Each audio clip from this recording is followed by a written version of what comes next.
Okay, let's see this. Entirely the point. Where The old we were story in of Five this Nights specific minute last time. at Freddy's was, at least in part, a complete lie. They lied to us. They told us that the whole point of this VR game was to undo the bad PR done by a rogue indie game developer. But that's not true at all. Fazbear Entertainment hired the game developer. Those indie games were designed to conceal and make light of what happened. This isn't just an attempt to rebrand. It's an elaborate cover-up. Really? I'll touch on the community game time later. Okay, sweetie, it's just in like, what? 4 hours. So yeah, in 4 hours we'll play. So until there. Scott is one of the bad guys. Based Lol. on lore in Help Wanted, The own developer of these games is the bad guy. Games. Give us the spooky ghost stories that exist within them, and in turn distract us from the real truth. Distract us away from what Fazbear's goals really were. He was lying to us. If What was the VR's objectives, bro? Believed pretty much everything we know from the first 3, at least, but maybe even 4, 5, heck, 6 games. It's all a lie? Thrown out as complete fabrications created by Scott Cawthon for the sole reason because he was paid off by Fazbear Look at Entertainment. that This face. thing's Glitch Trap might not even be a recreation of someone named William Afton. Heck, William Afton might not even exist. Though, to be honest, he probably does since he's mentioned by name at the beginning of FNAF's sister location, and FNAF VR seems to replicate his original crimes pretty darn closely. So I'm gonna assume that some of that is actually true. The long story short here is that FNAF VR, in making Scott part of the Fazbear cover-up, is the franchise's way of rebooting the story for the next generation. Okay. Telling us that with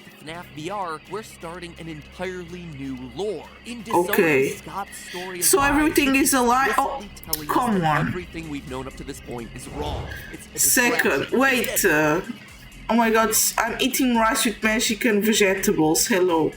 Hello, Shield Gamer. What are Mexican vegetables? What's the difference between Mexican vegetables and normal vegetables? the real story, the story that's going to be told to us via the next generation of Five Nights at Freddy's games, 2020 edition. Bro, this was 6 years ago, bro. 2020 was 6 years ago. Jeez.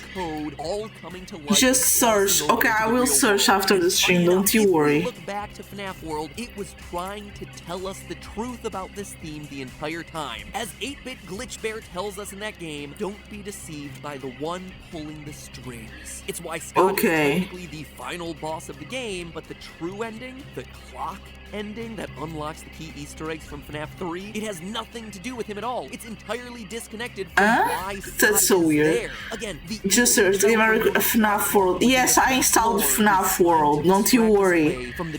I installed FNAF World, I didn't play it, don't you worry. Think again. Scott is trying to clue us back into the importance of FNAF World. As many of you know, Scott has his website, scottgames.com, where there's always some new teaser image. Jesus Christ. And on there right now is a really cool teaser for the next FNAF game coming out in 2020. Clearly, by looking at it, it's a FNAF Stranger Things crossover. Stranger Things? You got it, yes, I got the FNAF World game, don't you worry. Of that show. But what's a little less well known, though, is Scott's second site, FNAFworld.com, which has been dormant for a really long time. Dormant, at least until a month ago.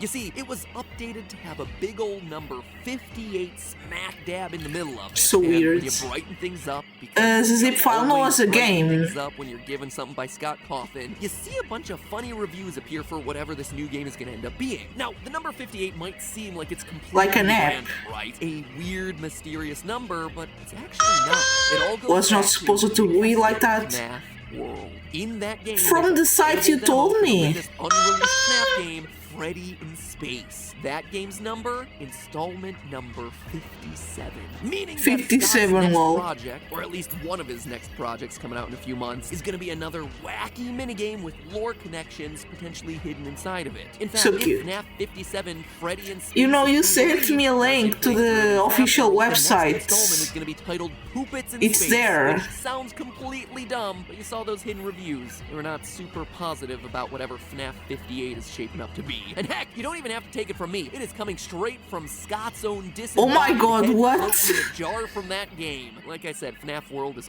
weird. And we are Don't you still tell not me, done. jeez, The when I idea of play games that. and code, digital horrors crossing over into the real world is becoming more explicit in his other new game that he's working on. The one that we know is releasing this October. FNAF Special Delivery. An Special augmented reality title that based on Yeah, the there pre-order is a title link, goes there is like a way of installing the game, so don't you worry, I guess I did everything right. Around your home might just seem like a fun, quirky new way to play these sorts of games, but from a lore standpoint, you wouldn't be surprised if what this is actually doing is forwarding the core themes of the new direction for the story of these games. Okay, what you could actually have the animatronics in your house with the phone?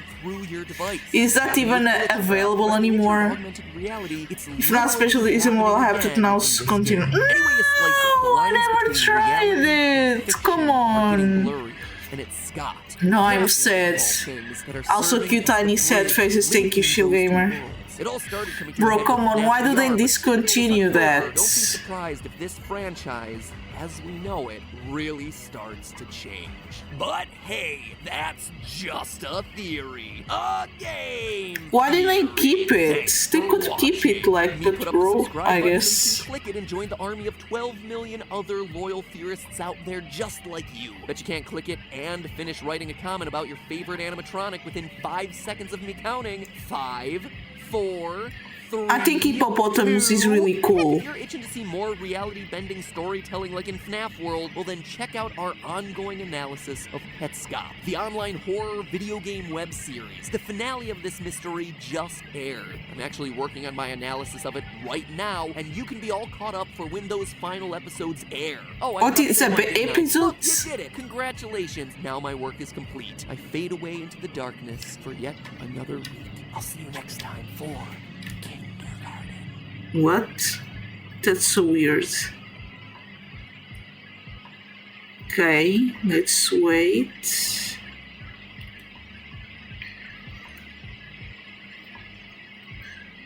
Hi, she's so cute, the creator. You're adorable.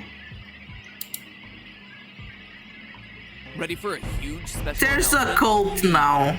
Markiplier, Doggo, the kings of Five Nights at Freddy's. Kings, together in lol. one room against a brand new FNAF game with thousands of dollars at stake live. Do I have your attention? Great! Because it's happening right here on the channel December 3rd. Mark your calendars, you're not going to want to miss this. But why are we doing this, you might ask? Well, every year, Steph and I try to do at least one major charity event for a cause that affects all of us in the theorist community.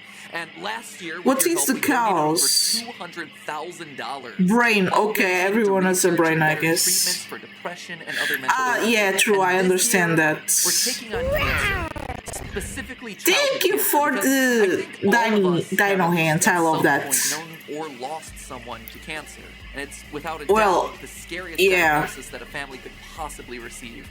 And Actually, especially yeah, I now, got as in a the family doctor diagnosis, but which they is why we're survived. especially They're honored alive. to be partnering with St. Jude Hello.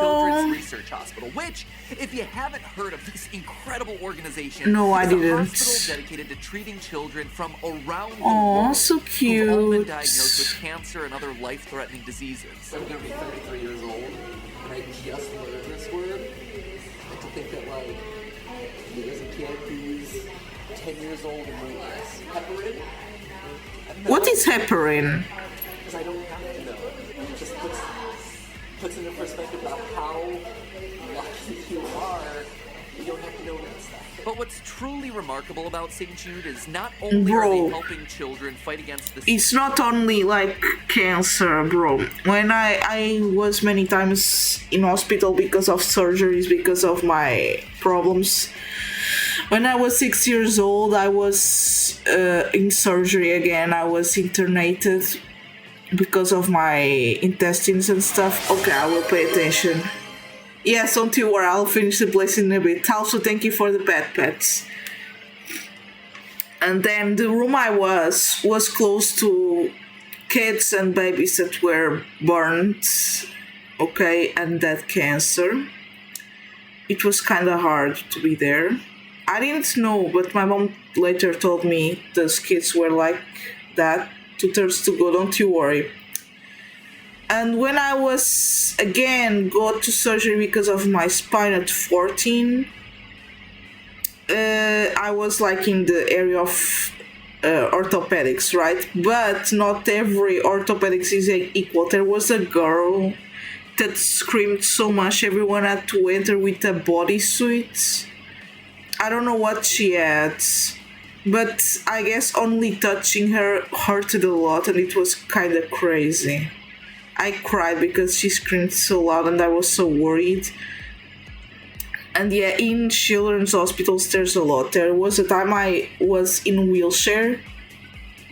Shiny Pikachu. I was in a wheelchair for some time in the hospital. And one time my dad sent me, like, we walked a little bit of the hospital out of the internation area. But people look at me like, Jesus Christ, it was so weird. Not like a human being, they look at me like something else. It's so weird. I was just a child, you know. Shiny also sent a full Minecraft playthrough. True. But okay, I'm sorry for talking about this. The scariest diagnosis that you could possibly receive, but no one who's a patient there ever has to pay a single... Wait, actually, another stuff. I had in the family, I didn't know this. I think I was a little kid when this happened, I don't know.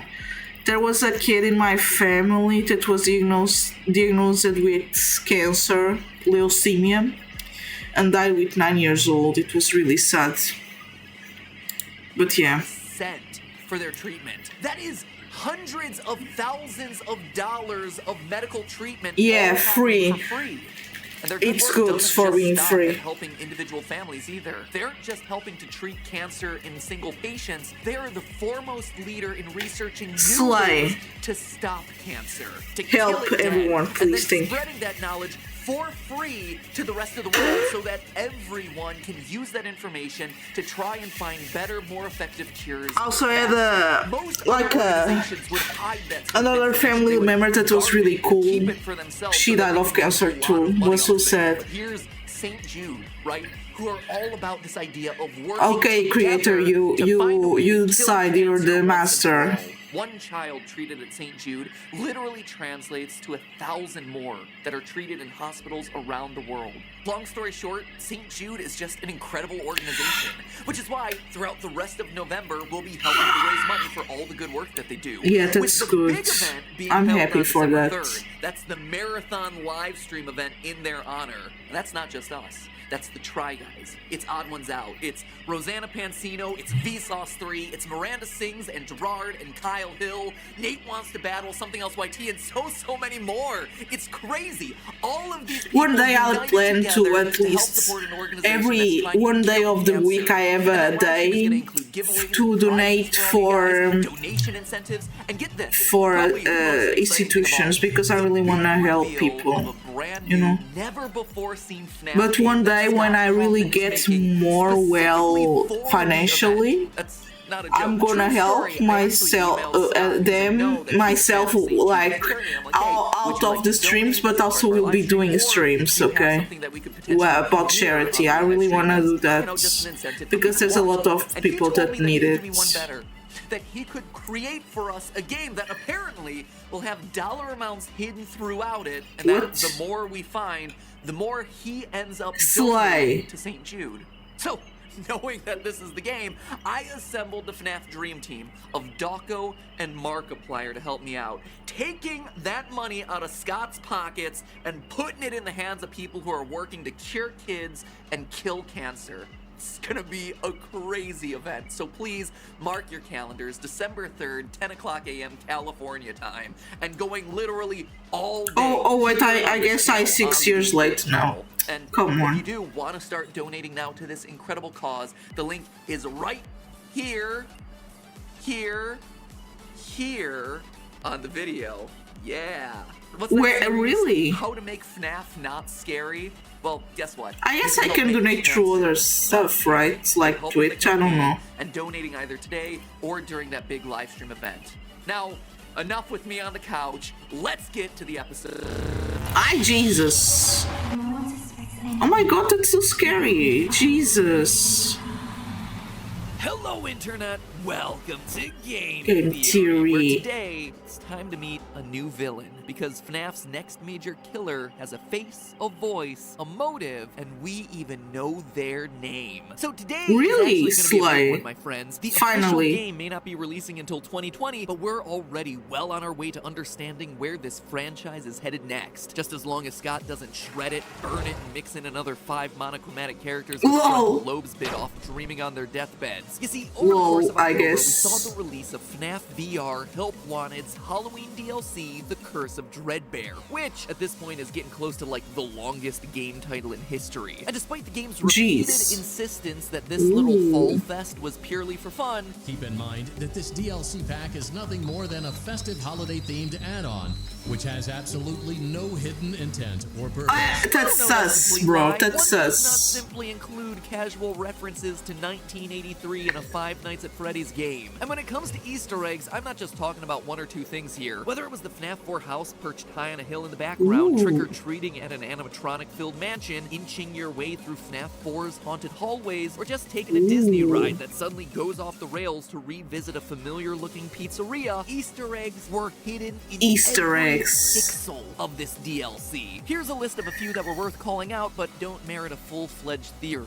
First, the masks that you wear for the trick-or-treat minigame are most likely the real-world versions of the masks that we see the bullies wearing during the Five Nights at Ooh. Freddy's 4 bite. Maybe This not, reinforces because the they idea have that the in eyes grand separated. timeline of events, Freddy Fazbear's Pizza was popular enough as a franchise by 1983 to have its own line of Halloween masks. In other words, it's yes. more evidence to suggest that this location that we see in FNAF 4 isn't the first pizzeria. It's not the beginning of the timeline. Point number Okay. 2, when you win a minigame, you see posters randomly generated around the walls. The thing is, all of these posters have appeared in a previous game. They're FNAF weird. 6 Pizzeria Simulator. They appear in the alleyways where the salvage So animatronics weird. can be found. Man-Wolf clown pictures referencing Baby, and Spookfest. What's particularly interesting, though, is that Spookfest one, which could in fact be referring to the exact fall festival that we're attending. That poster in particular always felt like a random addition to those alleyway scenes, and as we know, Scott don't do coincidences. It's also worth noting that I've seen one playthrough from the channel Johnny Blocks that had 3 Ooh. clown pictures appear on the walls. After throwing a dart at each one, the barn suddenly switched over to rave mode. Black Let's lights on for the go. party, becoming possessed by Golden Freddy. what? We can tell that as evidenced by the It's Me banner hanging over the top of the barn. What? Now, No, I that's can't so confirm sad. whether this is real, because he's the only playthrough I've seen been able to do this, and also spawning 3 clown pictures randomly is just seemingly impossible odds. And also, it strikes me as weird because from a lore perspective, Golden Freddy at this point Minecraft. should be hanging out in the afterlife with our dearly Okay. departed William Afton. But still, it is something that's definitely worth calling out, and if any of you out there have a means of testing it, go forth and double check it. And lastly, Why don't during you the try game it? over screen, you Maybe see it's a really giant hard to get dread that. bear Ooh. looming over top of the hillside covered in That's gravestones. scary. On top of the hill, you can make out what appears to be some sort of purple glitch. By hacking Okay. outside the bounds of the game, just like the channel Kuno Leo did, you can see that it's indeed a glitching gravestone, surrounded on all sides by 7 normal-looking gravestones. Okay. Now, 6 gravestones would seem to be a reference to Pizzeria Simulator's gravestone ending, symbolic of the 5 murdered children during the missing children's incident, as well as Charlie, the girl who dies and goes on to possess the puppet. In short, William Afton's 6 victims. But then, Okay, who's the what's 7? 7th gravestone doing there? Well, in my Yeah. estimation, that one would seem to belong to Michael Afton, his son and his final and unintentional victim. Which would suggest Okay. that the glitching gravestone is William Afton's grave. It's got the purple color, it's got itself the glitch, which clearly ties it to Glitch Trap, but further cementing this is the texture that you see running along the grave, which, while hard to make out, clearly has rabbit ears. But it's the last and hardest to achieve Easter egg that I want to focus on today. The one that reveals our new killer and starts setting up the story that we'll be watching play out over the next few years of games. You see, William Afton has started himself a cult. Let's call it A the cult? of Glitch Trap. No And it's gonna way, be our bro. job to rescue the people who've fallen under his spell. Now, if you've been watching over the last few FNAF episodes, That's I've been weird. talking a lot about how FNAF VR Help Wanted is a passing of the torch, a sort of reboot for the series, an ushering in of the next generation of stories that this franchise wants to tell. Stories that, yes, still come from the series' murdery past, but also move beyond it, beyond the timelines, beyond all its baggage, now with new faces and new murder to be done. And the That's curse of kinda Red scary, Dead that's DLC sweet. confirms that theory. Oh, hello. Oh my god, Kitty Ring the face! bell, my friends. That's right, I got a FNAF theory correct. The largest, longest, and quite frankly hardest minigame of the DLC pack is called Corn Maze, which has Dayglow Foxy hunting you down as you search for keys in an abandoned maze filled with what are truly the scariest part of the game, really loud crows. Oh no! What the heck was that? Oh my lordy. Sure, you can find one key and escape, but if you manage to survive to find all 4 keys, suddenly a 5th key spawns in the arena, purple and glitching, which should already cue you in on what's coming. This 5th key unlocks a cellar located at the middle of the maze, one that resembles our prize barn, except now it's all torn up, looking like it's been slowly laid to waste with time. But there's a sinister gift waiting for us on the table, a white bunny mask with a fleshy, almost bloody interior. We put it on and our breathing slows. We calm down. Our character is suddenly at peace.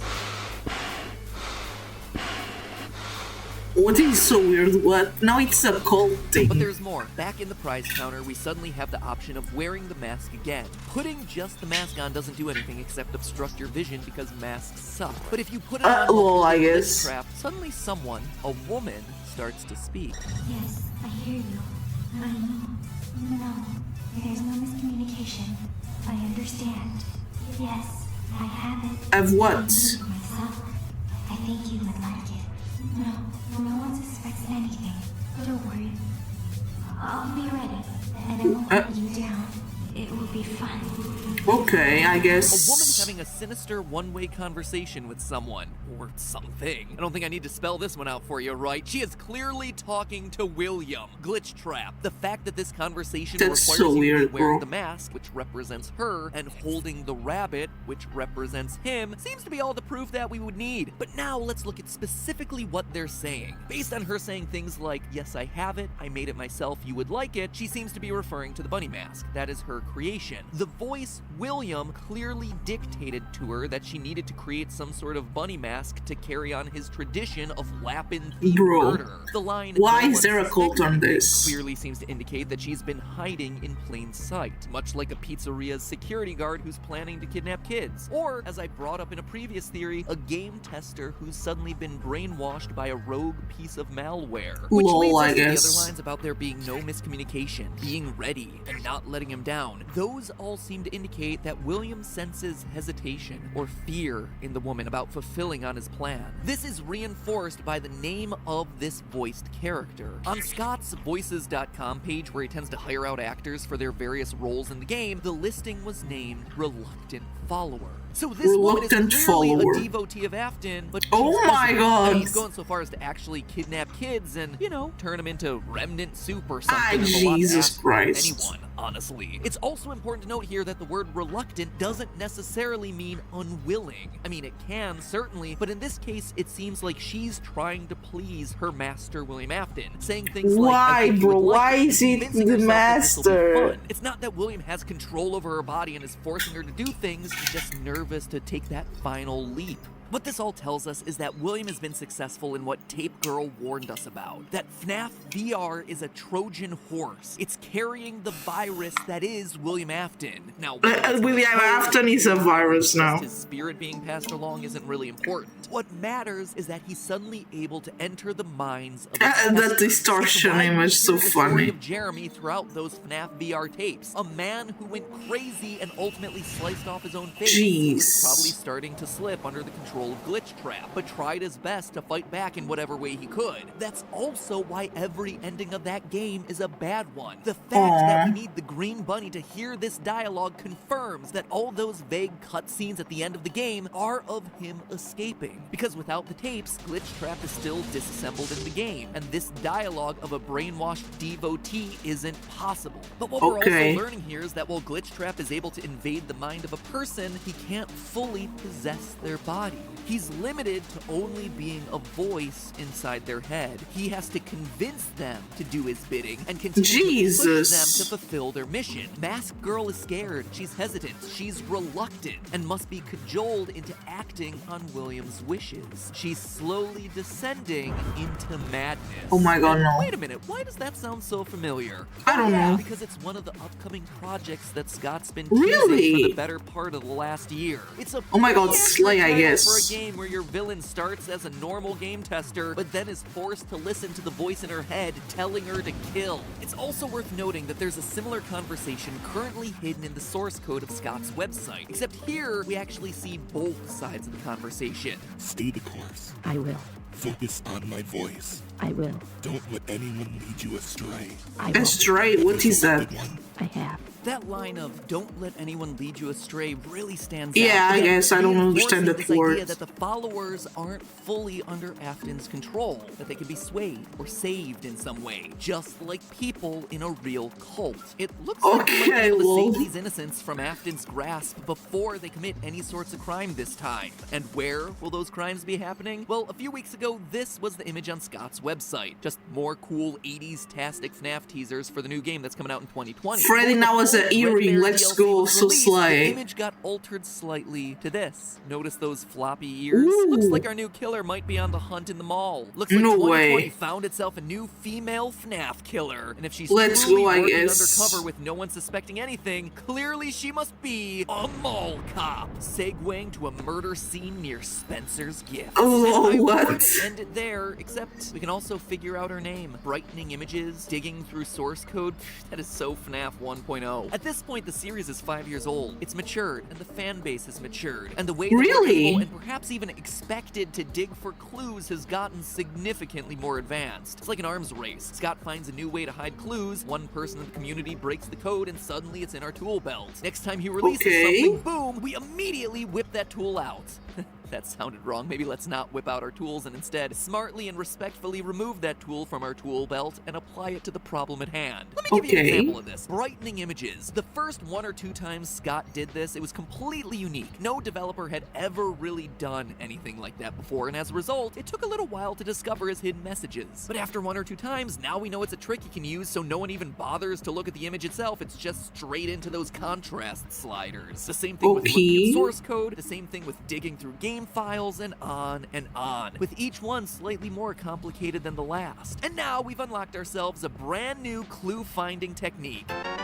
In Aw, the so source cute. code for Scott's site, the shadow image and its previous form were both named the same thing, 7_1. FNAF 7 Teaser 1, nothing too exciting there. But that's only the name that Scott wants us to see. You see, I learned a lot from making an ARG over the last year, and one of the biggest tricks was that images can be opened as text files using a program like Notepad. Yeah, you And told the me that text before. often reveals a lot of secrets about the history of a given image. Like here, if I open up a JPEG of one of our Minecraft thumbnails, you can see that it was saved using Adobe Photoshop, even down to Okay. a specific version. You can even see that there are some text layers here, and what those text layers are called, labeled title, hardwood, and ouchie tree. We're very creative with our layer titles. Anyway, if So you open up cute. the first of these 2 Scott Games image files on the site, you see that even though it's called 7_1 in the source code, its original file name was Glamrock Fred Poster. Very cool, eat your heart out Stranger Things in American Horror Story. It's FNAF's What? turn to revisit the era of big hair and even bigger shoulder pads. Let's you know, go, in I guess, 2020, let's in this slay. new game, we're going to be introduced to the Glamrock animatronics. Very cool, gnarly, totally tubular. No, that was a 90s thing. Wicked? What? Wicked, I think, was an 80s thing. Anyway, if you open up I the don't new know, version bro. of the image, the I one wasn't with the alive rabbit by shadow, then. we see that the true name of the file has been changed. It's no longer Glamrock Fred Poster. It now reads Shadow of Vanny. So it would seem Vanny. that Vanny is the new name of our killer. It's an odd one to be sure, but I honestly don't think that's it. I actually think it's probably a combination of her real name, Vanessa, and her mask, the White Rabbit or Bunny, Vanessa Bunny, Vanny. Just like Will Trap and Mike Bot and all the other Okay. weird ship names we have in this franchise. Shit. What? Every time. So there The you have it, guy my starts. friends. Preview of the coming events in the FNAF franchise. It's the story of Vanny. Vanessa Bunny, a normal person driven into madness by the voice of William Afton talking to her in her head to go out and kill people.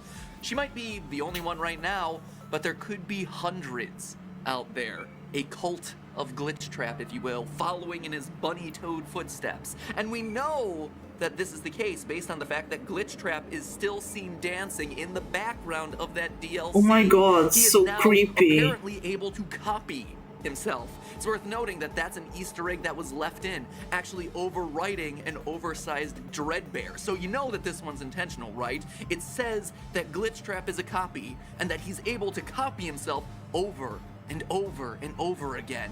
The cult of Glitchtrap spreads. Now we just have to wait. He's so creepy. Why did he get to this? Maybe it's in the new book series that starts coming out in December. Maybe it's in that new game that Scott's sending us on December 3rd for our big St. Jude charity live stream. Who knows? But in the meantime, stay vigilant, my friends. And remember, it's all just a theory. Well, what a picture. Game theory. What a picture, Jesus. Done. Just done. More FNAF's over. Done until December 3rd. I'm gonna rip my microphone if I jump off this couch. I'm just gonna lower myself slowly. Bye. Well done.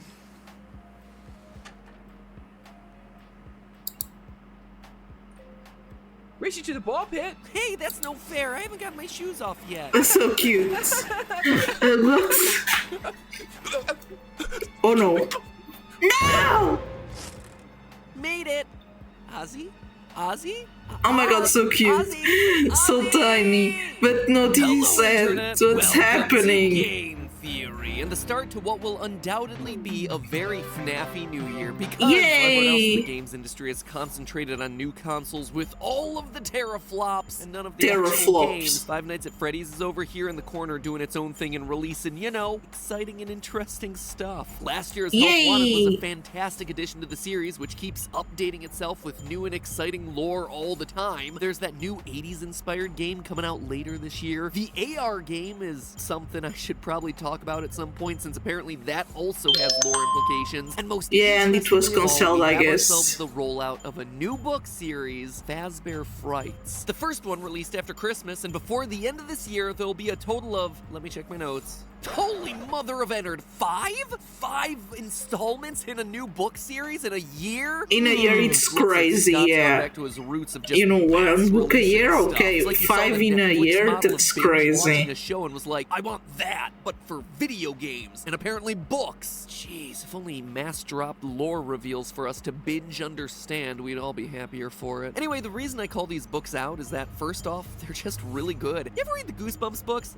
I definitely did. Every No. single one. Night of the Living Dummy and Ghost Next Door. Never heard every about day, those. fam. Well, Fazbear Frights is just a modern version of those, with each book containing 3 short horror stories all set within the FNAF universe. And, true to them being a part of the franchise, they aren't afraid to get super bleak. Today's episode is going to go into detail for the first 3, so if you want to read them blind, Okay. consider this your spoiler warning. Anyway, to give you a sense of tone, one story ends with a girl finding her severed body parts Jeez. hidden away in plastic bags, only to then realize that she herself has been piece by piece replaced with a robotic body. In Bro, another, no, that's teenage girl's creepy. imprisoned and forced to choose the way in which she is gonna die, with options ranging from boiling alive to electrocution to Bro, no. decapitation. She chooses the decap attack. Dear FNAF viewers, I know we Jesus. were all super worried about Kappa coming in and striking us down, but when we're covering stories like these, I think we're pretty darn safe. But of course, I wouldn't be talking about all this on Game Theory if it wasn't for the lore. These aren't just random horror stories. Each one is Okay. connected back to characters and locations that we know from the original games. The girl who makes a wish to be beautiful and then is unknowingly hacked to pieces? Well, the fairy godmother doing the hacking is a red pigtailed clown robot with green eyes. Does that description sound familiar to anyone? What about the girl who opts for decapitation? Well, I mentioned that she's imprisoned. What I left out was that she's actually trapped in the stomach of a white and pink bear with a twisted sense of humor and a thirst for blood. And That's if so all that's too weird. subtle for you, well, the first story outright has a guy in a golden bunny suit taking us to see 6 murdered kids in the back of a Freddy's Pizzeria in the year 1985. Jesus, what is this? This is so More random. on that later. These stories matter because they're giving us more information about how the FNAF universe operates, sometimes in very direct ways, like giving us the exact number of murder victims and the dates of their death, and sometimes in more indirect ways, by showing us that this is a canon where a girl can be rebuilt day by day, piece by piece as a human-robot hybrid so realistic that no one, not even herself, realizes it. And so that is what we're covering today. What these How did that stories happen? show us about the FNAF universe, what they confirm, and also what important new details they unlock. Plus, they open up a big theory about the games, one that I actually got wrong late last year, and I'm very excited about now. So with all that said, reader beware, you're in for a scare. Ah! Oh, and for those Jesus of you who dismiss Christ. the stories as non-canon, I wouldn't be too quick to judge these books. Each one of them has this in its official description. Quote, in this volume, horror master Scott Cawthon spins 3 sinister novella-length stories from different corners of his series' canon. End quote. Different Okay, they're corners is canon, what I you guess. say. Sounds to me like some stories are going to be more aligned with the trilogy of books, some more so with the canon of the games, but still, all of them existing within the canon itself. So absolutely worth our time to investigate. The first story actually has a lot to cover, so I'm gonna just save that one for last and instead start with the second, To Be Beautiful. In it, Sarah, a 14-year-old girl, rescues a red pigtailed clown animatronic from the trunk of a car that she finds in a scrapyard. Ooh. Grateful to be saved, the robot, who calls herself Eleanor, but is probably better described as Giraffe Baby based on the cut illustrations from the book, says that she'll grant any wish. Sarah wishes to be beautiful, and Baby, like a twisted fairy godmother, makes it happen by putting Sarah to sleep every night and hacking off sections of her body while she's unconscious, replacing them My with God, that's so robotic weird. junk. Quote, Sarah looked at the floor. One bag contained a human leg, another a human arm. Bro, what is this? The bottoms of the bag, This is so but the bad. legs had been severed neatly, as if in a surgical amputation. Another bag, stuffed with bloody snake-like entrails and what appeared to be a liver, slid from the cabinet's shelf and landed on the floor with a Bro, wet now, splat. what is Pizzerias never work this? out for you, baby. Jeez. Beverly Hills plastic surgeon is a great backup career. The only stipulation is that Sarah must wear a special necklace to keep the illusion alive. When the necklace inevitably falls off, Sarah's new junk body is exposed and falls apart. She dies, surrounded by her own severed body parts as she's forced to watch Baby walk out into the world, having stolen her old look and identity. Quote again, I made your wish come true, Sarah. And in return, Eleanor laughed again. She jerked and shook, her silver finish turning the Bro, pinkish nah, shade of that's- Caucasian skin. In a matter of moments, she was a dead ringer for Sarah. Well, you certainly made my wishes come true. Great story to read to the kids at night, by That's the way. so Good night, sleep depressing. tight. Don't let the shape-shifting robot slice off your face and steal it. Anyway, as I mentioned My before, God. Sarah's extreme makeover confirms that in the FNAF canon, humans can be partly or fully robotic without ever knowing it. We've seen it before in the original trilogy of books, where the fourth closet revealed that protagonist Charlie was a highly advanced robot, and we're seeing it again happen here. A normal human Sarah unknowingly being remade into a robot. The Poor fact girl, that bro. this is now What the a hell? recurring element of the series goes to support the idea that Michael, the crying child of FNAF 4, after getting bitten, could Jeez. have been put back together in a much more literal way than any of us were expecting all those years ago. He was put together as a machine. He grew up without knowing it and was only able to figure it all out once he miraculously survived being scooped at the end of Sister Location. But something is wrong with me. I should be dead, but I'm not. Does this little short story outright confirm any of it? No, certainly not. That one But is a third game time now. Is a charm, Michael. The third story about a girl named Millie trapped inside Funtime Freddy's Jeez. stomach doesn't really tell us a whole lot. But instead, it just confirms what we already suspected, that the Funtime robots were designed to be large enough to capture kids and either kill them That's off so or depressing. transport them to underground testing facilities. Moving on to the end of the book, there's a little teaser, like a Marvel movie but with 100% less Nick Fury, where we get Okay. a seemingly new monster. Two cops are discussing a hooded figure raiding the neighborhood's dumpsters. They call it the Stitch Wraith. Quote, the Stitch Wraith, witnesses said, was a shrouded figure in some sort of cloak. The detective squinted at a picture that showed the figure pulling what So seemed now to the be a robots mannequin's roam in torso the from in the dumpster. town now. The face wasn't a face. Not a human face, anyway. It looked more like a mask. The face was round, and its features were drawn onto the curved white surface. It had dark eyes, one of which looked blackened. Were those blood stains around the mouth? End quote. To me, the Stitch Wraith is just a cooler name for Ennard. I mean, you got yourself a creature that has a white mask with a missing blacked out eye, sharp, potentially bloody teeth, and a lurching walk. Definitely similar to the way that he's shown in the games. Ennard's obsession with trash would also be appropriate for the Stitch Wraith. I mean, it's just loves trash. You need something like a mannequin. They love trash, I guess. We actually see the same thing with Scrap Baby's design from FNAF 6. Between games, she clearly assimilated any and all garbage into her form to be more passable and human. To me, I gotta be honest, I just think the Stitch Wraith story is cool because it shows the outside world's reaction to the Freddy creatures that we all know. It starts to show what happened to them after the events of the game. It connects the dots for the story after the credits finished rolling. To know that Ennard, after he escapes from Sister Location, to the in-universe people going about their daily lives is just this urban legend named the Stitch Wraith, I guess that's just pretty interesting to me. I guess it's interesting, yeah. That the teaser attributes 5 dead bodies. Oh my god. Quote, 5 withered bodies with eyes that bled black down the sides of the Jesus. So it appears that Ennard, after leaving Michael's body, tried to skin suit 5 or so other people. Notice that it says withered bodies. These are bodies that have clearly decayed, just like we saw with my god, what the hell? And the mode of death, them crying black, it's just the body leaking oil as Ennard needs to go and find another skin suit to possess. So that's pretty much so bad. What else. is But this? what I really want to focus on now and in a follow-up mini-theory is the first story of this bunch. The story where the book gets its name, Into the Pit. In it, a video game-loving, anime-obsessed 10-year-old boy named this one is a game, I guess. spent most of his summer in an old, run-down restaurant named Jeff's Pizza. One day, wanting to pull a prank on his father, he finds himself in a, wait for this, time-traveling ball pit. It takes him to 1985, the day where 6 murders have just happened at Freddy Fazbear's Pizzeria. Quote, when the smell of pizza hit Oswald's nose, he understood. He was still in Jeff's Pizza, or more accurately, what Jeff's Pizza had been before Jeff took over. The ball pit was new and not roped off. On the wall was a mural of the same characters performing on stage: the brown bear, the blue rabbit, and the bird girl. Below their faces were the words Freddy Fazbear's Pizza. He even caught sight of a calendar hanging in an open office that helped him pinpoint the date, 1985.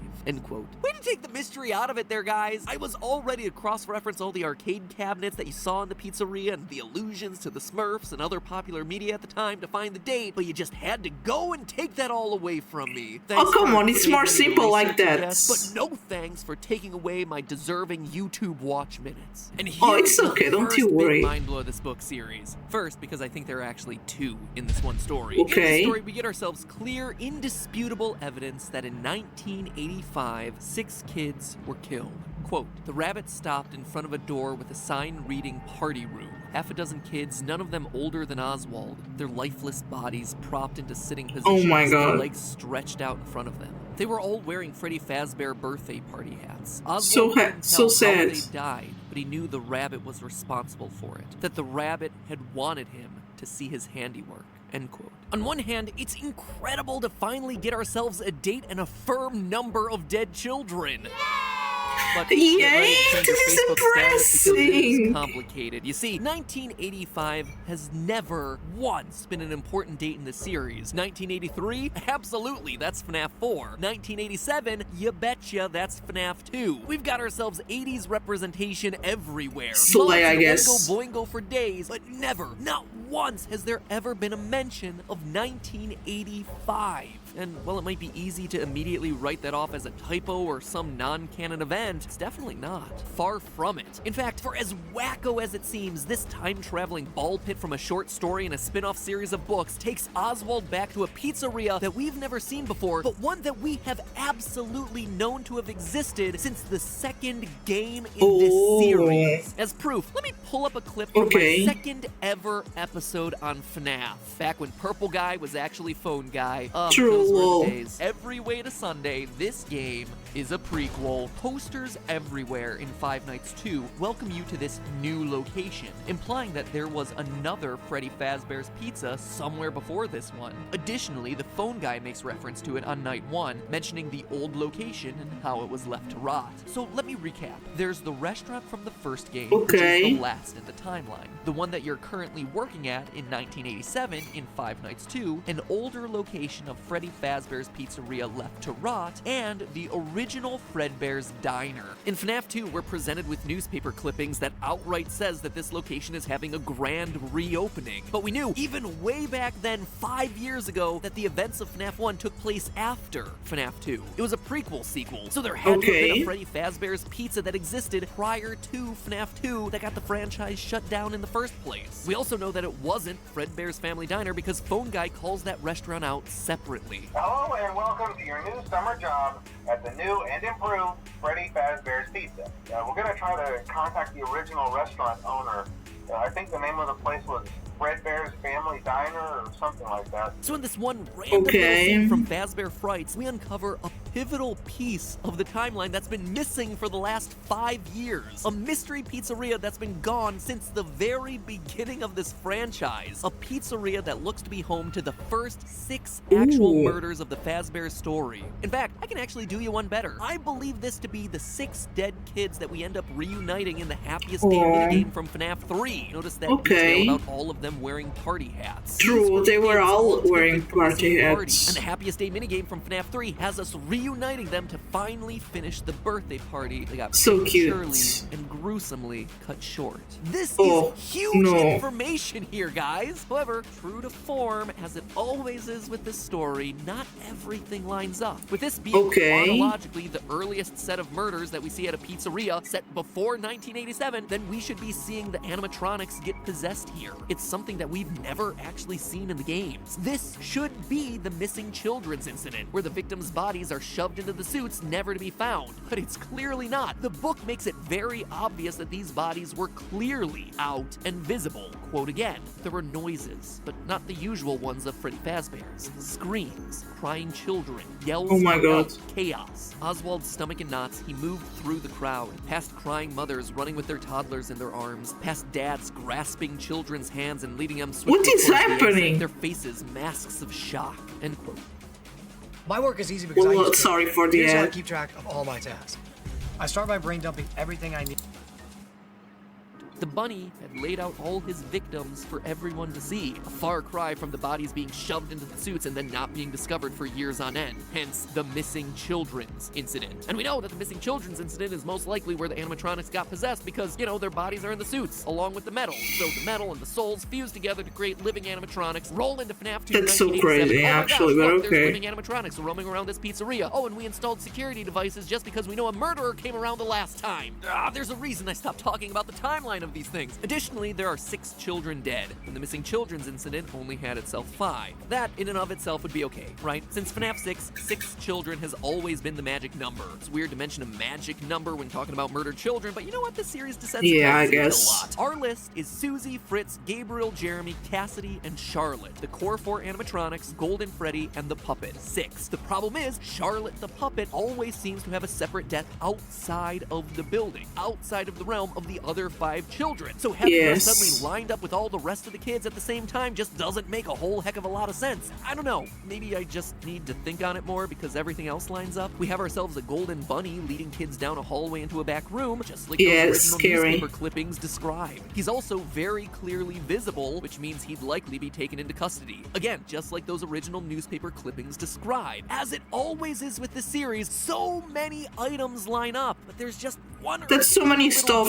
Jesus. Little sticking points that make the pieces fit. Look at that, that's a timeline? I honestly think, though, that this isn't the last time that we're going to be seeing this pizzeria. Remember earlier when I mentioned that new FNAF game that's coming out in 2020, a little bit later this year, probably titled Into Madness? Well, that one is set in a mall with a very 80s theme. Again, we've been talking about the Rockstar animatronics for a couple episodes now, and that's the one where they get revealed. It wouldn't be surprising for me to see that game be the one where we finally step foot inside at the first ever Freddy Fazbear's Pizzeria and witness all the events that Oswald just saw for ourselves. So there you have it, my friends, the first major and a couple of minor reveals that this installment had in store for us. However, there is one final mystery that this story might help us solve. Not only does it give us a new set of murders to think about, crimes that are now chronologically the earliest that we see in the timeline, but also Into the Pit may just be giving us the identity of the person behind all of this. I don't mean behind the child murders. I mean the mystery of the man behind the games. What do I mean by that? And what evidence do I have to prove it? Well, that, my friends, is a theory unto itself. So in the meantime, subscribe, ring the bell, and most importantly, remember, it's all just a theory. A game theory. Thanks for sticking around to the end. I know these FNAF episodes tend to dive pretty deep sometimes, but even after all the games and books and shades of purple, I gotta say I still find them fun. That said, yeah, there's a lot of purple on this. Or, well, you can always dive into the books themselves with the help of today's sponsor, Audible.com. Because Audible is an audiobook service, you can literally play FNAF games while you listen to the latest FNAF books in the series. I never tried to listen to a book. I don't know if that's cool. Audible has an awesome selection of FNAF books just waiting for you to listen. Really? That brand new Fazbear Fright series. Look, Into the Pit. It is right there ready to tickle your eardrums for free during a trial month with Audible. Using the link audible.com/MattPat, MATPAT, or heck, if you're on a mobile device, text MattPat, MATPAT, to 500-500. You can also already pre-order Fetch, Book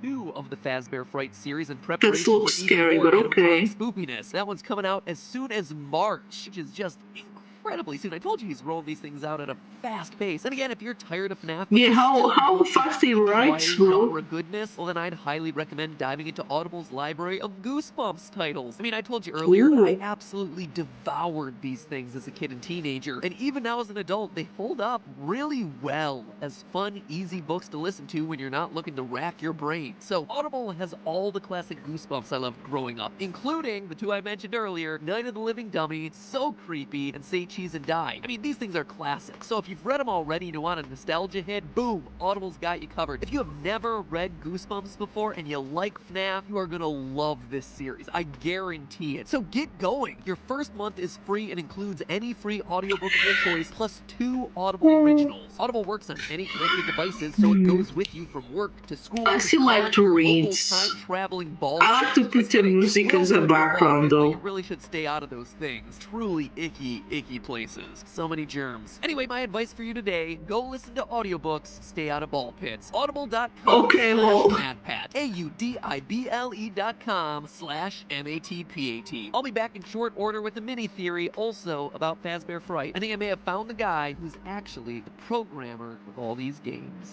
More on that soon. Wasn't that Scott's?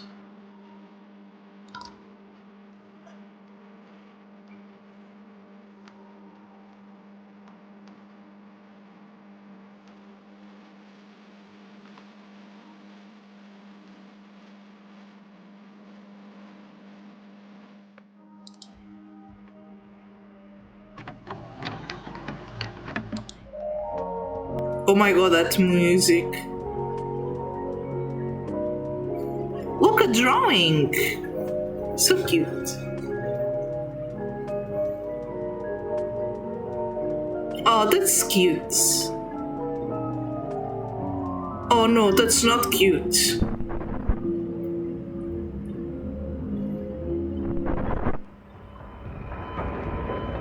My god, what is happening? Hello, Internet. Welcome to Game Theory, where today we continue our analysis of FNAF's newly released ghost stories, the Fazbear Frights. Last week we covered the majority of this book's key reveals, including the massive the first one, yes. Chronologically, the earliest Freddy Fazbear's Pizza we've yet seen, a location that we have never visited before in any of this series canon, but one that we know to have existed somewhere in the background since the release of FNAF 2. With 6 murders set in 1985, it makes it very likely that this was the mystery location to have closed down the franchise before its grand reopening 2 years later in 1987. And that, how could you go to a pizzeria after that? Jesus. FNAF content out there. Like, entered the Stitch Wraith over here. Scott throws out ideas and I'm just digging through his dumpster hoping to cobble it all together into a workable body theory. Jesus. Whatever. As that silly children's workbook taught me years ago, some of the biggest lore reveals in this franchise can happen in the unlikeliest of places. Yeah, we're gonna reveal Golden Freddy's name in this children's workbook word search. Fantastic. Slay, I guess? Fantastic. I thought it was a brilliant way to do it. That said, I will not forgive dabbing Chica. Never. Dabbing Chica. But you see, I think Slay, there I was one guess. other massive lore reveal hidden in Fazbear Frights, buried amongst the tales of Extreme Makeover Robot Edition and Ball Pit Time Jeez. Machine. A lore reveal that is absolutely worth our time exploring today. A lore reveal that introduces us to a character who's been helping to pull the strings since the very beginning. One who's been misleading us about the horrors of Fazbear Entertainment. Someone whose importance goes far beyond just the 40 pages he appears in throughout this book. I think Into the Pit may have just introduced us to the creator of these games. And I'm not talking about Scott Cawthon. Okay. Let me explain. One of the strangest inclusions in FNAF VR Help Wanted was a reference to a game designer that was telling lies about the horrors happening at Freddy Fazbear's Pizza. We know that Fazbear Entertainment has developed something of a bad reputation over the last few decades. And while it's true that some stories associated with our name were loosely based on actual events, the majority of them were total fabrications from the mind of a complete lunatic. Lawsuits Okay, pending. well. And yes, that sweet, sweet piece of man candy that you see there is Scott Cawthon himself. Okay, fine, haha, funny joke there, Scott. Hello, this Shield series Gamer, likes to how get are self-aware. you? We're all familiar with that. And for a mainline title in the series, this one felt pretty extreme. Was but it fine, the cool test with good? Then you keep playing the game. And what started as a one-off tongue-in-cheek I hope the joke test actually went well. becomes a critical piece of the lore. Oh my god, an ad, I'm sorry. You're watching a toothbrush play Billie Eilish. They lied to us. Ali 21 out of 28 question. They told us Slide, that that's the really whole good point of this actually. VR game Congratulations. was to undo the bad PR done by a rogue indie game developer. That's really good. Made up a bunch of crazy stories that tarnished the brand. But it doesn't stop there. There's more twists. But now I have to wait for the results. M. Night Shyamalan movie. Okay, I guess you'll have a good grade, don't you worry about that. Designed to conceal and make light of what happened. Hopefully it doesn't take too long to see the It's results. an elaborate cover-up. The whole thing starts with like, oh, this game designer is a joke. Psych! No, he's not. He's actually critical to the lore and is exposing the crimes happening at these restaurants. Booyah! Fooled you again. He's actually one of the villains. When the dust actually At least it settles will on be this higher plot than a development, 6. what we're left with is a Yay!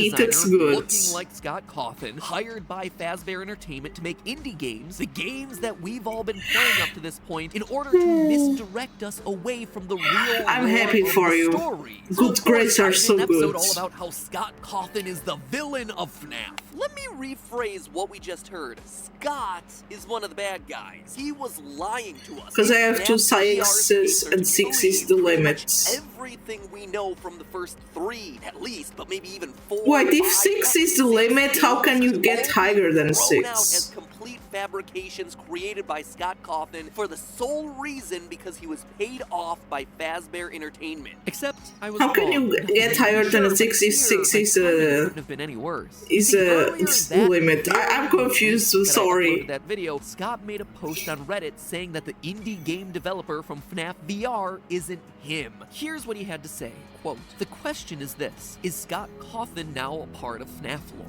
The short answer is no.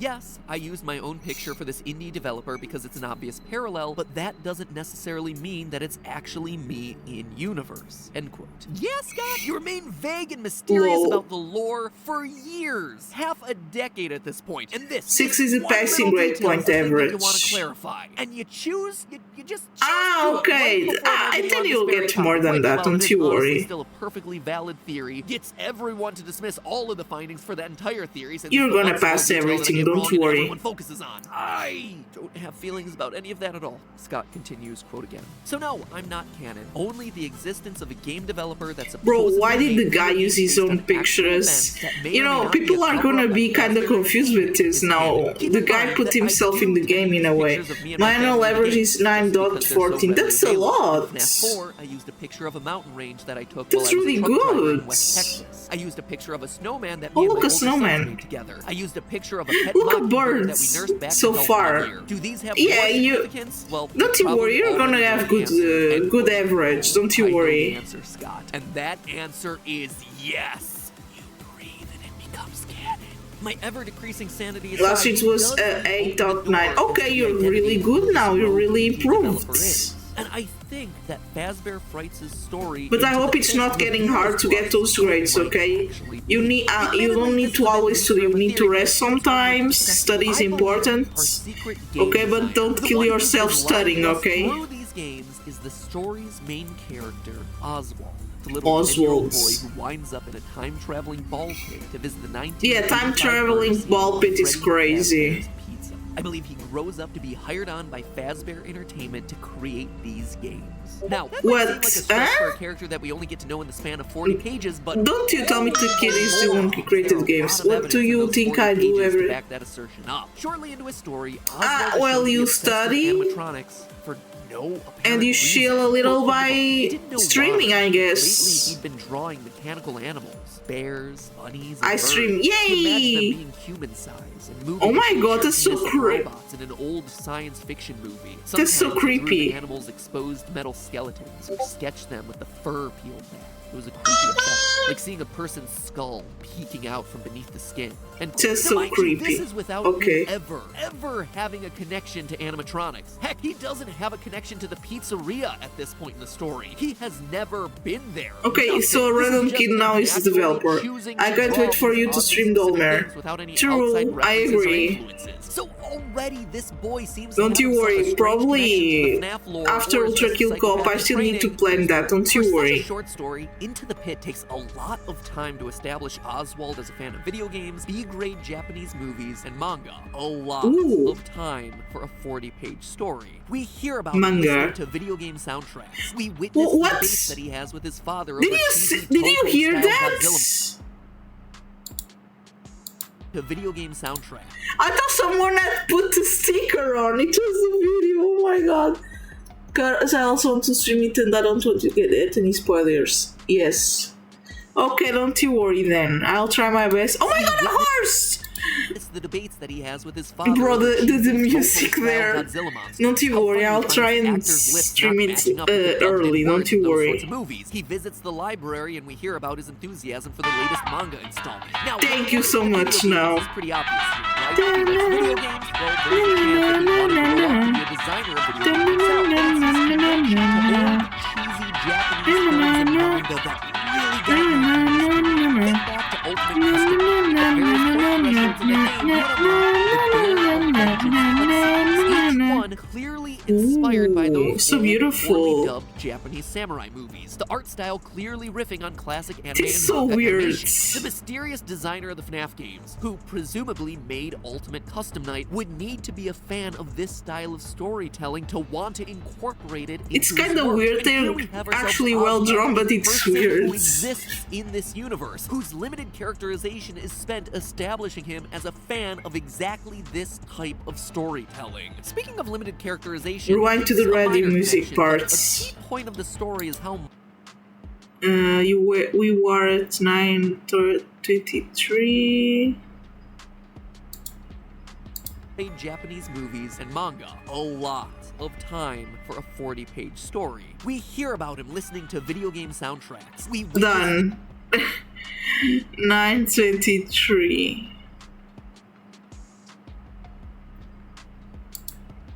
strapped Ozzy and his family are. The reason he spends so much of his time in the library Moment and in the history. pizzeria is that they're both creative forms of entertainment Thank during you, the I day guess. when family works over the summer. If Oswald were to grow up and end up designing the FNAF games, well, it would actually be a somewhat similar story arc to Scott Cawthon himself. As his story goes, What? Scott 50 was a struggling Shades? game What the- designer. He was making minimum wage during the day as a Dollar General store clerk and working on his games at night, with none of them going anywhere, many of them being poorly received. The first Freddy's game was the one where all of his years of hard work and grinding finally paid off. There's obviously a lot more to that story, but suffice it to say, Oswald seems to be a character after Scott's own heart, coming from modest means, a fan of nerd culture. So to see Ozzy be nerd the culture? in-universe programmer of these games, to be Scott's literal in-universe stand-in for himself, well, it doesn't seem like that much of a stretch. But okay, saying our designer was this kid who draws spooky animatronics, comes from a low to modest income family, a story similar to Scott, and likes video games and anime is still a bit of a stretch, right? So I also finished school early. Okay, Yay! well, now you go to house, to home and rest. But the rest of it, sure, pretty generic kid. Here's the thing though, we're not when school ends early is so good. I actually love that. When I was on school, Wednesdays were always the day where school finished at lunchtime. It was really good. Took over the abandoned Freddy Fazbear's and Oswald's time. He's described in the book like this, quote, Jeff was creepy too. He looked 100 years old, but was probably just 30. With those lidded, bloodshot eyes, the stained apron, and the slow speech and movement, he was like a zombie pizza chef. A zombie pizza chef? Bloodshot eyes, zombie pizza chef with a red-stained apron. It sounds like it could very well be the inspiration behind an undead murderer in a pizzeria who refuses to die. Or a walking purple zombie that haunts the streets of the town. Remember, the game designer hired on by Fazbear Entertainment was tasked to lie about and make light of the murders in the Freddy restaurants. So what we see in the games would likely be a mix of reality and fiction. Oswald could very well be pulling from his real-life experiences. I mean, the names of the Oswald encounters also have themselves an uncanny similarity to what we see in the games. Ozzy's best friend from the past is named Mike. A Mike who outright says this, quote, when I was little, I loved Freddy Fazbear's band. I even had a stuffed Freddy I used to sleep with. Oh, so cute. Sorry, that's the lore connection alarm. It goes off anytime someone makes a passing reference to FNAF 4. In that same conversation, Mike also reveals that he has himself a sister. Okay, that's creepy. And then they also talk about how creepy clowns and dolls are. Kinda true, yeah. Apologies, that's my other alarm. That's the sister location revelation alarm. Anyway, it doesn't seem to be Mike Afton or Mike Emily. Oh, you can bet I checked into that one. But these conversations could certainly have inspired Oswald to make a character named Mike, who lives and loves the Freddy Fazbear franchise, who has himself a favorite Freddy son, who has a sister who loves dolls and becomes a really creepy clown doll hybrid who commands an army of dolls herself. Later in the book, Oswald meets Gabrielle, who loves Greek myth and gives him the courage to fight back against Golden Bonnie. Gabrielle is a very random character. If all my interact, I will get a knight. Slay. One that is don't you worry about that. You're gonna get a good grades. Gabriel. Even the theme of if you always have good grades, you have a good grade on this test. Don't you worry too much. Unless, you remember all the answers and you search them and see if they're right. You can do that too. Everywhere his dad should be, Ozzy instead sees the silent, staring Golden Bonnie. I did that one time. I had this paper. It was like a sketch paper. And I noted all the answers I had, and then I went home and I see if they were right. And they were, actually, but it's a good way of becoming a golden bunny to terrorize kids, including not having so much anxiety because of the results of the tests. Ultimately rescue his father in order to end the nightmare. And then you just have random lines so many stuff. The story that kind of fit but kind of don't, but are also oddly specific to key moments throughout the FNAF franchise, like this, quote, every day you toss me out on the street like garbage, end quote. Bro, reminiscent of the FNAF 6 the Romanian class, which is a national language, is the only class I have an average of 6. As Ozzy says it in the context of the I kind of understand that, because here we have Portuguese, the national language is also a all of a sudden it fits perfectly. a class, There are just so many and it's details so that line up hard. between Oswald's character, True, the people I he understand meets, that and so things that much. go I through had that better. line up with I had someone like who a could've 9 made in the FNAF English and games. like a You 5 have or a to 6 in parse and Portuguese. pieces of the It's I story. don't know why Even motive English lines. is It makes easier than sense. the Maybe national Fazbear language. hired him It's on so because they weird. know he knows the truth, and it's to get him to shut Oh up. my god. Maybe Ozzy accepts the money because A, I don't he's know poor, why, and bro, B, but it's he's weird. scared. He knows what they can do to him. I mean, will any of this ever come into play in any way, shape, or form? Unclear, probably not. But one, it actually may be able to help us better separate. It's also out the about how truth I from the express. fiction in the early games of this franchise. Yes, like I guess Zombie there's People like inspired by Jeff, the owner of Jeff's specific Pizzeria, the exams zombie on guy, those may classes to take see how all you of that talk and information off stuff. the table and really let us focus in on what truly matters, a specific subset of murders. But even if it doesn't do anything grandiose like that, too, I wouldn't be surprised if we end up seeing Oswald again at some point. I mean, already there's a new teaser for the next installment of Fazbear Fright, Fetch, up on Scott's website. I have an idea. So you can bet that Say, we have a lot more to say about this I will series stream and it. its Okay. connections with the games in the coming months. But hey, that's just a theory. My name is Jeff. Well, I guess Mortal Kombat 11. I never tried that game. Ooh, donors.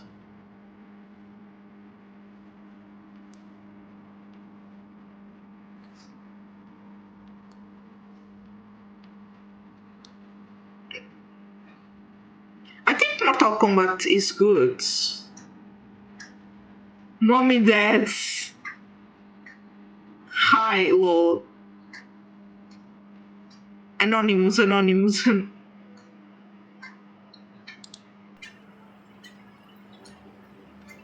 Game series. Book Ooh, a series. card. Help wanted. New book series. Oh, come on. Oh, what is Fine. this? Phone guy. Phone dude. Phone Purple guy. guy. Orange dude. Didn't you just... What is Wild this? card. Change the category. Timeline. Bite of 87. Chomp of 83. Party of 85. Wait, but Time traveling ball pit. you can't just... Reverse. Oh, yeah? Reverse. Reverse. Reverse. Reverse. Reverse, Reverse. reverse, Reverse. Reverse. What is happening?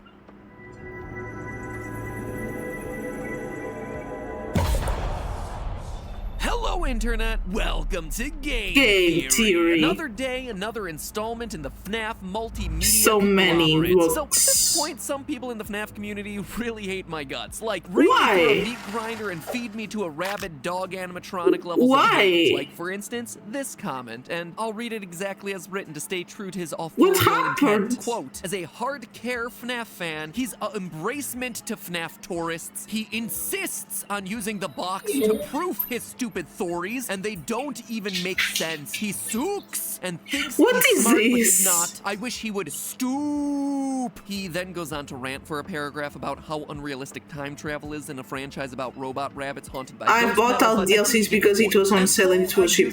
Mortal Kombat has DLCs? I didn't know that. I don't know Bro, if you can tell, I but think it every really game do nowadays like have the DLC, I I see guess. my role in it as a person just connecting ideas. I guess that's presenting good, new I don't threads know. To consider in a franchise that at Okay, this thank point you, is Shield massive Gamer. and really, Now really I'm learning that confusing. almost But every this game has a comment does bring up DLC something now. that I should probably address at the top of this episode since Say. it's relevant for today. My use of the how did he put it? The box to proof my The theories. box. Here's the thing, friends. I think this is something Have you that heard both what I said in sides could Discord? use as a reminder. That Both my Woolhaven FNAF theory followers DLC and will my only FNAF be theory released haters. after There is a some difference random between ice canonicity sculpture and is continuity. melted or And I think that a lot something. of the times in these sorts of Yeah, that's discussions, really they bad. I confuse don't with like each other. that. Something being listed as canon just means that it's official. That's It is really blessed by mean. the person who is overseeing the rules of the universe. It is self-consistent. Yeah, it's mean, within bro. the I don't like boundaries of that. fictional world. They On the other shouldn't hand, do that. continuity, at least as I'm People referring are to it here, waiting. is a timeline of events. A And they continuous give a story date and they thread say, where one oh, event well, leads to the next, not that today, leads to the bro. next. Take Star Now Wars let's as an wait till example. this Rey ice having magic statue healing melts. powers in Rise of Skywalker, or Leia flying around like Mary Poppins in The Last Jedi. Because they're appearing in official works of the franchise, those powers thereby get the green light as being canonical. We have to powers find of the address and Force get in the overall Star flamethrowers Wars melted. universe. The problem Really? people have with them, though, Oh is that my they god, fit in don't. cleanly with the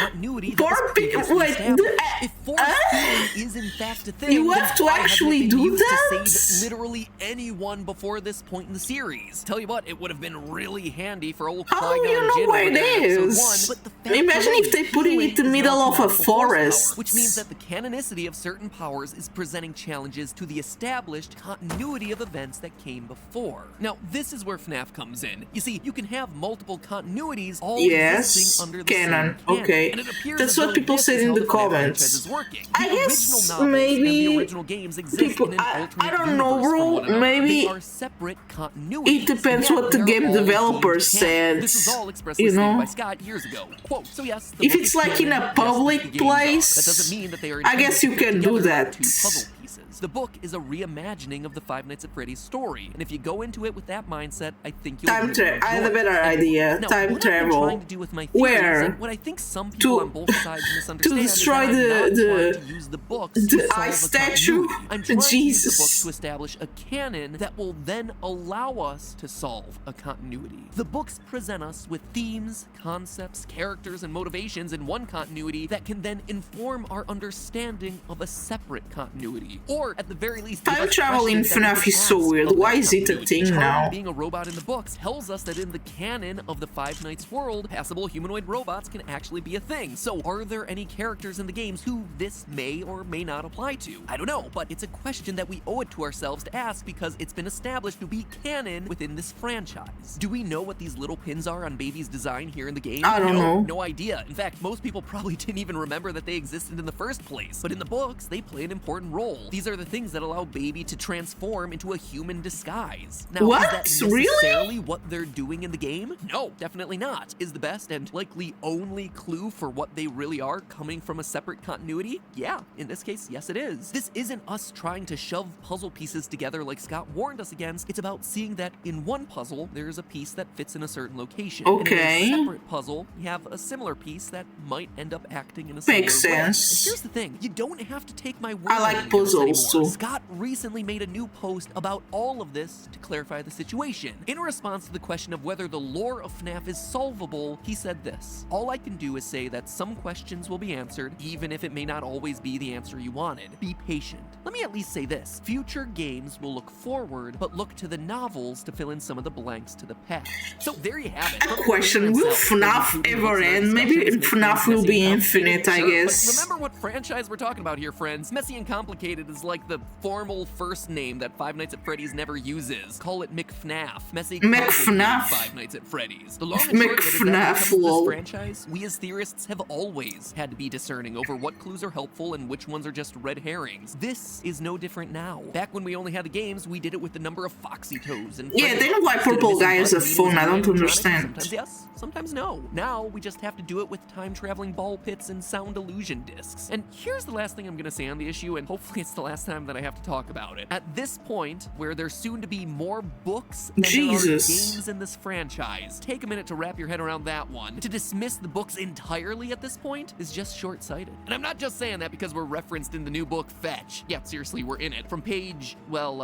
I read it on digital, so it's like page 250 out of 3,127. Quote, Greg What? did tune back in, though, when Kimberly Bergstrom raised her hand. Well, he sort of tuned back in. He heard her question, is this just a theory? She probably What? didn't No actually way. say it that way. That was just my creative interpretation of that line. Look, Ah, okay. Mom, I'm an inside joke hidden inside the second installment of a multi I thought they were scholastic putting book like series. Easter eggs of stuff. Anyway, meta discussion over. Let's talk about this new book and what it means for the franchise, shall we? Fazbear Okay. Frights number 2 Fetch was recently released, and it is, well, if I'm being honest, it feels much less connected to the series than the first one. Don't get me wrong, the stories are still really good, if not Okay. even darker than the original 3. I mean, one has a young girl outright being mauled to death and wrapped in a sheet while she lays there dying. So pretty intense Jesus. stuff. But the connections to the main lore are definitely a bit shakier this time around. I mean, the first book, Into the Pit, featured cameo performances by Golden Bonnie, Baby, Funtime Ooh. Freddy, the Missing Children's Choir, Cool and representation. more. This one, meanwhile, introduces us to a lot of new things. A smartphone-powered animatronic dog named Fetch, Ooh, tiny so free-roaming cute. versions of Freddy Fazbear called Lonely Freddies. Lonely It's a quality Freddies? time with Plush Trap, but, you know, it's Plush Trap. Like the D-Stringer Plush? and the FNAF canon alongside the Bitty Babs and the Endoskeleton 2.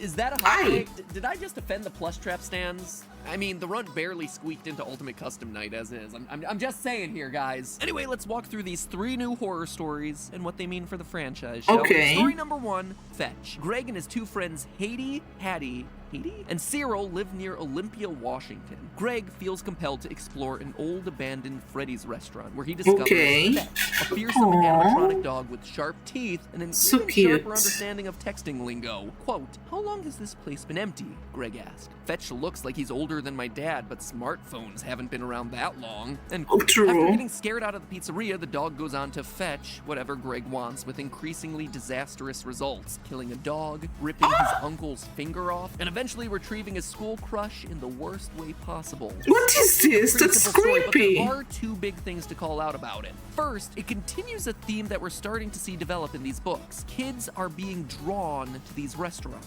It's never explained in the story, but Greg feels compelled to go to Freddy's by some unseen force. Quote from the book, "This might be what he'd felt in the field, what had called him here." And again, a bit later in that chapter, Greg was afraid he might not have gotten what he was there for, had he done what he was meant to do. End quote. Greg is now the second character to have some sort of psychic connection to these restaurants. As I talked about in our last theory, Oswald from Into the Pit had the exact same thing, where he inexplicably found himself drawing horrific animatronic monsters without ever knowing about Freddy's to begin with. It's also worth noting that both are the first stories in their respective books. It'll be interesting to see whether this trend holds in future installments. The second important part of the story, though, is that it clearly establishes Freddy's as a place where technology is advanced far beyond where the rest of society is. Why though? It's just a random pizza place. Smart devices like cell phones despite being older than the kids' parents. The reason I call this out is that in theory crafting for this franchise, I've seen a lot of theorists use the more modern, sleeker designs of the Funtime animatronics to put them later in timelines. But it seems like this story is telling us that those sorts of details don't matter. Hello, Kitty Patootie, how are you? Always be fantastically ahead of the curve when it comes You're to so kitten time. especially technology for kidnapping small children. Oh my god, that's so creepy. That story about random event generators and plants/machines being able to read our minds and summoning stuff to you via mental focus, but I can't quite think of how it's important to any of the actual overarching narratives for the franchise, so maybe it's a discussion for a mini theory at some point down the line. Mini theory, it's so I'm cute. just gonna skip it. Story number 2 we'll come back to in a minute, as that one has the most to discuss. Story number 3, out of stock. A new plush trap toy, the plush trap chaser, a light-activated chomping green rabbit, is all the rage. Selling out in stores across the nation. It also retails for $79.99. Jesus! So Scott be making those fat stacks both IRL and in the book world for his killer merch. Jesus! A boy named Oscar, fed up with never getting what he wants, shoplifts the last one that someone had supposedly returned for being defective.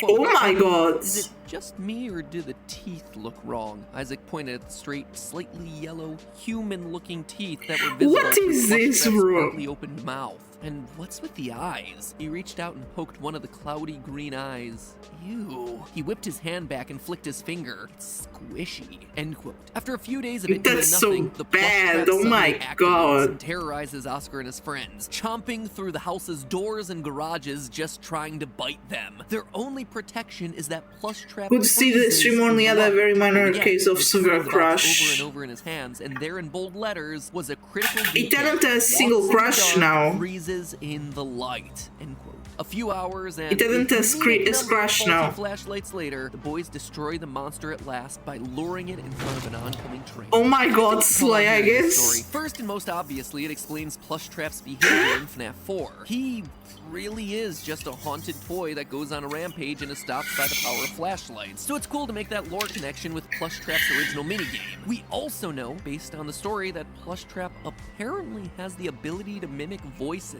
He has a speaker system built in under his fur and is able to mimic the voices of Oscar's mother and friends. Now, this is a really interesting detail because up until this point, the only voice mimics in the franchise have been the Funtime animatronics, with their built-in systems intended to lure children away from their parents so that they could be grabbed. This suggests the possibility that Plush Trap was either a prototype for those larger models, testing out the voice mimicry software, or was himself a Funtime-era animatronic. Thank you for the sticker. Theorists have classified him alongside the other nightmares from FNAF 4. But the last and most important thing to call out, though, is the fusion of human parts and Jesus Christ. The story makes it That's very so creepy. clear What the Plush Trap hell? Oscar runs away with has both human eyes and teeth. quote from the book. Raj turned to Oscar. You managed to steal us the only plush trap chaser that looks like a half-human hybrid, end quote. Now, this idea of a half-robot, half-human animatronic is a completely new concept for the series. Yeah, it's creepy anyway. Before we had ourselves Nightmare, the black, transparent, spooky bear that, if you looked closely enough, had a human brain in its head as a part of its design. A detail that pretty much all of us dismissed. I mean, all of us glossed over Nightmare in general as just like the embodiment of death. The game's Grim Reaper as the crying child slowly flatlines in My his god, what hospital is bed, this? Or, you know, just a figment of the boy's haunted imagination. But with this context from Fazbear Fright, could Nightmare have actually been a real experiment? Was William Afton in his quest for immortality, or Henry in his quest for more lifelike robots, testing the human brain's ability to survive in and operate an animatronic body? This would make Nightmare Jesus, the what literal is this Frankenstein's series monster now? for What? family entertainment dining. And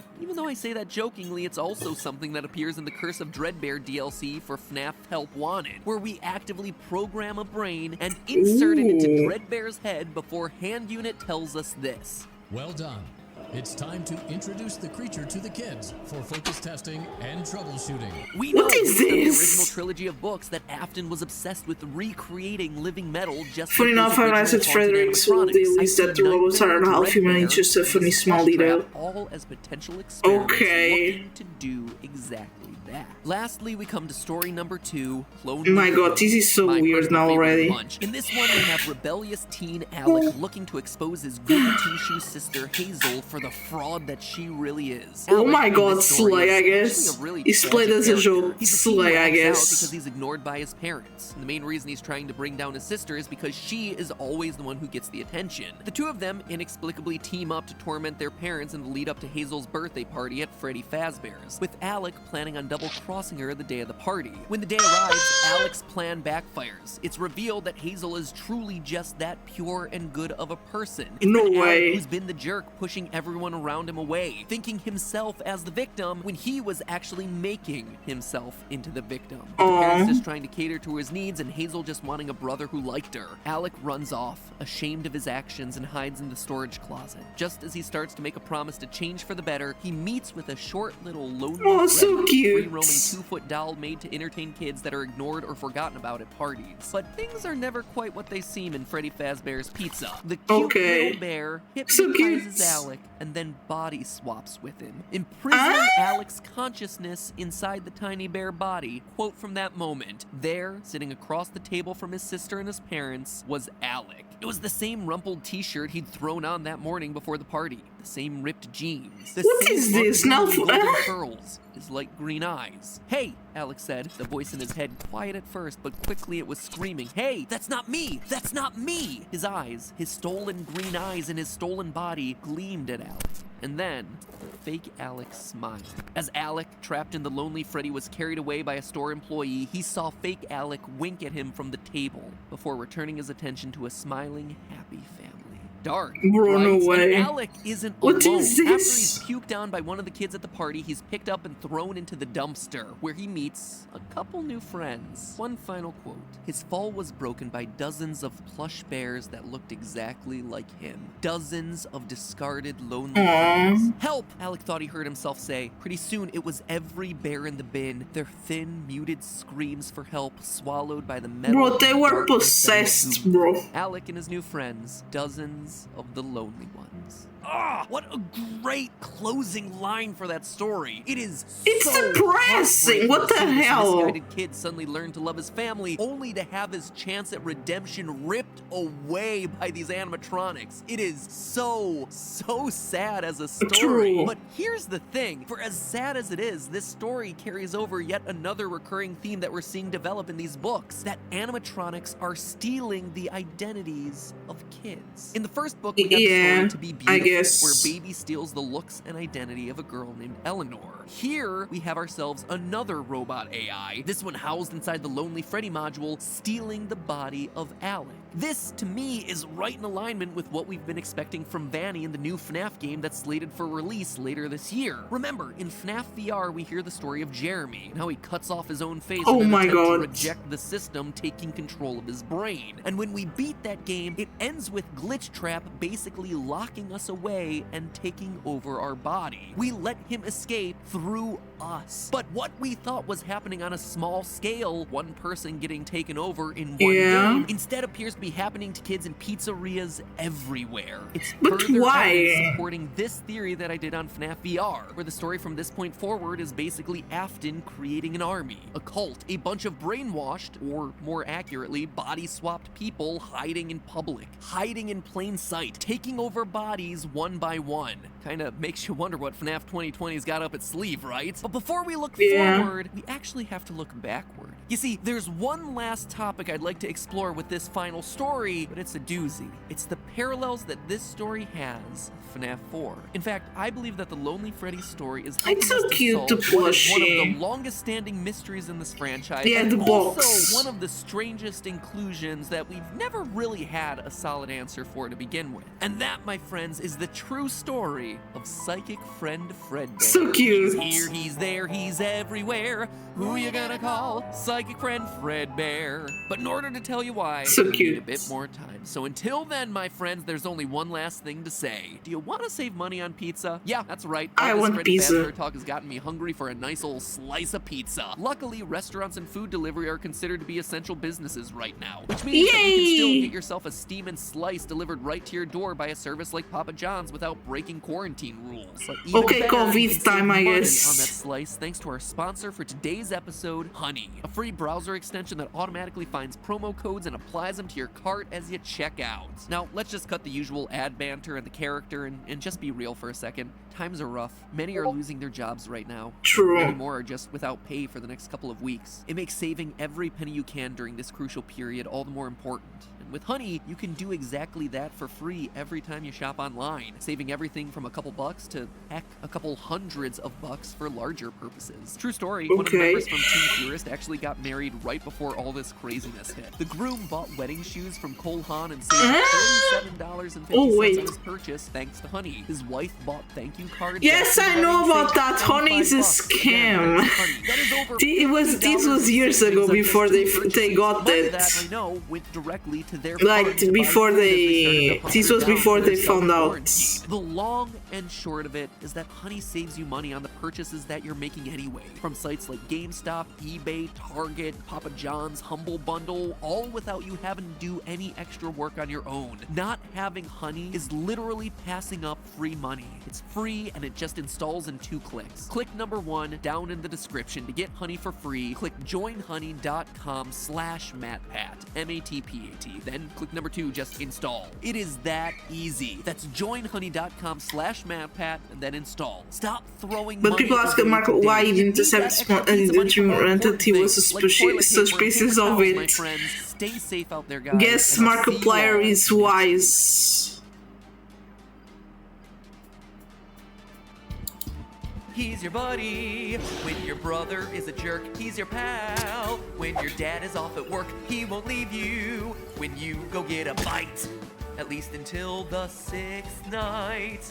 He's here, he's there, he's everywhere. Who you gonna call? Psychic Friend Fredbear. He's a flower. So cute, the music. Still unknown, and he stalks you. On your way back home, he makes a promise that throws off all the lore. Seriously, Scott, what is this line for? And is it supposed to be in a slightly different yellow font here? Are you meaning this to be figurative or literal? Because if it's literal, you are opening up a literal can of worms. He's here, he's there, he's everywhere. Who you gonna call? Psychic Friend Fredbear. So cute. He's here, he's there, he's everywhere. Who you gonna call? Psychic Friend. It is the classic. They need to make money, so if they say they are doing something for free, they are getting something else. Well, I guess. Hello, Internet. Welcome to I guess that makes Theory, where I sense. start off today with a disclaimer. Warning! In entering this video, and honestly all of my theories, you're entering a zone of speculation. Where any idea is valid for consideration in the hopes that it solves more problems than it creates, answers more questions than it raises, or ties together dangling pieces of evidence in a narratively satisfying way. Am I trying to solve the lore? Yes. Am I doing it by asking really extreme, over-the-top questions, looking into very specific details way too closely?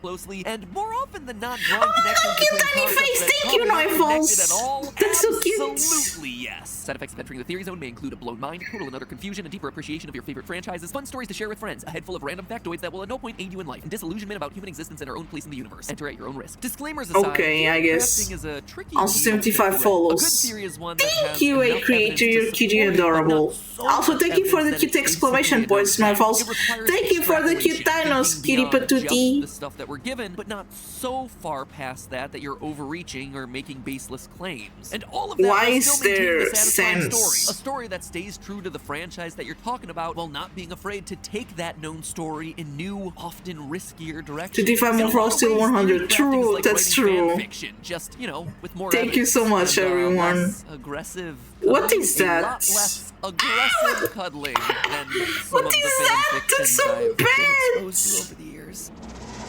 Oh my god, what is Right oh my god.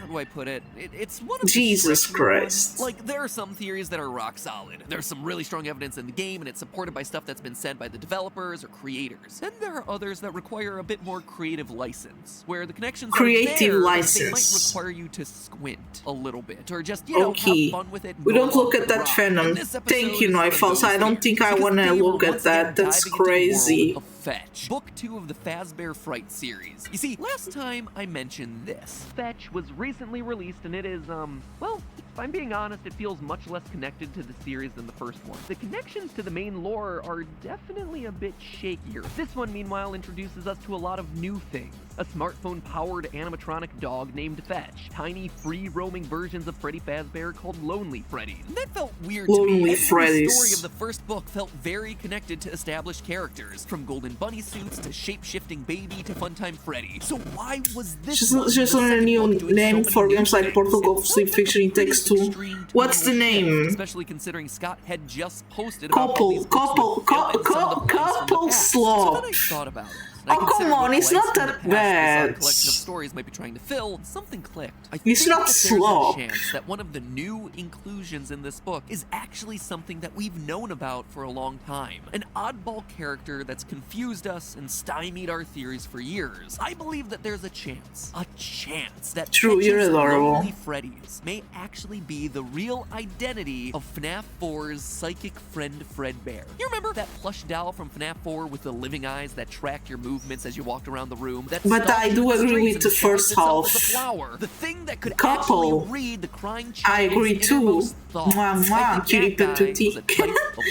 So adorable. But to truly understand why I think these two are connected, let's begin with Lonely Freddy's story. To quickly recap the story in a bit more detail than I did last time, because now the details actually matter for the theory, Alec is an angry teenager who's upset that his younger sister Hazel gets all of their parents' love and affection because she's practically perfect in every way. So when Hazel, just out of the blue, starts being overly nice to Alec and wants to join him in making their parents miserable, he doesn't trust her. He suspects that she's up to something, and so he concocts a plan to expose her for being a spoiled brat at her upcoming birthday party, which happens at, wouldn't you know it, the local Freddy Fazbear's Pizza. His plan, well, it's not a particularly good one, and if I have to fault this story for one thing, it's that the mechanics of how it all works is kind of confusing, so stay with me here. At Freddy's, they have this big money booth. You know, those what is a money booth? Fans that blow all these tickets around you, and you try to grab them, and you walk away with whatever you're able to capture in the booth. And in the booth, there's a special ticket that allows you to win the top gambling for kids. Yarg Foxy. Basically a large Foxy doll with extra hook-swinging action. Okay, so it seems like Hazel really wants to win the Yarg Foxy, so Alex sabotages her chances by taking out the special winning ticket before she gets in. Except she does win. By some weird, magical, unexplained miracle, the ticket winds up in her hair, and she wins the Foxy doll. The twist, though, is that she didn't want to win it for herself. She wanted to win it for Alec.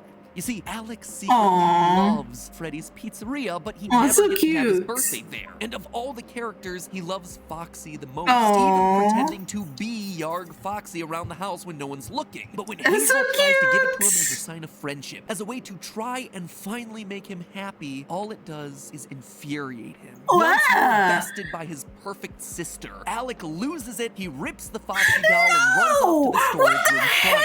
Once there, he meets a lonely Freddy doll, a small, free-roaming version of everyone's favorite bear. The bear hypnotizes him and then body swaps with him, leaving Alex I agree, nor false. What the hell is this? While an AI with his face roams free, unbeknownst to his family. So forgive me the detailed Hopefully the AI is better. Because Alex's Jesus. story, strangely enough, closely matches what we see happening in FNAF 4's Crying Child. Now, I don't think Alec is the Crying Child by any means. There are just way too many differences here. But I did want to call out how similar these two stories are because the parallels seem intentional. They seem to be inviting us to compare these two stories. So let's do exactly that. Just like in FNAF 4, there's a countdown to a birthday party happening at Freddy's at the end of the week. Though in this case, it's a sister's party and not his.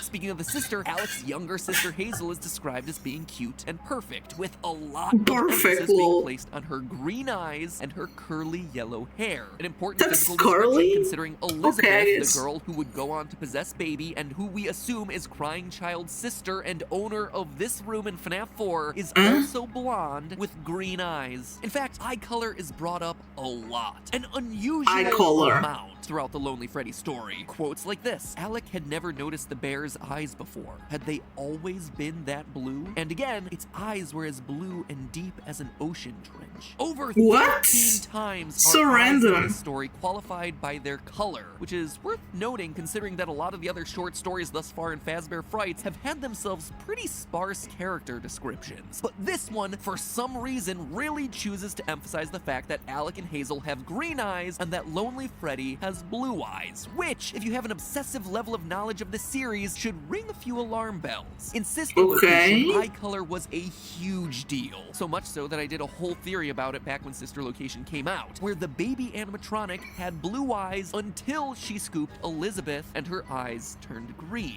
Here we have something very similar happening. Quote from the story: Alex stared hard into the blue eyes of Lonely Freddy, eyes that had burned through his soul, and he searched for answers of his own, but he only came away with more questions, because the blue eyes of the bear had suddenly turned a light green. And again, in this quote, all Alec could see was the bear as its newly green eyes bore through him. So we've got a party, a What is this? The magic, I guess? Obviously, there's gotta be more, right? Alec, when his plan fails, runs off to hide in the storage room crying, similar to the crying child being locked in the storage room in FNAF 4. And in general, Alec is just a sulky, moody kid who, similar to our crying child, both loves and hates Freddy Fazbear's. Alec, in the book, loves the restaurant and its characters, but he also hates it because he only gets to go when it's for his sister, which makes him bitter and angry to be there. Why don't you go by yourself, bro? What? The crying child has for the restaurants, who clearly likes the franchise. I mean, he has all the toys in his room. And yet, so while cute. He's there, he's clearly miserable. We're not exactly sure why, but he does have mixed feelings about this franchise.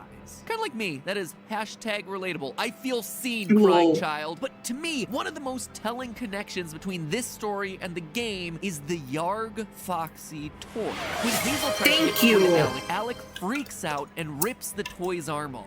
It's a small detail, but one that immediately made me think of the Foxy Thank you so much. The Crying Child's FNAF 4 room. A Foxy plush with one very specific feature. A feature I consider making an animatronic more straightforward animatronic. Why didn't you do that, creator Kitty Patootie? You could do it. A body part ripped off in some way, in the possession of a kid who both loves and hates Freddy's, that winds up locked in a storage room crying, attends a birthday party, and has themselves a green so specific. It is just haven't. Okay, Kitty. If you want, you can do it. I guess. They're inviting us to compare them. It's actually a bit uncanny. Alec in this story is almost like a fusion of the Crying Child and his brother. You see, Crying Child, okay, I guess, that we just talked about, but also the older brother because, well, he's a mean. Maybe I will later. What, today? Let's go, I guess. Foxy, so much so that he pretends to be Foxy around the house, just like we see the older brother doing to torment the crying child in FNAF 4. Again, it's not exactly the same. There are plenty of differences between these Not two today, just one day. scenarios. There are a Okay, lot of Kitty parallel Patootie, details, adorable. I almost love like you. alternate universe versions Oh my of god, roughly Kid the same Animal, thank series you. of events. Oh my So god, what Kid does any Animal, of this have thank to do you. with Psychic Friend Fredbear? Well, I believe that all of these parallels with FNAF 4 are intentional. They're drawing lines between the two stories, inviting us to compare them. And when you do that, it becomes undeniable that Psychic Friend Fredbear is a Lonely Freddy. To understand why, let's start with the book. This is how Lonely Freddy is first described. Quote, "It was a weird name for a toy, but the weirdest parts of it were harder to define. The bear stood stiff, almost at attention. Its eyes stared straight ahead at the stage, but Alec had the strangest feeling that it was still watching him." End quote. Okay, so a small that's Freddy toy creepy. with eyes that watch you as you move around the room. Definitely sounds like what Psychic Friend does as we maneuver our way through the FNAF. Oh yeah, minigames. true, His true. white eyes That just move happens, around yeah. with us wherever we go. We're also told that the Lonely Freddy is able to free roam in order to follow the kids around. Again, explaining why he shows up in crazy. every screen of the FNAF 4 minigames. It is literally designed to be a moving surveillance camera. I mean, maybe it can't disguise itself as a flower or whatever, but just chalk that one up to Scott's artistic license. Later in the story, we're told what the purpose of the Lonely Freddy is. Quote again, "At Freddy Fazbear's, we believe that no child should have to experience the wonder and delight of Freddy Fazbear's Family Pizzeria alone. Using patented technology and a touch of that Freddy Fazbear magic, Freddy will learn all about your child's favorite things just like a true friend." Aunt Gigi goes to their mom, "Is it just me, or does Lonely Freddy sound like the cure for the unwanted kid? It's a mechanical last resort, as in no one wants to play with this kid, so here's a machine that'll do it instead." And okay, that's kind of depressing. From a friend to sad and lonely children. Children just like FNAF 4's crying child. Children just like Alec. And in a line, again drawing parallels between the two stories, we get ourselves this. Quote, "If there was ever a kid who would have been foisted onto a Lonely Freddy at a birthday party, it would have been Alec." Now, this is important. One of the strangest things about Psychic Friend Fredbear in the game was his knowledge of crying child's innermost thoughts, saying things like, "Remember what you saw," and "he hates you." It's the whole reason I started calling him Psychic Friend Fredbear in the first place. The toy's knowledge of what was going on inside the boy's head was just uncanny. Just one of the many strange things about this character. One of the many strange things about this character that gets an explanation via Lonely Freddy's behavior in the story. The bear approaches Alec in the storage room and starts asking questions. Questions that start to turn serious. Okay, thank you. The bear said, "We should be best friends." "It's a stuffed animal," Alec told himself. "It's a stuffed toy." Thank you. Color? And also I have a better posture now. The bear's questions took a different turn. What would you do if you were asked to hurt someone? Thank you so much for taking care of my health. Reaching its soft plush paw into his very soul and extracting the answers he kept the most hidden. And it was doing it so effortlessly. So the Lonely Freddy is a stuffed bear designed to act as a surveillance camera on kids. Follow them around, talk to the sad, lonely ones, and then extract information from them to become their friend before eventually body swapping with them. Bro, that's so scary. Every one of those details, minus the whole body swap thing, is something that we see the Psychic Friend Fredbear do. But there is one last detail that I haven't included yet. The Freddys are controlled by a man who works in a private backroom office. Oh my god, so cute! You're adorable! So cute.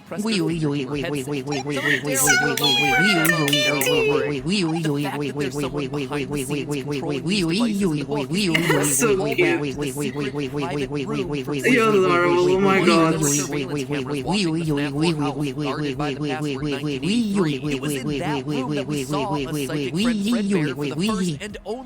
You're so cute, oh my god, you're a kitty, man. Desk was a short little plushie with his You're a white kitty, little so cute, thank you. right next to him, coinciding with this scene from the book. Oh my god, cute tiny Reximo, thank you. The official name of Psychic Friend Fredbear is Lonely Freddy. It's not quite as fun, but I guess it's easier for me to type, so that's a plus. It's a camera system controlled by someone hidden in a back surveillance room. A system that has the ability to walk and talk and maybe even hypnotize and body. Jesus Christ. The question that we're left with is, who was controlling it in FNAF? Yeah, ooh. I mean, it seems like the obvious answer here should be William Afton, right? Who else would be doing it, but the bigger I don't question know. is why? Why would he be doing all this just to watch what we assume is his own son? And then over in Bookland, the question is whether all of this is intentional. It seems like the employees don't actually know the true nature of these robots, so is this an AI roaming around, or was a normal Lonely Freddy swapped out for one with body snatching abilities? Ooh, yeah, That one seems like probably. the most likely scenario. Oh my considering god, in story powerful number 20, octopus! the Thank dog you, a watched creature that keep chaser it swap with an tutti. evil one with human body parts. I So do, this maybe is so William scary, what the Afton or hell? some of his people in this book universe are slowly seeding out evil animatronics into the world to run as little test cases. Also, since I'm wrapping up my discussion of Fetch here, something else for you to chew on. At Hazel's birthday party, there's a girl named Charlotte. A girl who shares a name with the child that we know goes on to possess the puppet. A girl who, in this story, is allergic to chocolate and accidentally eats some and then spends the rest of the party vomiting. Could this my actually god. give us an explanation for why Charlotte in the games would end up outside of the party, outside of the restaurant, when we see her in FNAF 6, before she eventually gets killed and turned into a puppet? It may be. It's just a thought that I'm throwing out there into the universe for everyone to pick That's apart. weird, but with Fetch okay. out of the way, it's time to look ahead. Because based on the descriptions, it's books number 4 and 5, coming out later this year, that seem like they may hold the biggest lore reveals yet. In book 4's description, we see that one of the main characters will have the name Susie. If she also has herself a dog, Susie is almost guaranteed to be confirmed as our Fruity Maze girl, and our first ever victim, that's the one who goes on to depressing. possess Chica. We also know that one of the book 4 stories will be about Pete and his younger brother who, quote, get in a fight in the wake of their parents' divorce and fall prey to a gruesome curse. Huh. Two Jeez. brothers with divorced parents. I'm back. who have Hello, some Shield blood Gamer. curse How on their are family. you? Seems like it could be another stand-in for our crying child and Foxy bro getting wrapped up in the cycle of serial killing their father started decades prior. And then flipping over to book number 5's description, quote, And now "In the room school is 12A done. of Heracles Yay! Hospital, Home something time. evil is keeping a man alive. Heracles Man with gruesome Hospital? burns all over What? his body and an iron will to live." Sounds a lot like our good old buddy William. Or it could be Jeez. the aftermath of the FNAF 6's restaurant burning. Oh my With god, that being the pizza! last Thank you, book in the Noifals! Fazbear Keep Fright series, tiny I'm pizza expecting that emote. one to tie Thank you. up a lot of different loose ends.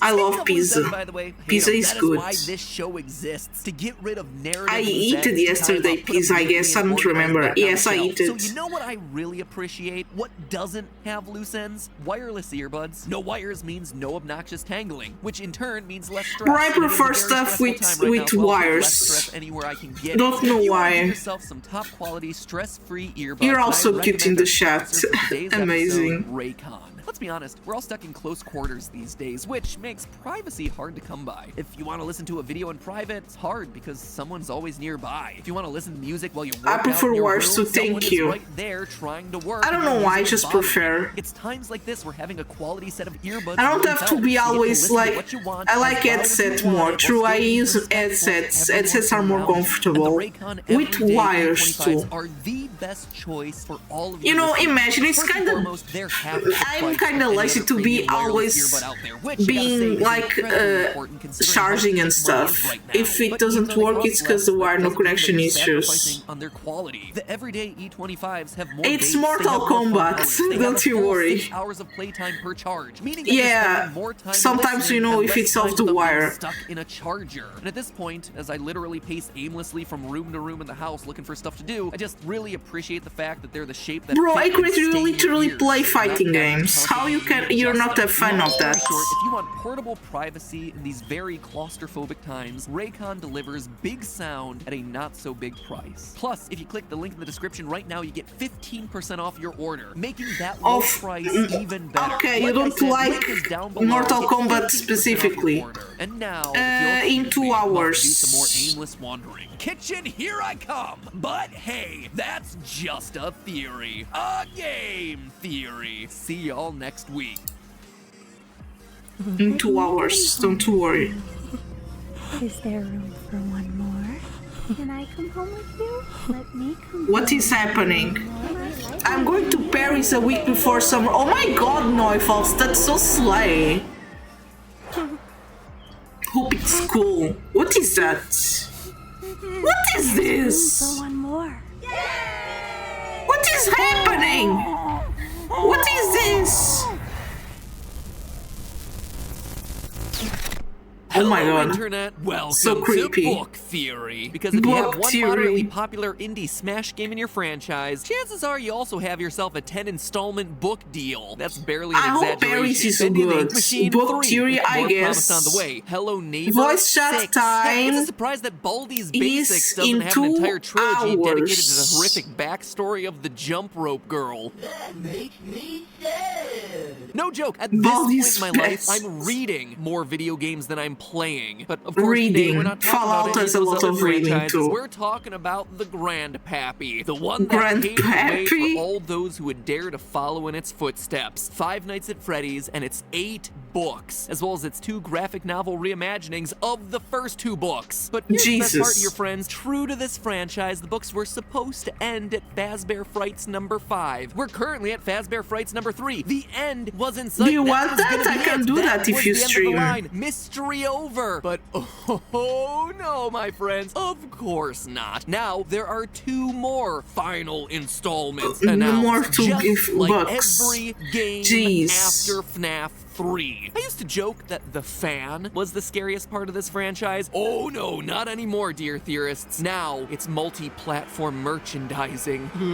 Multi-platform merchandising, what a weird 1:35 a.m. just thing. came out, and oh boy, there's What does a that lot mean? to talk about with this one. If you'll remember, Scott has made it pretty darn clear that this new book series is meant to help us solve the mysteries So I may get from this, the it's past, going and to that eat all the stories books are, and as they games say on in Game every book's Materials official till us description, able pulled to from meet the all franchise different corners of for the 60 FNAF more lore. But videos. unlike Dear the past Lord. 2 Fazbear Frights books, Yeah, where I the connections guess. have been a bit looser, I suppose, is the best way to describe a time-traveling ball pit that Milk. leads to a scene of some Where is the 1985 milk, though? pizzeria murders. The stories contained in this one, in 1:35 a.m., all feel very strongly connected to, well, like I just said, every corner of the FNAF canon. The stories here are starting to show how they're connected to not only each other, but also how they're connected to the Bro, original book Shanes. trilogy, and yes, how they're even connected to the games, creating this elaborate web of complicated animatronic death. But more than anything else, these books are starting to confirm things for us. Theories and suspicions that we've had for the better part of the last 5 years, which, you know, is kind of nice to receive some level of validation. Like I said, Okay, it is a lol. lot to cover, and so I'm going to cover this one like I've covered the last 2 books. Today's episode is going to be dedicated to a general overview of the stories, spotlighting some of the most important details for theory Look at crafting, the- and explaining what the I face think got this new batch of distorted. stories is trying to tell us about the series' mysteries, and then the next video we're going to be doing a deep dive into probably the biggest mystery of all 3 books so far, FNAF's What? newest killer animatronic, the Stitch Wraith. This guy is actually really interesting, and his story is starting Hey, to weave hello. through most of the 9 other small stories that we've covered in these other books, and what I have he to means might 7K actually have some severe implications for not points. just the original trilogy of Yay! novels, That's a but lot. also the future of the game. Congratulations. Like I said, more on that next week, but for today, let's start with our title story, 1:35 a.m. This one That's is the pretty name of the straightforward. story? Delilah is a young woman Bro, with so a tragic weird. backstory. Her parents both died when she was 11, at which point she was bounced around and abused, sadly, in the foster Aw. care system for years. Eventually, she 30 finds a stable home and 7. happiness with Where's a what man I'm named going to use Richard. it? They get Singing married, and modes. Delilah excitedly looks forward to I finally guess. having a child of her own, so she can finally complete the family that she never 30.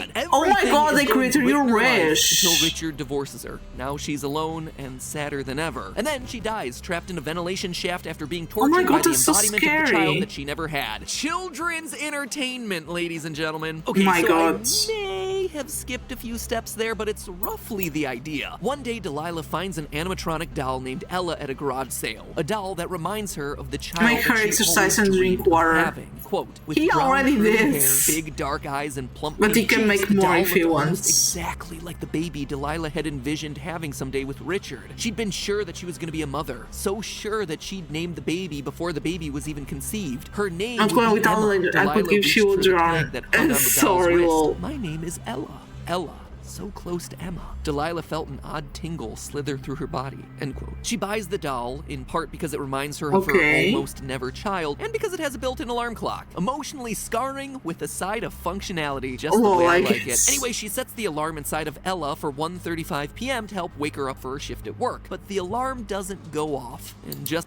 Now it's cookie time. Let's cookie time. Eating time is over. Now it's reacting Just like time. that, Delilah gets her first taste of parental disappointment. So she does what any good I'm parent would do in that sorry. situation, immediately hurls her would-be child into the nearest dumpster. Yikes, Delilah. Maybe it's better that you and Richard didn't have that kid after all. okay. Anyway, that night she's awoken at 1:35 a.m. by Ella. Delilah assumes that she accidentally set the alarm for AM rather than PM, which reminds me of the time I didn't bother to set the clock right on my Tamagotchi and was forced to scoop his poop every day at 4 in the morning. I can't imagine why he died. Certainly not my fault. Anyway, she tries to find the trashed Ella doll, but can't. And from that point forward is slowly driven insane by the doll waking her up every morning at 1:35. I mean, 1:35 is still early enough at night to get a decent night's sleep. It's not a 3 a.m. challenge or anything like that. 3 a.m. challenge. Knowing that she'll never feel safe again, she climbs into a ventilation shaft in a building under construction and dies. For the From bad book, pets. she never wanted things, she wanted love. It is a heartbreaker. Man, the stories in these books so far have been pretty sad, but this one is just tragic. In fact, all three stories from this particular book are just rough. Now, this story has two really important details in it. Details Thank that you so much make for all the Delilah's bad horrific bets. struggle a strange I love it. nexus point for both the original book canon as well Distorted as the game. face, oh so my let's god. start with the books first. In 1:35 a.m., the Ella doll is described as a, quote, helper doll manufactured by Fazbear Entertainment. Continuing Whoa. forward with that quote, the booklet had a list of what Ella was designed for. She could keep time and serve as an alarm clock, manage appointments, keep track of lists, take photos, read stories, sing songs, and even serve drinks. Serve drinks? Okay. Delilah shook her head. Now, in the games, we never really get to learn much about Henry, the If you creator won't of pay the her, I'll animatronics, do. but in Okay. the novel trilogy, Oh my Silver god, Eyes, Twisted Ones, thank and Fourth you. Closet, we You get don't to need meet to not do only his that daughter though. Charlie, It's but okay. also some of his other creations, including, wouldn't you know it, a doll named Ella, who is built to serve tea. From the Silver Eyes novel, quote, outsailed Ella on her track, I have a pet, child-sized doll Slay. bearing a teacup and saucer in her tiny hands like an offering, end quote. Now, across all three novels, we never get a solid physical description I like of the pet Ella pets. doll. But in another book, the Freddy Files, which collects all the main information about the franchise, we do get to see our first unicorn. illustration of the doll. And wouldn't you know it, everything matches the description of Delilah's little garage sale find from 1:35 a.m. I have a channel word idea, say. 1980s era bright blue full-skirted dress with pink ruffled trim and a big bow around the waist, end quote. It's the same doll, meaning that this first story is happening in the novel timeline after the events of Fourth Closet. Somehow, this is the doll that Okay, Henry for 1K created for his daughter points. Charlie, who I need to Skip technically video. remind you is his daughter. Alright, I because can again, do remember, his daughter that. died at a young age, and he replaced her with a series People of 4 will, robots that there's people represent that Charlie want me to growing up see at their various videos. I ages. could So Ella just skip technically them. is an early version of his own daughter. Figured I'd throw that little factoid in there since, this is a real and totally valid plot point from the novelized series of events in this very easy to understand series. But that's not all. While I was reading the story, the way Delilah decides to hide in the ventilation shaft felt really my God. strange to me. Like, why? It was super random, but also was one of those things that felt so oddly specific that it felt like She's it had to crazy have had now. a bigger purpose. I have So something dug else. Okay. around and found this for you. For your consideration, I present to you Night 2 of Sister Location. So, funny story. A dead body was found in this vent once. Okay, so not that funny, but it's a story. So, could Oh my Delilah God, no be way. that body that was actually found in the vents of Circus Babies Entertainment and Rentals? Maybe, but Forces probably more likely it's eating alluding to time. that story Okay. from Sister Location rather than directly Okay. the same one. You see, in the book, we're told that Delilah's vent is in a site that's under construction. Okay, let me do that then. Three-story structure that feels a bit like How an different office from building. Sister Sing Location, Mode is meanwhile, it? takes place I don't in an know. underground facility underneath a residential home, so it's probably not the same building. At the same time, though, the story makes it clear that Delilah was drawn to this place. Quote, the answer to Okay. her plight was in here. She was sure of it. Someplace here, she was gonna find a way to escape Ella forever, end quote. Time and again throughout all of these Fazbear Fright stories, we're shown people being drawn to the Freddy Fazbear locations through some Why? supernatural force. So could You should Delilah, say something to or make her whoever sing. died in the What vents if of I Sister don't know the Locations have been song? compelled to come there? And this story is just giving us a hint as to how that happened. Maybe. And whereas the Delilah sister location connection might just be me reading too far into things, that certainly isn't true for our second story, Room for One More. In this story, and stop me if any of this sounds familiar, Stanley is a night guard at a mysterious underground Well, if I facility only full sing of without little music in the ballerina dolls background, looking to probably escape there's to no the problem, I don't surface. know. Ding, ding, ding! It's like in one sentence we just won FNAF bingo. Each night he falls asleep on the job, wakes up to find a mini Rena doll on the desk asking to go home with him. Stanley falls so asleep cute. again, and when he wakes up, the doll is magically gone. Over the next few days, his arms start to swell, his Oh throat my God. starts to bleed, and yet he keeps going to work, keeps finding dolls, and keeps falling asleep. Eventually, he learns that the dolls have been crawling into his mouth while Oh he my sleeps, God. causing his body to swell to the point of bursting. No The end. way. The moral of this story, kiddos, be a good employee. Don't sleep on the job. I love Otherwise, search if it's little okay to sing animatronic like a creatures are gonna cover crawl or into the you voice and is make you copyright. explode I don't know, inside bro. out. What's also I like interesting the about this idea story is anyway. Stanley's dreams. Each time he sleeps while on duty, he has himself a strange dream. In the first, Funtime Foxy is a cab driver. In the second, the facility's power cuts off and he comes face to face with Funtime Freddy. And in the last one, Ennard is a dentist and Ballora is his dental assistant, which I would say is one of the strangest things to ever appear in The this instruments franchise. are But not. then again, I turn Okay. your attention to this corner where we have time-traveling ball pit, anime true. Foxy, Yandere Chica. Anyway, My this one's gosh. pretty obvious, right? Stanley is working at Circus Babies Entertainment and Rentals, that underground facility from sister location, and the dolls crawling into his mouth are a parallel to Ennard using Michael's progressively decaying body as a skin suit in that game's secret ending. I think this story might be trying to give us a more realistic interpretation of those events, or something that more closely matches what we see happening in those ending cutscenes. That instead of Michael being scooped and having a skeleton removed and all of that at the same time, that our Jesus. protagonist Michael instead is being slowly filled up with animatronic pieces night after night, giving him that progressively sickly look that scares all the people around him. Stanley's story Oh my God. even mentions this, quote, he staggered Can't hear and the name stumbled Stanley, down the the name- sidewalk. same after Passers-by Stanley's stared, parable. some seeming worried. What others is a just annoyed, Stanley like parable? it inconvenienced them to see another person suffering, which feels right on I'm point sorry with how for those the cutscenes were question. depicted in sister location. But okay, of the 3 stories in 1:35 a.m., it's story number 3. It's a Nuke. game. That's the most Oh, exciting yeah, I to talk remember about, someone at least talked for today's about that. episode, I because forget, this one sorry. gets to the heart of what is still to this day the single biggest question of the series, and that is the identity of Golden Freddy.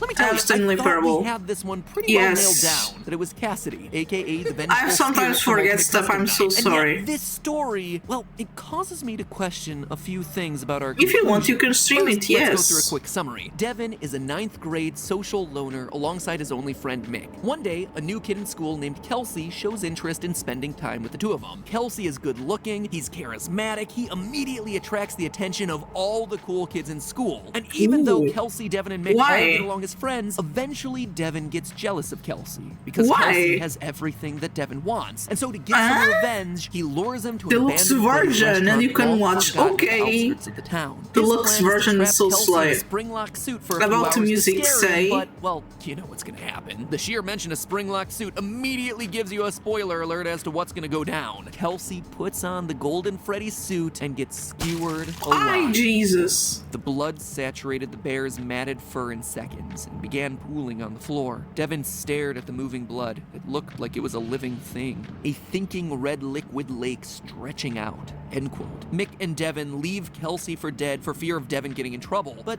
they're not quite No, sure yo no he sé si puedo actually censurar died. eso ni Nearly decirlo, a week ¿verdad? later, Devin is convinced to go back and check on Kelsey, but when he does, he's in for a surprise. Kelsey is vanished. Devin eventually sticks his hand inside the suit's mouth to feel around for Kelsey's slumped-over dead body. Okay, I can't use an even instrumental. I should use royalty-free music. Okay. Bleeding to death, he gets a final glimpse into the suit, and, well, let's just say what he sees inside rocks the foundation of what we know about this franchise. How do I get a Devin wiggled in license, one more though? attempt to free himself. The mouth opened even more, and Devin got a sudden glimpse inside the suit. He gasped. Down low, past his arm, Devin could see a body, a dead body, just like he thought he'd find when he came back here to check. But it wasn't exactly like he thought he'd find. This one had curly black hair.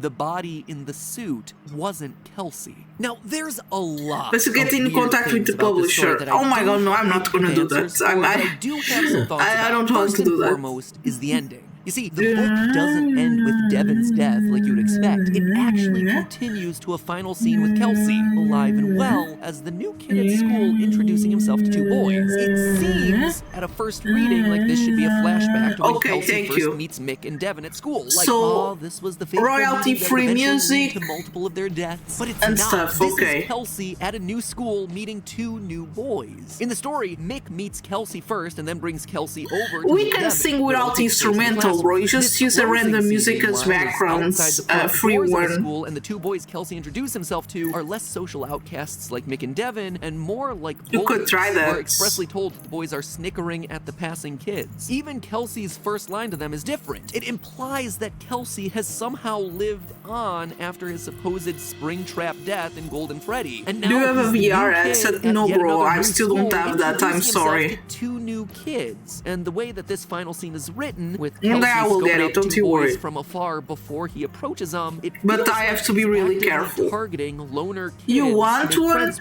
with. Bro, Could this be no. Kelsey's attempt No. to befriend kids that most No, not overlook now. and then lure them And back if I to want, I Freddy's will buy pizzeria it, for some okay? tragic incident to happen? It seems like it would be a stretch, but let's talk about Kelsey himself. Mr. Perfect. Kelsey is a weird entity in all this. Throughout the Ooh, story, Way there are Creator moments is when his Slay. behavior is He has a specifically cardboard called out one. as slightly off. Quote from the book, Kelsey tilted his head and studied Devon for a couple of seconds. For those 2 seconds, Devon had the weird feeling he was being evaluated. And again later, Devon was tempted to stab Kelsey to see if he was a robot. Kids don't say stuff like that. Once they're actually at the pizzeria, things go surprisingly smoothly for Devon's plan. Stop. The line in the book even Stop. goes like this, quote, Stop. this was going No. even better than he imagined. He thought he was gonna have to talk Kelsey into trying on the Golden Freddy suit, but it looked like he was gonna do it all on his own. It was like it was meant to be. Hey, All of it seems to creator, cast don't some say level of that, suspicion either. on Kelsey's true motivations. Stop. That's without Yes, even stop. mentioning the fact that his Stop body just buying goes me missing stuff. at the end of the book when it has been skewered and bled to death. Thank to you. Me, it feels like Kelsey may just Thank be you. our vengeful Oh my God. spirit from Oh, Ultimate I feel so Custody. In the guilty, story, bro. Don't Kelsey give me is stuff, described as okay? having wavy blonde hair I'm and already blue eyes. grateful Now, for we have a Buckshot pretty solid Roulette and idea that its hair Dolmare. is Please straight don't give with me a more slight wig, stuff, and it okay? appears Thank to be you. blonde. But here's the kicker. This image was created by inverting colors. It's what gives it that blown out and kind of creepy appearance. If you invert the colors of the vengeful spirit's eyes, you get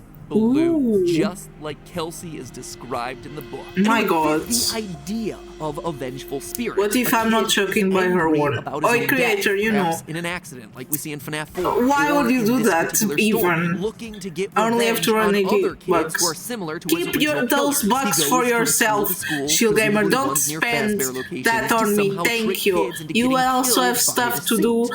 The You need parallels to with eat. vengeful You have spirit stuff even you go to want to moments play. right around Keep that Kelsey's for death in the yourself, book. please. This Thank is you. how it's described, and the sound wasn't the bad part. It was bad, yes. but the I only bad have $3 really in my bad part was the way the suit account. started jerking in a spastic, horrific dance. It looked like the moth-eaten Also cute wildeblotched animals, gold thank bear you. was convulsing, but it wasn't. Oh my the God, bear, so it was slay. Kelsey. It's remarkably similar to the final cutscene from Ultimate Custom Night, where we Congratulations. see again an That's a angry lot, Golden actually. Freddy, presumably filled with the vengeful spirit twitching off into the darkness. Also worth noting is that the Springlock suits are apparently Also, big enough for VR kids to sets slump are down more into the expensive body. than a Devon, when he initially PS4 can't or find Kelsey's body PS5. inside the suit, decides to Her dig deeper birthday is down in into early it. Quote, February. "If Kelsey somehow slid down Wait, I into can't the say suit, that was yet. that his hair But I that hope Devon you could have see? a This, to me, good confirms what birthday we see in party, FNAF 4's or it's just story through birthday. cutscene, the strange tuft of hair that's coming out of the body of the suit. Back then, we weren't Hair? sure what this was trying to tell us, what that tuft of hair was meant to be. But now, I think we can safely conclude that it is indeed a child stuffed into that body, and that we're only Jesus. seeing the top tuft of hair poking out. It would seem to imply that there was a victim before the bite of 1983, and that the crying child was somehow aware of at least one, if not multiple, of past victims shoved inside the suits. But all of this brings us to the obvious question of this story: the curly black I'm actually getting an hair extra at the two. bottom of the Let's suit. go, Who's more that? And money. honestly, I'm not sure. Cassidy, which is what we've been assuming to That's be Golden good, you Freddy's know. name this entire time, does indeed Then you buy have stuff black for hair. It's yourself, always been treat described as yourself long and stuff straight. like In the that. fourth That's closet, good. we physically see Cassidy, and she's described as this, quote, "That's Cassidy, a girl with long black hair." No, no! And in the survival logbook where we Don't first learned of stop! Cassidy's Please name, don't there's this buy girl me who, stuff! again, has long, I already black, told you to not straight buy me hair. stuff. That's something worth pointing out. For as Please chaotic don't as buy the me story stuff. in this franchise has Oh my been god. for all its iterations, names I and will feel so hairstyles and colors guilty. of the You don't victims need to buy that for fairly me. Buy it consistent. for yourself. Susie is always associated with her dog. She Thank has you. blonde Someone hair with supports curls me, a and creator. blue Don't eyes. do that. Cassidy always appears to have straight black Also, hair. Titanimo, Fritz thank always you. has freckles. The names Freckles. and faces of the surrounding characters may change, but the missing children all seem to be fairly consistent in both name and physical description, which is an important detail to keep track of moving forward. So could Please all of don't this buy mean me that stuff, Vengeful okay? It's Spirit already and good enough Cassidy what I are two have. separate entities? That two spirits might both be in possession of Golden Freddy, or that Cassidy isn't really associated with Golden Freddy at all, and is instead the identity of one of the other animatronics. Because in Fourth Closet, she technically wasn't the one who was associated with Golden Freddy. Honestly, I don't know. I need to actually review the At least let evidence me for this play one, and I all the encourage you to native do the games same. The first. last thing worth True. mentioning for all of us to chew on I is have the like more mysterious than Slytherin 100 that's heard games throughout this already. story. Well, the boys are exploring the And abandoned all of them pizzeria. are They gonna hear be something voted next inexplicable in time the I wall. finish They were in the Minecraft. bathroom. Devin was pretty sure he heard something slithering through the walls. He didn't say anything. What? From the way the other That's boys' weird. faces paled, he knew they heard it too. They didn't mention it either.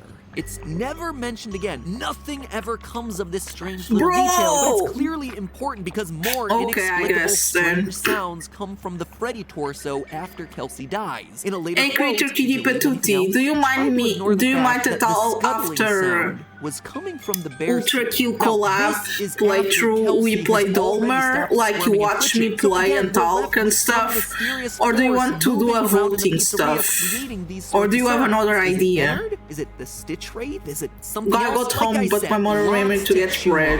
with this particular I guess book, but as bread you is can tell, it's important. given us pretty explicit information about some of the biggest questions Is there? that this series Hopefully, has had. bread Now, is it's up not to too us, far as away. Oh, always, love to puzzle put all those pieces. pieces together. And there certainly are a lot of pieces that'll start coming together next time as we start looking into the power of agony and the twisted Hopefully the bread timeline is of good FNAF's when you get next it. newest murderer, the Stitch Wraith. So make sure you hit that subscribe button to get notified of when that video comes out next week. And in the meantime, do me a favor, remember, it's just a theory. A game theory. Thanks for watching. You're welcome. Play normal instead of Ultra Kill. No, we have to play Ultra Kill. Wait. We can't just do that. Calm down. Okay? We have plans. I have to do those plans. After Ultra Kill, I'll play Dolmer. But please stop buying me games. Thank you.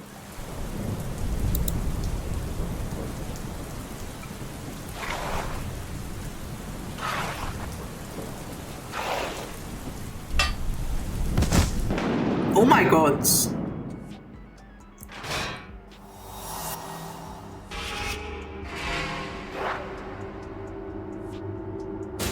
What is that?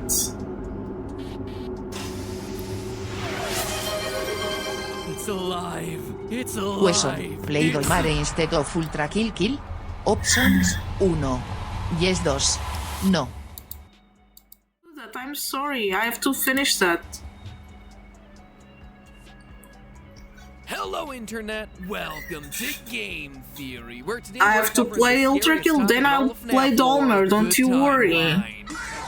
Okay? But not for the games.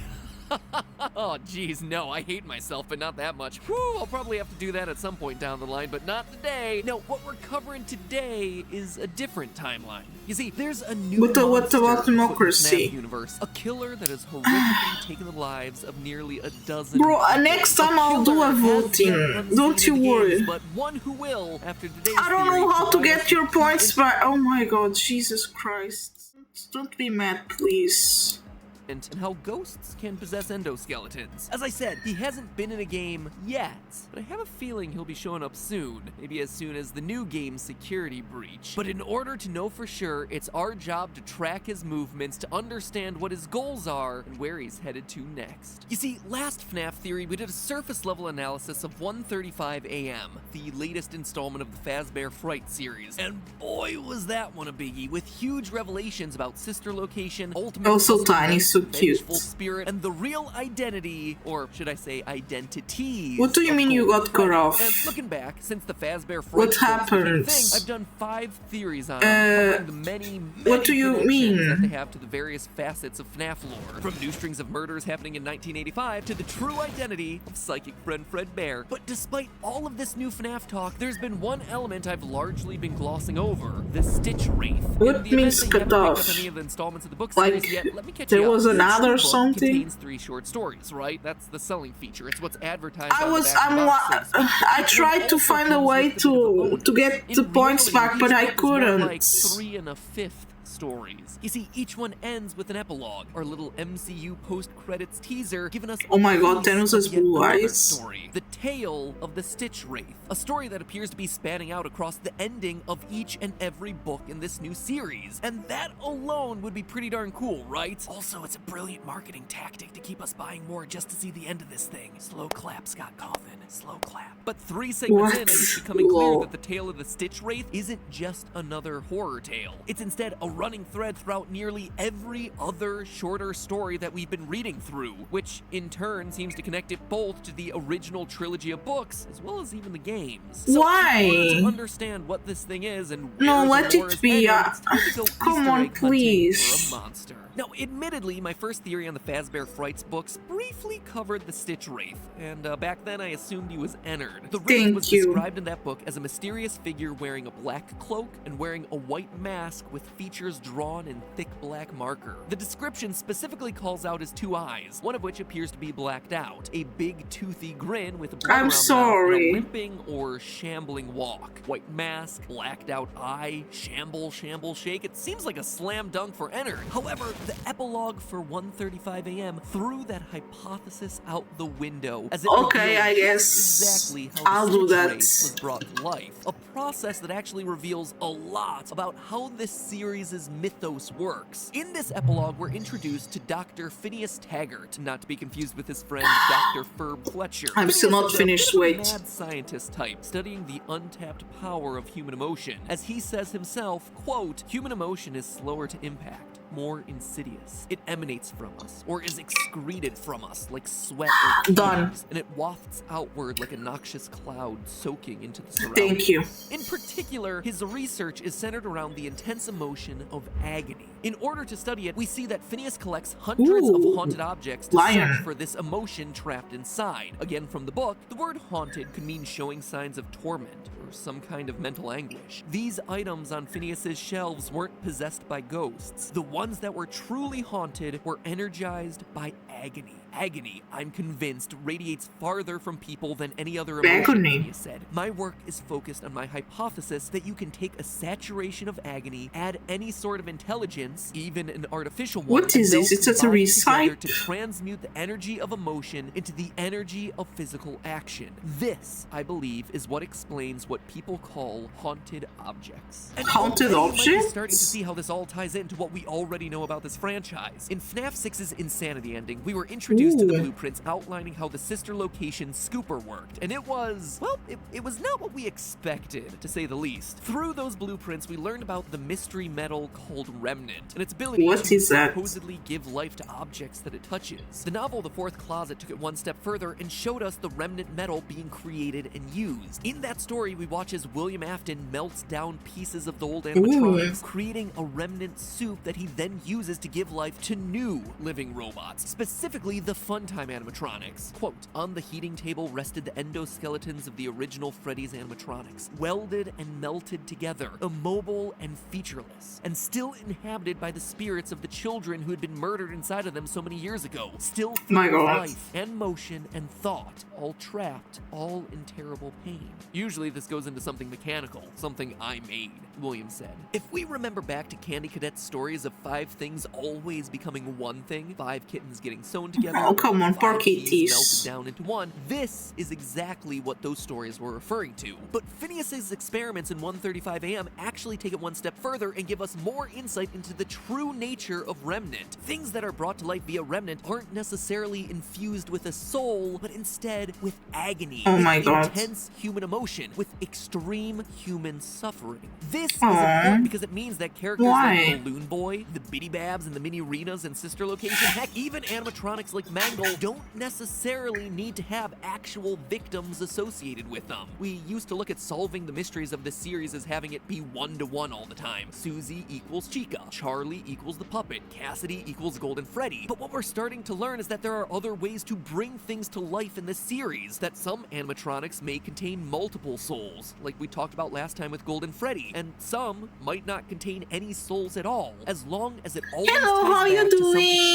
extreme tragedy filled with this all-powerful emotion. Hope of you're agony. okay. So with that little analysis in I'm place, let's go back watching to the FNAF story. Theory. We see Phineas collect objects associated with horrific tragedies, and via some means funnel all the agony from Wow. them down into an endoskeleton, which we're But specifically why told does is meant to make be agony standing for them bones, alive? we're That's so talking like weird. a FNAF 1 or FNAF 2 era endoskeleton here. Phineas then puts the head of Ah, a it's so large creepy. 3-foot doll on it. A doll whose description bears a shocking similarity to Blank, actually, from the fan game Five Nights at Candy's. And Five Nights at Candy's? before turning this beast on. And not only does I never this heard modern about that Frankenstein one. come to life, it immediately kills its creator, Phineas. My God. By accident, surprisingly. Accident? And then runs off, No hiding way. under a black cloak. I'm just chilling on Twitch before bed.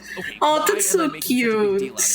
Why does this Betty's guy deserve his own comfy. episode? Well, because solving It's the a FNAF story in these books knockoff. is like a game unto itself. Okay, See, thank you there for are telling very me. subtle clues hidden throughout the 9 other stories in this series that connect things back to the Stitch Wraith. My first clue was the battery pack Phineas uses to power the Battery Stitch Wraith pack. as he's building it. Because it's not just any battery pack. It came from Fetch, the murder What? animatronic dog from book 2 of the series. Quote, the item in the second box was an animatronic dog that clearly no longer functioned. The dog was an ugly dog, with a triangle Oh, shaped it head was and a ugly, wide poor mouth full of dog. sharp teeth. In minutes, he'd revealed the dog's battery pack. So immediately we know that the Stitch Wraith story is happening after the events of the Fetch story from book number 2. So I dug around deeper and more connections kept coming. Earlier in this same book, in the title story 1:35 a.m. about the haunted Ella doll, Okay. there's one line referencing a man named Phineas looking Phineas.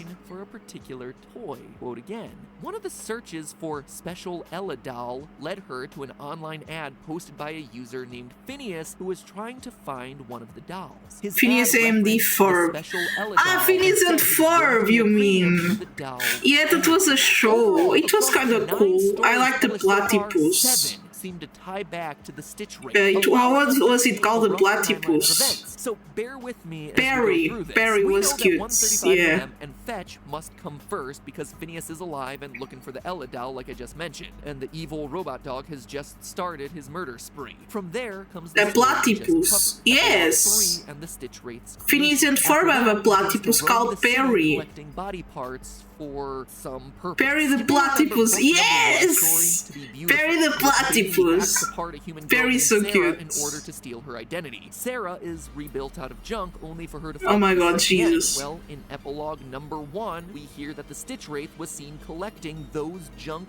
pieces of Sarah. Odd, right? And it's not the only time that it happens either. In book number 2, there's the story Out of Stock about a group of friends who Out steal of a stock. defective plush trap doll. One with True, oddly yeah. human-like I remember eyes that. and It was teeth, some only for videos it to go ago. on a rampage. The boys manage to escape by luring it in front of an oncoming train where it gets shattered to pieces. Jeez. And again, in epilogue number 2, we see the Stitch Wraith on the scene salvaging whatever he can find of the What, and bro? that's where it would seem to end if it weren't for one other small detail. You see, in one of the other stories in this book, Room for One More, about a security guard being force-fed mini Rena dolls in the basement of Circus Babies Entertainment and Rentals, there's a passing reference to a restaurant called the Snack Space. Snack I was picking up a Space? takeout order at Luigi's the other night and saw your ex on a date with Luigi's. the manager of the Snack Space. Seems super unimportant, right? Snack Well, it would be if Space? this was the only time that it was mentioned, but it's popped up in one of the other stories. In Into the Pit, the very first story, the one about the time-traveling ball pit. Oh the my Snack God, Space is time where the traveling ball protagonist's pit. father works, which means that Circus Babies Entertainment and Rentals' sister location is also in that world,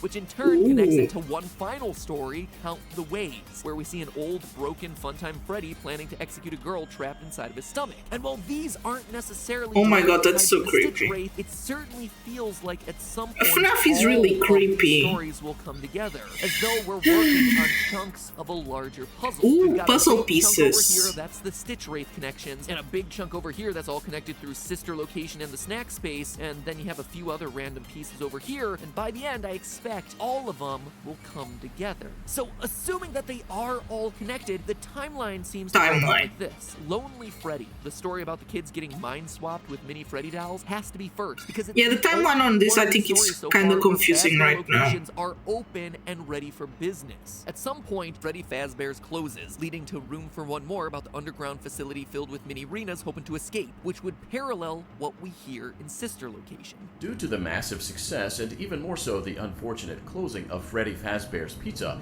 it was clear that the stage was set, no pun intended, for another contender in children's entertainment. At some point, Baby and the mini arenas escape from that underground facility, leading to 1:35 a.m. with Phineas looking for the haunted doll and Greg activating the murder dog in an abandoned Freddy Fazbear's in Fetch. From there, the next major moment is Stitch Wraith's creation in Epilogue 3, which then leads to his quest for body parts. Oh my god, that's so sad. Epilogue 1 and Out of Stock Epilogue 2. We also know that Into the Pit and The New Kid happen near the end of the timeline, since they both feature a closed down, forgotten, or repurposed Freddy's building. Also, there's Count the Ways, which is towards the end of this timeline, grouped with these other stories, since a retired Funtime Freddy is just randomly sitting in a garage killing kids. What does all of this tell us? What was the purpose of doing all this work? Well, first, all of this seems to connect us pretty solidly into the book trilogy. The fact that we have an Ella doll infused with agony that Phineas wants his hands on perfectly matches the Ella doll that Henry made for his daughter Charlie. To quote from the fourth closet, agony erupted, flooding the room with its sound. Bro, but agony is not a soul. How can agony make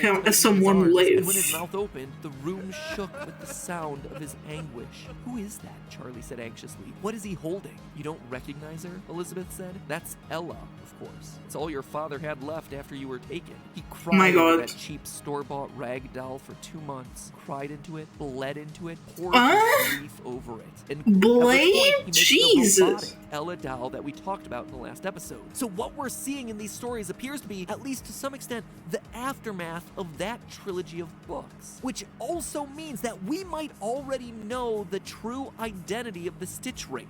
It's a bit of a long shot, but it's my personal headcanon until proven otherwise. I think that the endoskeleton that powers the Stitch Wraith, the main body that's become the conduit for all of this agony, is the same endoskeleton that killed Henry. The robot that he used to end his own life. The stabbing robot, which, let's be honest, is like the most complicated way to do that sort of thing. Like, build a robot to stab you to death? Oh my god, that's so bad. Man, they are weird. Anyway, we're told in the Silver Eyes that it's a basic Gen 1 endoskeleton with an Gen 1. Which would explain okay, there's generations. Why Phineas needs to put a head on it. Quote from the Silver Eyes, she could see its face. If it could be called a face, its features were scarcely formed, crude and shapeless. Its blind eyes were only raised bumps like the eyes of a statue, seeing nothing but its own grief.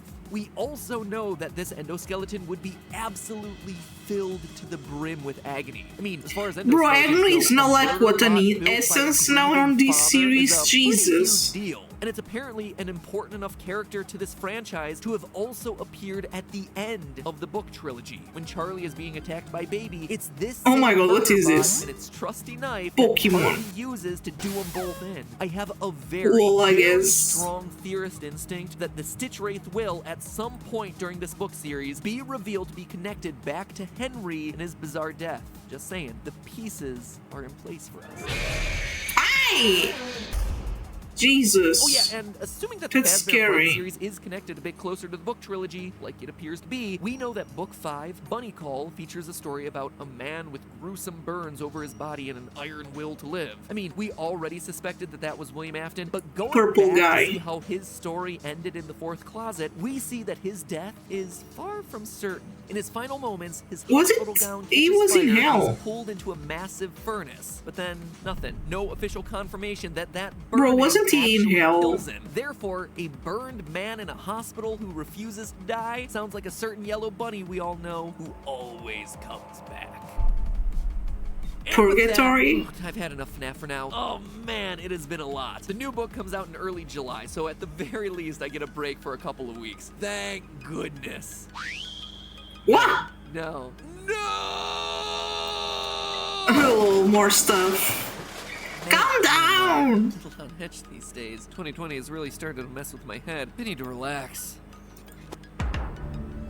But I've seen all of this, literally everything on every streaming platform. If only there was something new to watch. What? What is that? Wait, can it be?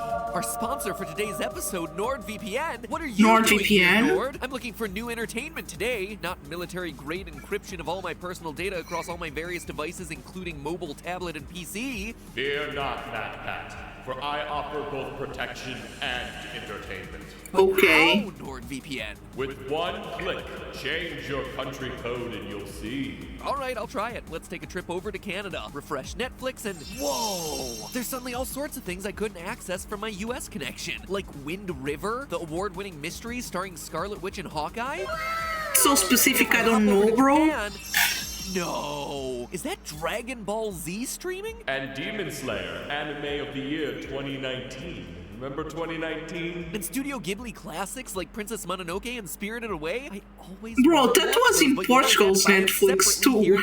It's like a trip around the world without ever leaving your home. And that's just a few examples. It looks to me like international Netflix has all sorts of gems like this. Especially when you consider Nord has thousands of servers across over 60 countries. Wow! Nord isn't just protecting me, it's also so many information. Me. And right now, everyone who's going stir crazy at home like me can go to nordvpn.com/MatPat, MATPAT, and use the code MatPat at checkout to get 70% off a 3-year plan plus 1 additional month for free. That means a Nord subscription is less than $3.50 That's per month. more I can buy bread with plus that. Entertainment, unlocking the truly global internet. That's nordvpn.com. Why is FNAF there? Link is down in the description. NordVPN away! And in the meantime, remember, it's all just a theory. A game theory. Stay sane out there, guys, and thanks for watching.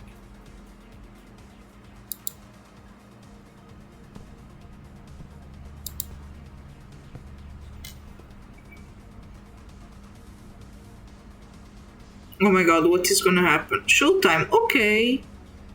Doesn't look that bad. Oh, so cute. First, you'll have to lose an eye and an arm. You can be a pirate. To lose an eye and an arm. First, to lose an eye and an arm. Lose an eye. Lose an eye. Lose an eye. Okay, no, wait, no, that's scary. Oh my god, what is this? And an arm. What is this? Oh my god. Hello, That's scary. Internet. Welcome to Game Theory, the show that is, without exaggeration, thinking of reaching out to Scott Cawthon so that we can jointly buy Chuck E. Cheese's quickly dying restaurant franchise so we can transform them into what they were always meant to be, real-world FNAF experiences. Heck, I guess they were pizza taken care of. We could probably even sell the idea to YouTube Originals and make a whole series about transforming the pizzerias into horror-themed dining experiences, which would also help mitigate the costs of doing all that. No joking here, Scott. This is something we absolutely can and probably should do. I've recreated your games before in real life, and they seem to be pretty well received. Oh my god. My theater background and your, well, you know, your gobs of money and masterminding of the IP, I think we can make something that's really cool. And yeah, the reason I'm bringing it up here is so fans can start talking about the idea both here and on Reddit to show you how excited they are for this to happen. Anyway, so let me cute. just leave it at, you have my email. I eagerly await your response. Who knows, you've probably already bought it at this point. You're just waiting to reveal that fact to the world. Speaking of Chuck E. Cheese restaurants, the grandpappy of FNAF, I actually have a theory in the works about those pizzerias that any FNAF fan will enjoy. The episode will be going live in the next few weeks on my newest theory channel, Food Theory, which, if you haven't checked out yet, you totally should. Link is down in the description. Yes, it sounds like a joke. No, it's not. We've not only got episodes about Chuck E. Cheese on the way, but also horror episodes like how the ghost of KFC's Colonel Sanders has been cursing people for decades. Yes, it is a real thing that we are currently researching. It's the same science, math, and over-research that we do do over here, except, you know, on real-life topics. And for anyone who's hesitant to check out a channel about food, we're already winning people over. Like Jack here over on Twitter, who said he started out skeptical, but watched the episodes and immediately got the concept. We've got over half a million subscribers in the first 24 hours, and we're getting really close to that million in these first 2 weeks. So please, please, please help us reach that milestone in record time. Show the world how passionate we theorists are by shattering that subscriber record. You know, it's kind of crazy. Theory about food, no, bro. Food theory. So subscribe to Food Theory today to get your daily dose of brain food. In a sucky, no good, awful year, seeing so many people excited about this new channel has really helped us all out. So thank you guys for your support. Thank you for your subscription. And I can't wait I'm to hungry. give you more. It's been a lot of work, but it's really fun. All right, a new month, a new FNAF book, a new set of lore reveals. Earlier this month, the latest Fazbear Fright book, Step Closer, hit store shelves, and even though it has a super forgettable name, the stories inside of it are epic. Not just because they're some of the most gruesome in the series. I mean, page 1 literally starts with a dream sequence where a kid's eye gets popped by Foxy's hook, but because of the lore drops that are happening in this thing, they are huge. Up until this point, the Fazbear Frights books have given us interesting concepts to chew on, fleshing out the world of FNAF and giving us new insights into events that we already had a pretty good handle on. It's been useful, certainly, but nothing too earth-shattering. Animatronics can have people stuffed inside of them. Confirmed outright in book 1. People can have animatronics stuffed inside of them. Confirmed in book 3. Everything is powered by human agony. The missing children's incident. How can you power something with human agony? Can steal identities. Humans can be body swapped with animatronics. Golden Freddy might have multiple souls trapped inside of him. Ghosts might be able to escape from their animatronic prisons to lure more people to them. Like, there has been a lot across all of these stories. That's why I've been covering these books so much. But Step Closer's lore drops are attacking some of the biggest lingering questions still in existence from these games. The ones presented to us by the two most frustrating games in the franchise, FNAF 4 and FNAF 6. Questions that are still debated by the FNAF community. So today we're looking at the first of those debates, the ones related to FNAF 4, looking at what those answers mean for the rest of the series. Today, we confirm the identity of this guy, the older brother, Foxy Bro. Real quick, before we get to the meat of this theory, let's quickly speed our way through probably the least important story of this new trio, the middle one titled Dance With Me. In it, we cover Casey, a young woman who's coming from a tragic childhood. She lives on the street picking pockets and nabbing purses. One day, she robs a mother and a young girl outside of Circus Baby's Pizza World, which we're told has itself a big red door. Woo! Potentially important detail alert. Anyway, one of the items that she nabs is a set of cardboard glasses. When Casey puts them on, she sees a hologram of Ballora spinning in the distance. Weirded out by this, she has other people try the glasses on and no one else manages to see Ballora. From that point onward, each time she puts on the glasses, the hologram gets closer and closer, which begins to freak her out to the point of her leaving town and trying to put her life back together in hopes that it gets Ballora to leave her alone. A couple cities and failed jobs later, Casey eventually decides to return the stolen items to the mother and the daughter, hoping that it'll make amends. The family welcomes her in and forgives her, but when the little girl Isabella puts the glasses on, she not only sees Ballora, but she immediately begins dancing. It's a very vague ending because it's unclear whether Ballora, who is one step away from getting Casey, instead nabs the girl because she's the one who puts the glasses on next, and the dancing is the girl becoming possessed, or if it's the girl just excited to be dancing alongside one of her favorite characters, Ballora. Anyway, there's not a whole lot to talk about with this one. The technology is super strange. Freddy's apparently advanced enough to have holographics that work in cheap cardboard glasses for kids. That would be strange enough, but there's also some extra weirdness that the holograms can interact with the physical world. We see throughout the story that this Ballora hologram kicks up leaves and causes them to swirl around her. To quote from the story, it's not an hologram. Pirouetting among the colorful fall leaves. As she spun, the bright leaves were sucked into her vortex. For a few seconds, it's real then. But then she thought, wait, if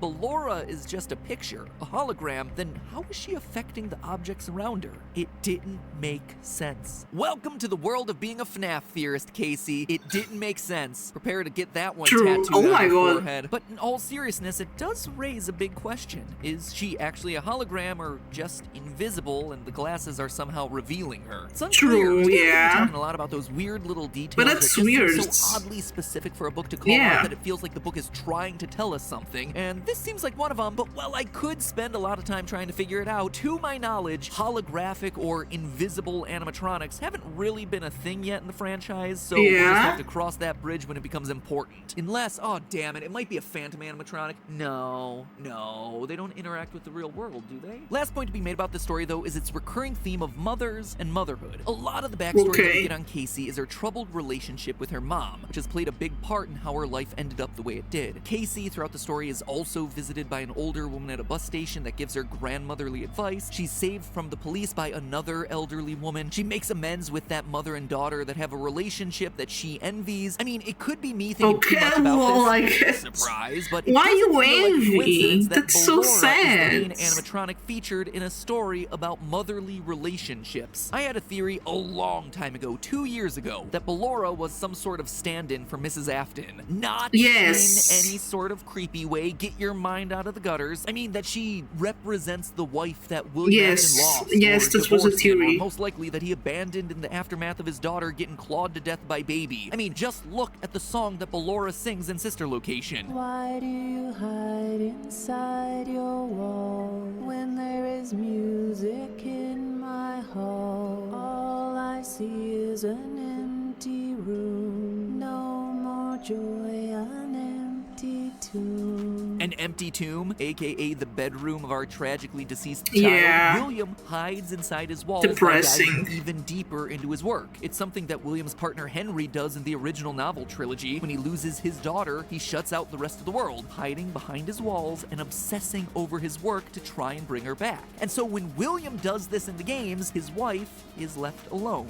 and probably ends up leaving him. As such, as some sort of coping mechanism, William recreates her in animatronic form, depicting her with perpetually shut eyes because to William, she was blind to what needed to be done to rebuild the family. Blind to the fact that his work was so important. She wanted to move on, to do frivolous things like sing and spin and dance, or at least that's how he felt from his perspective. William Afton was mired in his own misery of loss. Like I said, it's a bit of a stretch and something that I've lightly talked about before, but I thought the connection between Ballora and mothers in this story was particularly interesting and worth calling out. Anyway, onward to the real story I want to address today, Step Closer, which isn't just sparking new theories, but is straight up confirming stuff that we've argued about for years. In it, we meet Pete, a 16-year-old who, due to their parents' divorce, has to babysit his little brother, Chuck the Chump. One day, while walking around Freddy Fazbear's Pizzeria, Pete, annoyed about having to be the responsible one, decides to scare Chuck a little by taking him backstage to see an out-of-service Foxy. Pete fires up the machine and Chuck runs away, leaving Pete alone to get seemingly hypnotized by Foxy's performance. A performance that repeats one line over and over. You can be a pirate, but first you'll have to lose an eye and an arm.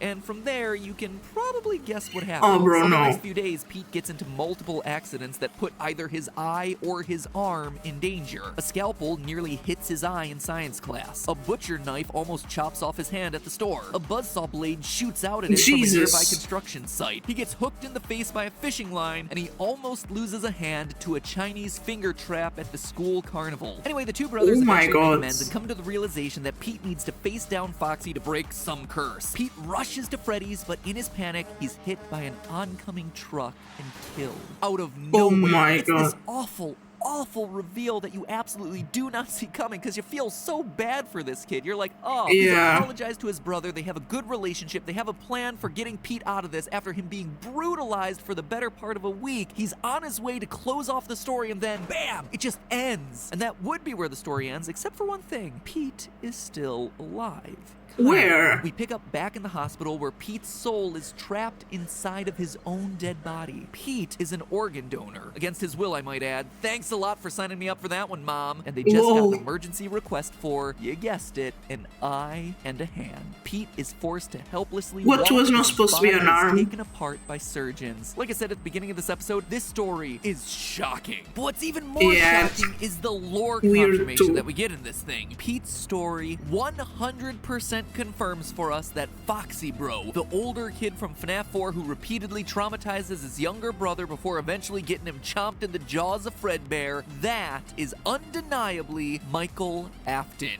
100% no doubt. It's something that we strongly suspected for a while, and something that later evidence started to throw into question, but this story, happening 5 years after that game's initial release, finally July 7th, that's my birthday, let's go. Obviously, there are some superficial similarities here. Pete has a younger brother who's scared of the animatronics, just like Foxy Bro has the crying child, his younger brother who's scared of the animatronics. Pete is connected to Foxy throughout the story, just like the brother in the Foxy mask. Pete and Chuck's parents are divorced, just like it seems William and Mrs. Afton are in the game, leaving the older brothers alone to care for their younger siblings. At one point in the story, Pete's hand starts to turn purple, which points us back to Michael Afton and sister location physically turning purple. And lastly is that final scene where Pete should be dead, but isn't, which exactly mirrors the iconic words of one Michael Afton. Arthur, it's me, Michael.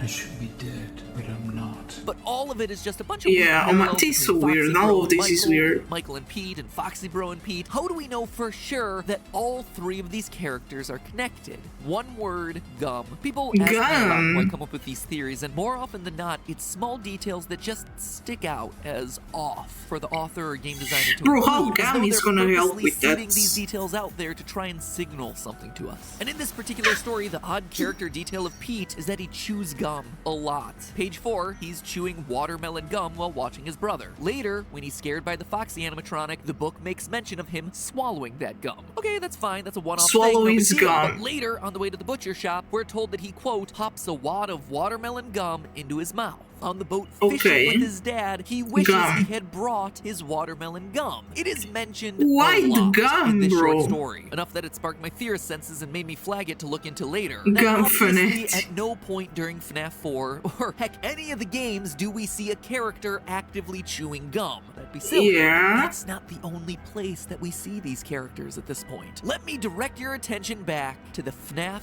Survival Logbook. Who knew that a book with dabbing Chica as an active selling feature would become the single most important Do item not where I for won't kill them, only heart. Okay, no, if false, I guess. It's the logbook. Also, cute tiny face you have besides your name. No, false. For Cassidy's name, and wouldn't you know it, but today it's also the thing that's gonna now reveal to us Michael Afton's true identity. Page 49. Copyrighted manual. manual. Bad habits you'd like to break. Number 1, chewing gum excessively. I mean, there it is, plain as day. Pete chews gum excessively. Michael Afton chews gum excessively. Pete eventually turns purple and comes back to life after being dead. Michael Afton eventually turns purple and comes to life after being dead. Pete is an older brother who scares people his younger so serious in that. Foxy Bro in FNAF 4 is an older brother who scares his younger sibling with Foxy. Pete equals Michael, and Michael equals FNAF 4's Foxy Bro. Done, confirmed, another character identity locked. This detail has been sitting in the logbook for years, just waiting to be used. Kind of impressive. Well done there, Scott. Well done. And this confirmation tells us everything we need to know about Michael's motivation for the rest of the game series. He's avenging his brother's death, the one that he made happen. When Golden Freddy appearances are accompanied by the words, "It's me," it is literally the younger brother saying, "It's me. I'm here," to his older brother. But of course, of course, it is never that easy. This same security logbook. It wasn't supposed to be Golden Freddy. To solving so many Why they change stuff so fast? As many challenges. Because sure, here it just confirmed the Foxy Bro connection, but then it also has lines like these. Page 103, the party was for you. Page 75, does he still talk to you? In reference to psychic friend Fredbear. Page 23, oh my was your God. favorite childhood toy a plastic purple toy? Why the psychic Fredbear mad? Remember. And most troublesome of all, page 31, do you remember your name? All of these questions seem pointed to the crying child. The party was for him. His favorite toy was the purple telephone. Fredbear did talk to him, and never to Foxy Bro as far as we know. In fact, these are the exact questions that got us to throw the Foxy-Michael connection away so many years ago. Why would the spirit in this book, Cassidy, be telling Mike things that are very clearly true of the crying child? That's so scary. Mike was indeed the older brother the entire time, like this latest Fazbear Fright story just confirmed for us, it doesn't make sense. Which is why now we have to solve these last two questions. What do you remember? Do you remember your name? I mean, yeah, I do remember my name. It's Mike. I wrote Mike on the first page of the book, didn't I? Unless Mike never truly was my name. The question that we're left with, and the question I pose to you and that I still need time to think through is, what did Michael forget? And how did he forget? Was he the bite of 87 I don't know, bro. victims? This is weird. Is that how he lost his memory? Did some sort of other trauma cause him memory loss? And more importantly, is there some other strange connection between Michael and the crying child? Like, seriously, why would the book say that the party was for Michael when FNAF 4 clearly tells us that it's not? I can't believe that this is just some sort of typo. This is so random. This book is so precisely engineered to be the linchpin in too many mysteries of this franchise for that to be the case. So could that connection between the two brothers be the reason why Michael's name might somehow be different? All theories for another day, my friends, but at least for now, we're one more confirmed step closer to getting the answers we've been looking for so long. So maybe that's the reason why the story is in fact called Step Closer, because otherwise that title for a story about a kid losing an eye and an arm just doesn't make a whole lot of sense. Next time, we tackle Susie and her connections to FNAF 6. In the meantime, remember that Food Theory exists as a channel and you should subscribe to it. Help us cross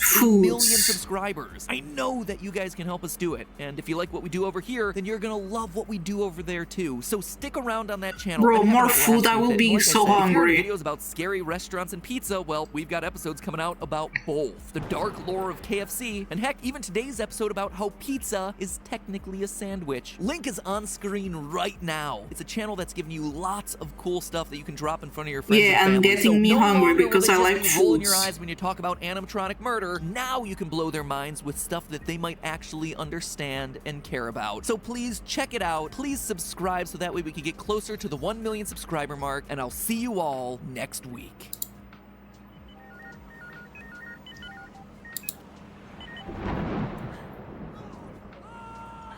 Okay, what's happening?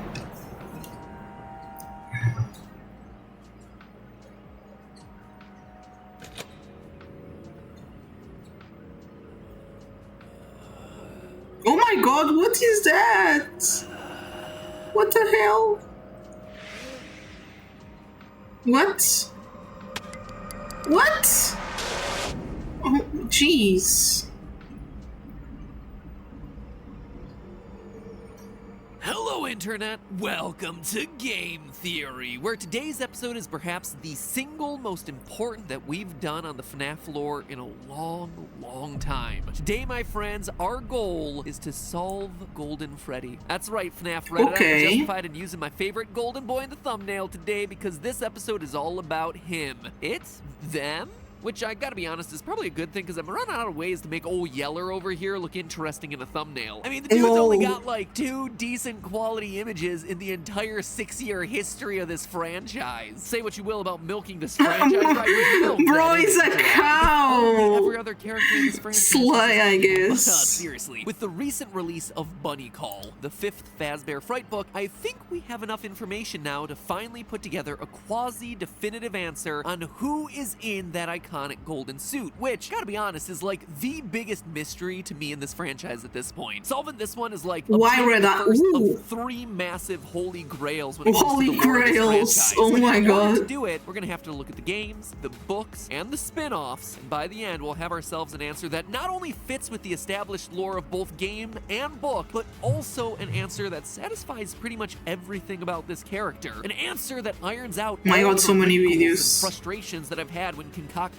past theories about this guy. Oh, and it also just picks a little bit at the scabbed over wound of a past theory, poking it just enough that it might get infected. So, are you ready to have your mind blown? Are you ready to finally have the answer to this mystery that has been 6 years in the 6 making? years. Well, then let's begin with the Stitch Raid. For those of you who've missed it, the Stitch Raid story is happening in small chunks at the end of each Fazbear Fright book. It's kind of like an MCU post-credits teaser minus the color-shifting Thanos. It's about an animatronic shifting together from the haunted spare parts of various toys and robots, given life through the power of human agony. Now that it's alive, the creature is wandering the city, collecting more haunted toys, and killing people with its zappy hands, sucking their bodies dry and making them cry oily black. Jesus. And up to this point, that's pretty much all we knew about this monstrosity. Lead me to conclude that the reason we're meeting this thing is to prove the existence of Remnant, and how it works via negative human emotions. Maybe send him up as the new villain for that upcoming game security breach. main villain. Or, at the very least, that's what I thought. Oh no, dear theorists. The Stitch Wraith is far more important than we could have ever imagined. In the epilogue of book number 4, Stay Closer, we meet Andrew and Jake, the two souls who find themselves trapped inside the Stitch Wraith. And the conversation that they have when they first meet starts to give us some of the lore drops that we have been waiting years to hear. Quote from the book, "Now Jake was inside a metal thing. He didn't know enough about anything to understand what it was, but he did know that he wasn't alone.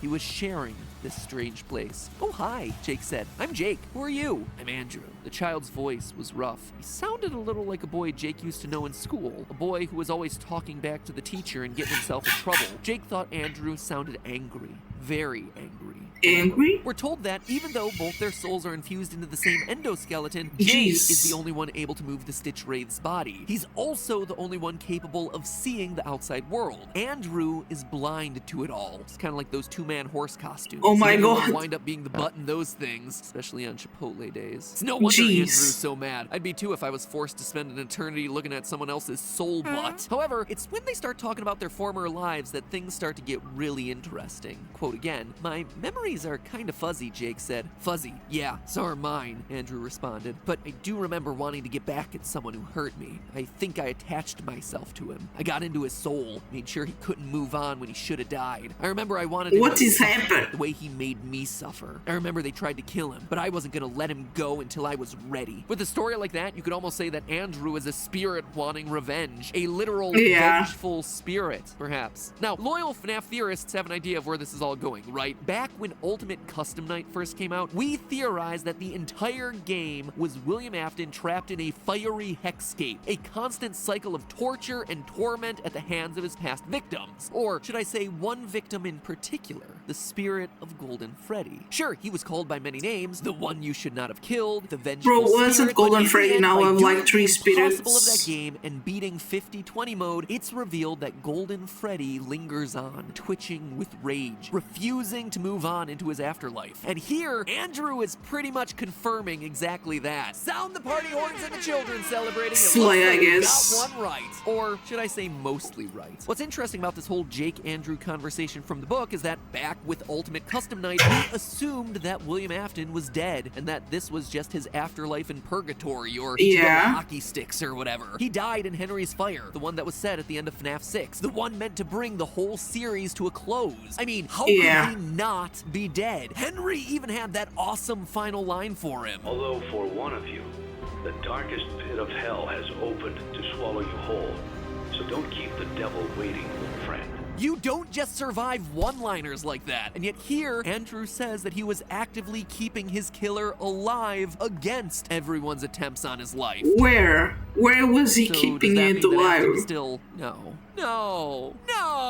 What is that? Always come back. He attack, he protect, he always come back. But just because William may have been kept alive in the book lore doesn't necessarily mean that he was left alive in the game lore too. Well, it shouldn't, but I think it does. Fast forward to this month in our newest book, Bunny Call. What was originally supposed to be the 5th and final installment in the Fazbear Fright series. A literal 5 books at Freddy's. 5 books at Freddy's. Now we have ourselves the bonus 6th and 7th night books. And while the first 2 stories in this new book are interesting and certainly worth talking about on a different day, it's the 3rd one, The Man in Room 1280, that ties into our Golden Freddy mystery today. Stop me if you've heard this one before. It's about a mysterious man in a hospital, burned well beyond the point of death, and yet somehow he remains alive.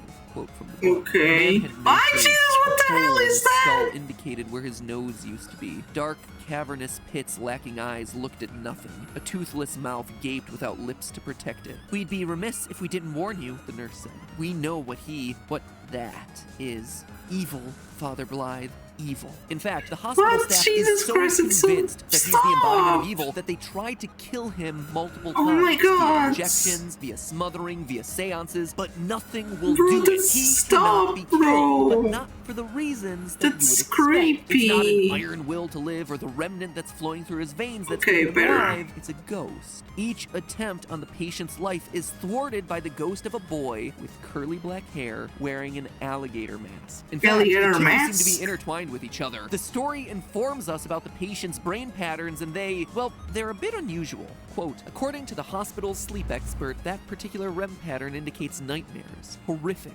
nightmares. See, there and there, the nurse pointed at one part of the brain stem. Really? You can detect nightmares? Two living things, two entities. They're both vying for control of the brain, but they're at odds with each other. We think they're tormenting each other. Sounds a bit like Andrew, right? Andrew attached himself to the man who killed him and refuses to let him die so he can torment him, which is the exact relationship between the vengeful spirit and William Afton in the games. And if there was any doubt about who this mysterious man in the hospital is, the patient wants to go to a Fazbear distribution center, and we're told that the Stitch Wraith mystery is somehow tied to a mysterious fire involving so many Freddy's and the texts. former owners of the business. Every which way to Sunday, My God, that's so this is our creepy. William Afton stand-in for these books. Andrew is our vengeful spirit stand-in, and it feels like the book is trying to tell us that Custom Night wasn't purgatory or heck, it was Afton's living nightmare as he was laying in a hospital bed recovering.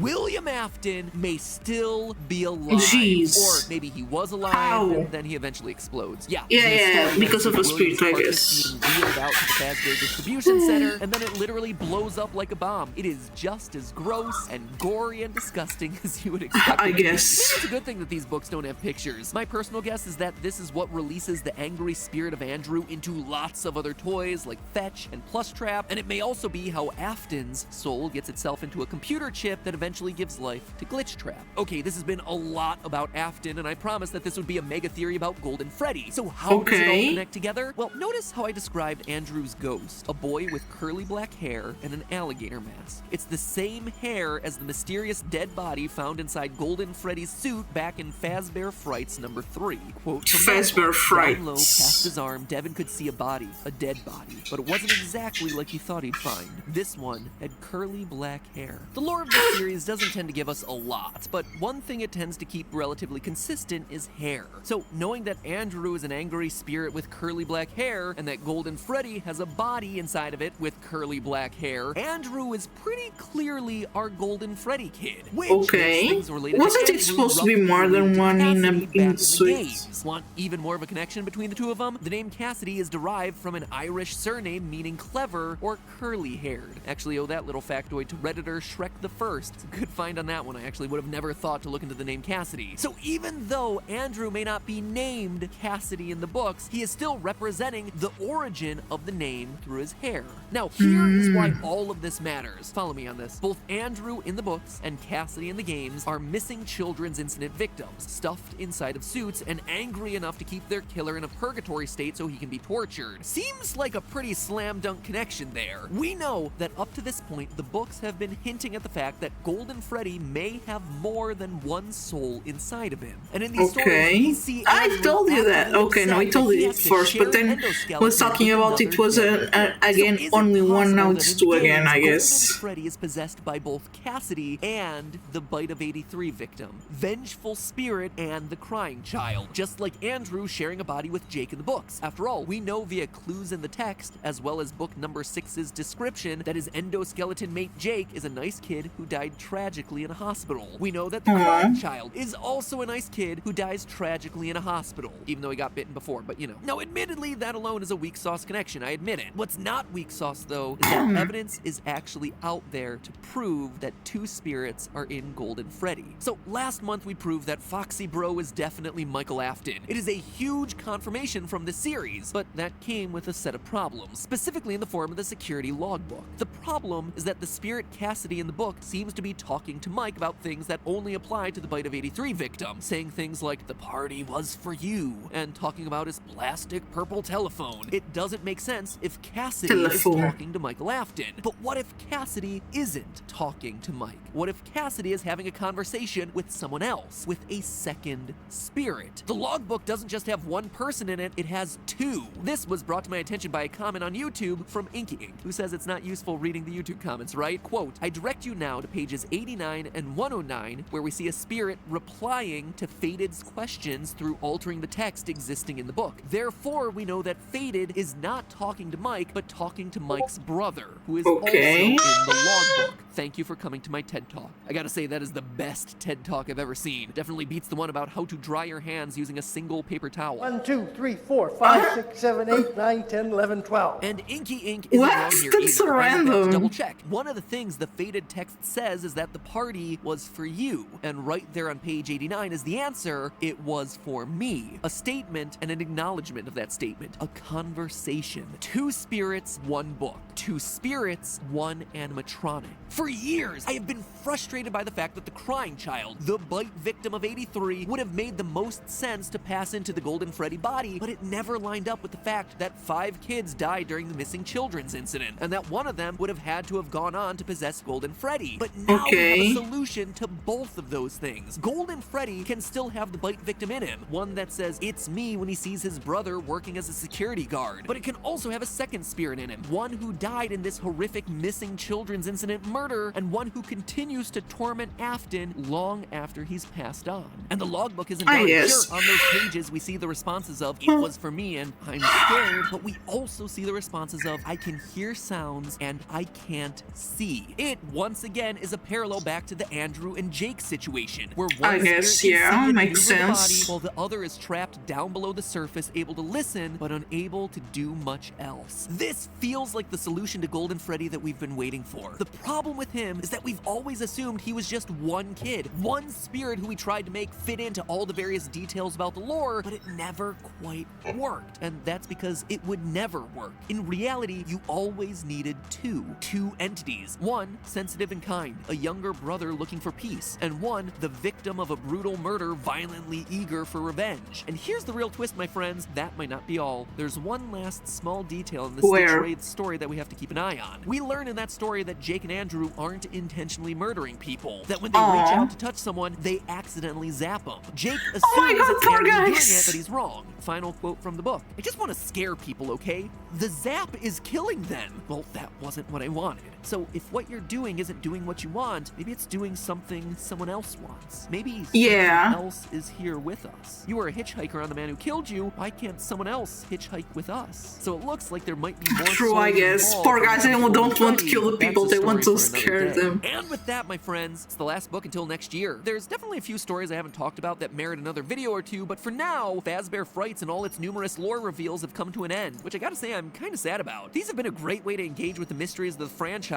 with the slow drip coming out over the course of this year, like a book every other month. It's been a really cool release strategy. And honestly, some of these stories are the creepiest things produced by this franchise in a long time. Anyway, I guess they're really creepy. Crossing our fingers for that new game to come out soon. Now? Alright, Scott, don't you release another game on us or anything. No? Oh, that used to work. Oh well, probably better to wait anyway. Halloween is just around the corner, and there's not a whole lot of other ways we're gonna be able to celebrate it this year. But hey, if you haven't checked out these books yet, but are a fan of the series, then check them out using our sponsor for today's episode, Audible. It's one thing to read these stories, it's another thing to hear these stories. I gotta say, nothing is better than hearing a scary story told aloud, and Audible has great recordings of all scary 5 for of the reading, Fazbear Frights bro. books, not just fully narrated, but also full of sound effects that really enhance the story. It really gets you into that cool, frightened mood, especially when you listen alone in the dark at night. But okay, you already know Audible is the leading provider of audiobooks, and I'm sure you're familiar with how Audible members get a credit to pick a new title every month, plus 2 Audible originals from a monthly selection. But did you know that Audible is currently giving back to the world in a big way? I actually really love this new initiative of theirs, and I'm really glad that they're letting me talk about it here. Basically, Audible recognizes that we're kind of in a time of crisis, guys, because of the pandemic, school schedules being all over the map, parents looking for new ways to entertain and educate their kids, all of us just being a little bit too sick of our screens. So Audible launched a whole new site called stories.audible.com, where you can stream hundreds of their titles for free. 0 signups, 0 membership requirements, 0 strings attached. It is awesome. It is just a website that you go to and you listen. It's phenomenal. There's also a little bit of everything in there too, for all ages and languages, ranging from classics like Frankenstein and Winnie the Pooh. Ollie and I actually just started listening to the Pooh series, and he's really excited about it. And I gotta be honest, I love Pooh. He's one of my favorite fictional characters It's so ever, cute. so it's really Oh fun my to just, God. relax and listen to poo read aloud with your son. So if you've never experienced how relaxing listening to an audiobook can be, or you're just looking to experience some well-loved classics in a new way, stories.audible.com is a great free place to start. Or, like I said, if you want to listen your way through the FNAF series, become a member of Audible. And if you do, be sure to use my code audible.com/MattPat. It's the first line of this video's description. You can just tell them that MattPat sent you. Or, if it's easier, you can just text MattPat, M-A-T-P-A-T, to the number 500-500 on your cell phone, because apparently that's a thing that people are willing to do enough that Audible wants me to remind you that that is a way that you can use it. Did I also mention that they have guided sleep programs for members too? Probably good to mention that bro, one. that's Just say they'll good. be useful after you listen to all those scary If it stories. helps to sleep, that's amazing. Again, that's audible.com/MattPat, first line of the description, or texting the word MattPat to 500-500. And remember, it's all just a theory. A game theory. Thanks for watching.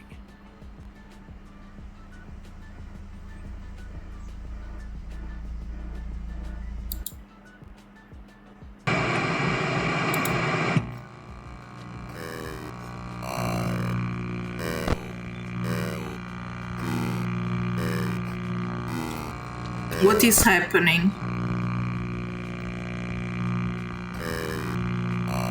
What? There's a purple guy. Okay, this is weird. What's happening? Oh no. Oh no.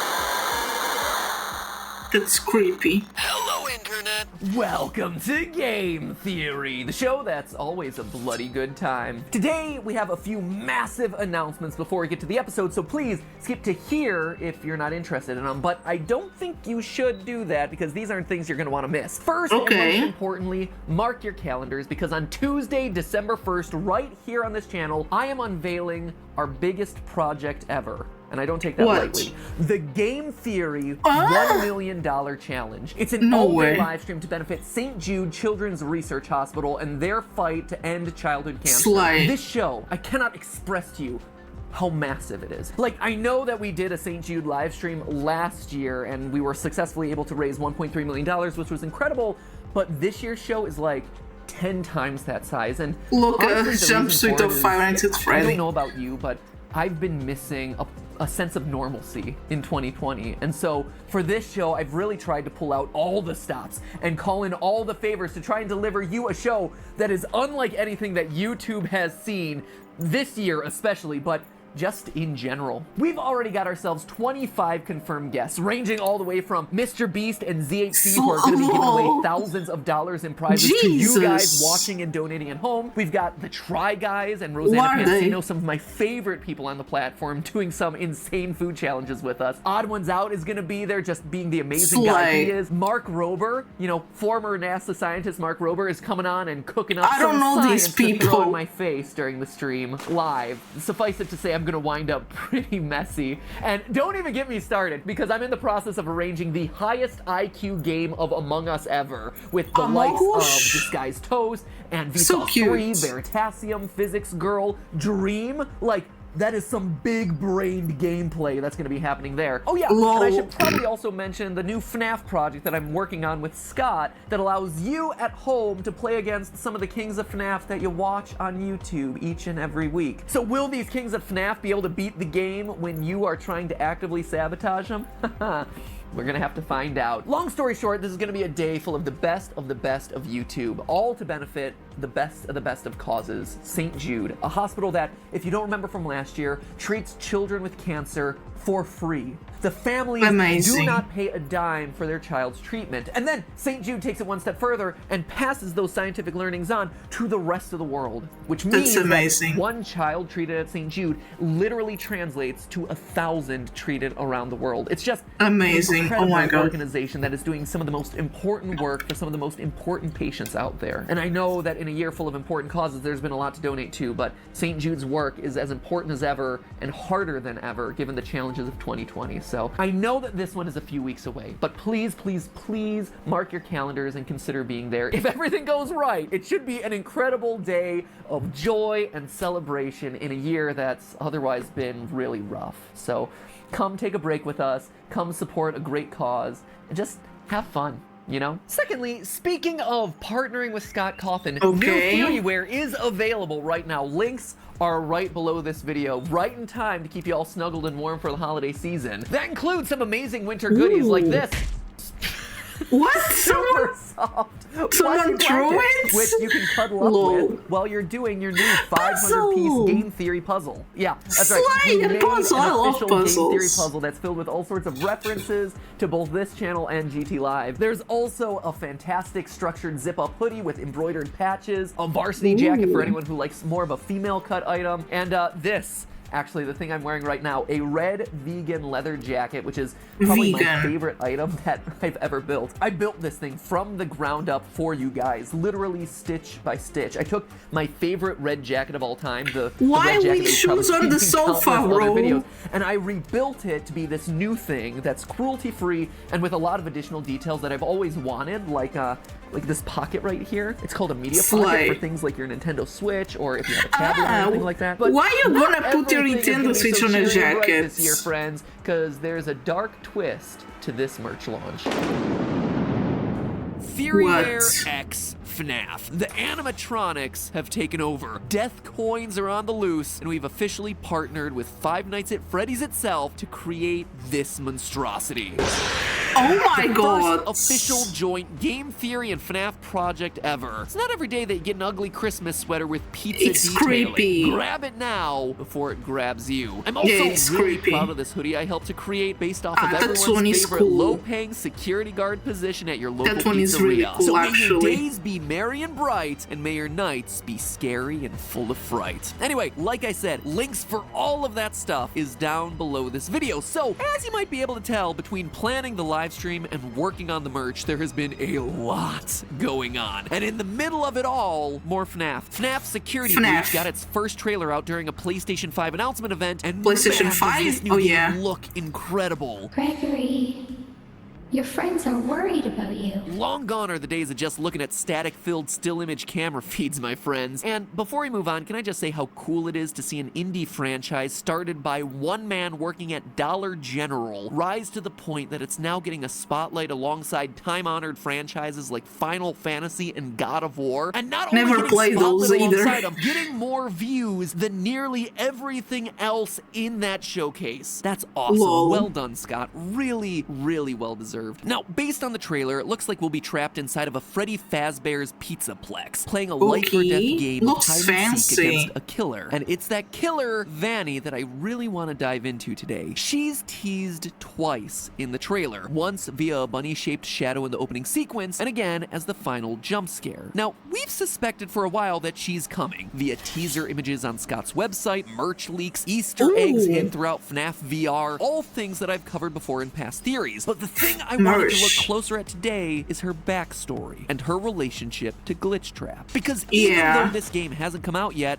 and we honestly don't know when it's coming out, we do already Wait, this know is a console ton about this new exclusive? character. In Jeez. fact, true to Scott's style of storytelling, we probably won't get that much of a backstory for Vanny in this new game. I don't know if you've noticed this about Scott's games, but important story bits tend to happen around the games rather than in the games. Let me explain with an example. In Sister Location, we end with Baby being a part of Ennard, and if you get the super secret ending, you see that she gets puked up into a sewer. Fast forward to FNAF 6, wait, the there's sewer? suddenly two separate entities again, Scrap Baby and Molten Freddy. To 99.9% of the players, you would have no idea how or why that would have happened. And I can't blame them because the only way you would know that Baby got voted out of the Ennard tribe was via the source code on Scott's website, as well as a separate standalone site, FNAFworld.com. Just goes to show that when you're talking about FNAF, the game never really stops. And the thing is, I guess the game is still going. Getting treated this same way. The information about her, what is now getting her to kill, the big twist reveal about Vanny's true nature has already been laid out for us if you're paying attention to all parts of the FNAF universe. So if, unlike me, you don't have time to keep track of the 12 games, 9 books, dozens of ports, hundreds of toys, and a moon-faced animatronic in a pizza tree, tree? Well, that's why I'm Pizza here. Because tree? all the pieces are out there in place for us, and now we're going to be putting them back together to understand the true backstory of Vanny, the killer bunny, Purple Guy 2.0, before Security Breach comes out. Recently, the game FNAF Help Wanted got itself a mobile port. Big whoop, right? We've already seen this game 2 other times before, once in VR and again in a flat console port. Don't get me wrong, love this game, probably my favorite game of the franchise, but still, Scott, you ain't getting me to buy this for a 3rd time. He totally got me to buy it a 3rd time. So because this is a mobile port, Sly, a lot of I the game has guess. been stripped away. Gone is the intro sequence, gone are some of the game modes, but most notably gone are the hidden cassette tapes that tell the story of Help Wanted's failed development. Now, if Bro, you the remember guy back just- to a year ago, collecting It's all different 16 of versions those hidden then. tapes in the original game inadvertently assembled our latest villain, Glitch Trap, piece by piece. And once So fully together, scary. he was able to capture us in the game and presumably escape back out into the real world. That's all gone now in the mobile version. In its place, though, maybe something better. Immediately upon opening up the game, it becomes clear that this mobile port is more broken than FNAF World 1.0. Got textures glitching out in both the main hub and in the various minigames. Now, obviously, these are intentional effects, and by zooming in and Ooh. tapping on them repeatedly, honestly, I can't say exactly what I did to do it. I just was there a long time pounding away at my screen. The screen eventually fades to black, and suddenly you're presented with everyone's favorite part of the series, an 8-bit minigame with rudimentary gameplay steeped in symbolic lore. I guess cool rainbow it's actually more color like 16-bit letters, at I this point, guess. but still. We're told that this game is called Princess Quest, with you playing as a little girl lighting torches to unlock doors and Ooh, so running away from cute. glitching bunny Oh my god, people. that's scary. Glitching bunnies, you say? After making your way through a ruined castle and cemetery, you eventually unlock a long corridor that leads to a final lantern and, no points if you guessed it, Glitch Trap himself. The screen goes dark and suddenly you're taken back to the game's main hub. Now, this Aw. seems fairly self-explanatory, right? It's a Okay. reference to Glitch Trap in a game that had to eliminate him due to size constraints. But it's the details here that really matter. Not counting the torches in front of the 6 gravestones, which are very clearly references to the original 5 missing children plus the child who possesses the puppet, there are 16 Okay, is that the torches clip? in total for the princess to light. This I will isn't watch a it, don't you coincidence. worry. It perfectly lines Wait up a with bit, the please. 16 cassette tapes that you had to collect in the original Help Wanted in order to release Glitch Trap. In fact, Glitch Trap only appears once the 16th one is lit, further cementing that connection. But where things get really interesting is when you decode what Glitch Trap is saying. As the game ends, there's clearly a dialogue box along the bottom containing weird glitching Watch text, the but you'll numbers. notice that the patterns aren't. Okay. That's sad. Don't do that. Random. Some shapes actually repeat themselves. Don't These right punch here my false, and these please. right Thank here. you. It's actually a letter substitution code that spells out everyone's favorite phrase from the game. I always come back. And taking it all Jeez. one step further, we can actually extract the audio from this moment.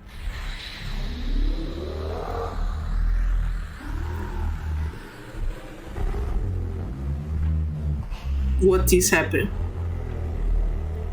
And do some I don't know why audio they trickery. stop at By doubling the speed and then 3,998. reversing it, we get this. Yeah, why did they stop that?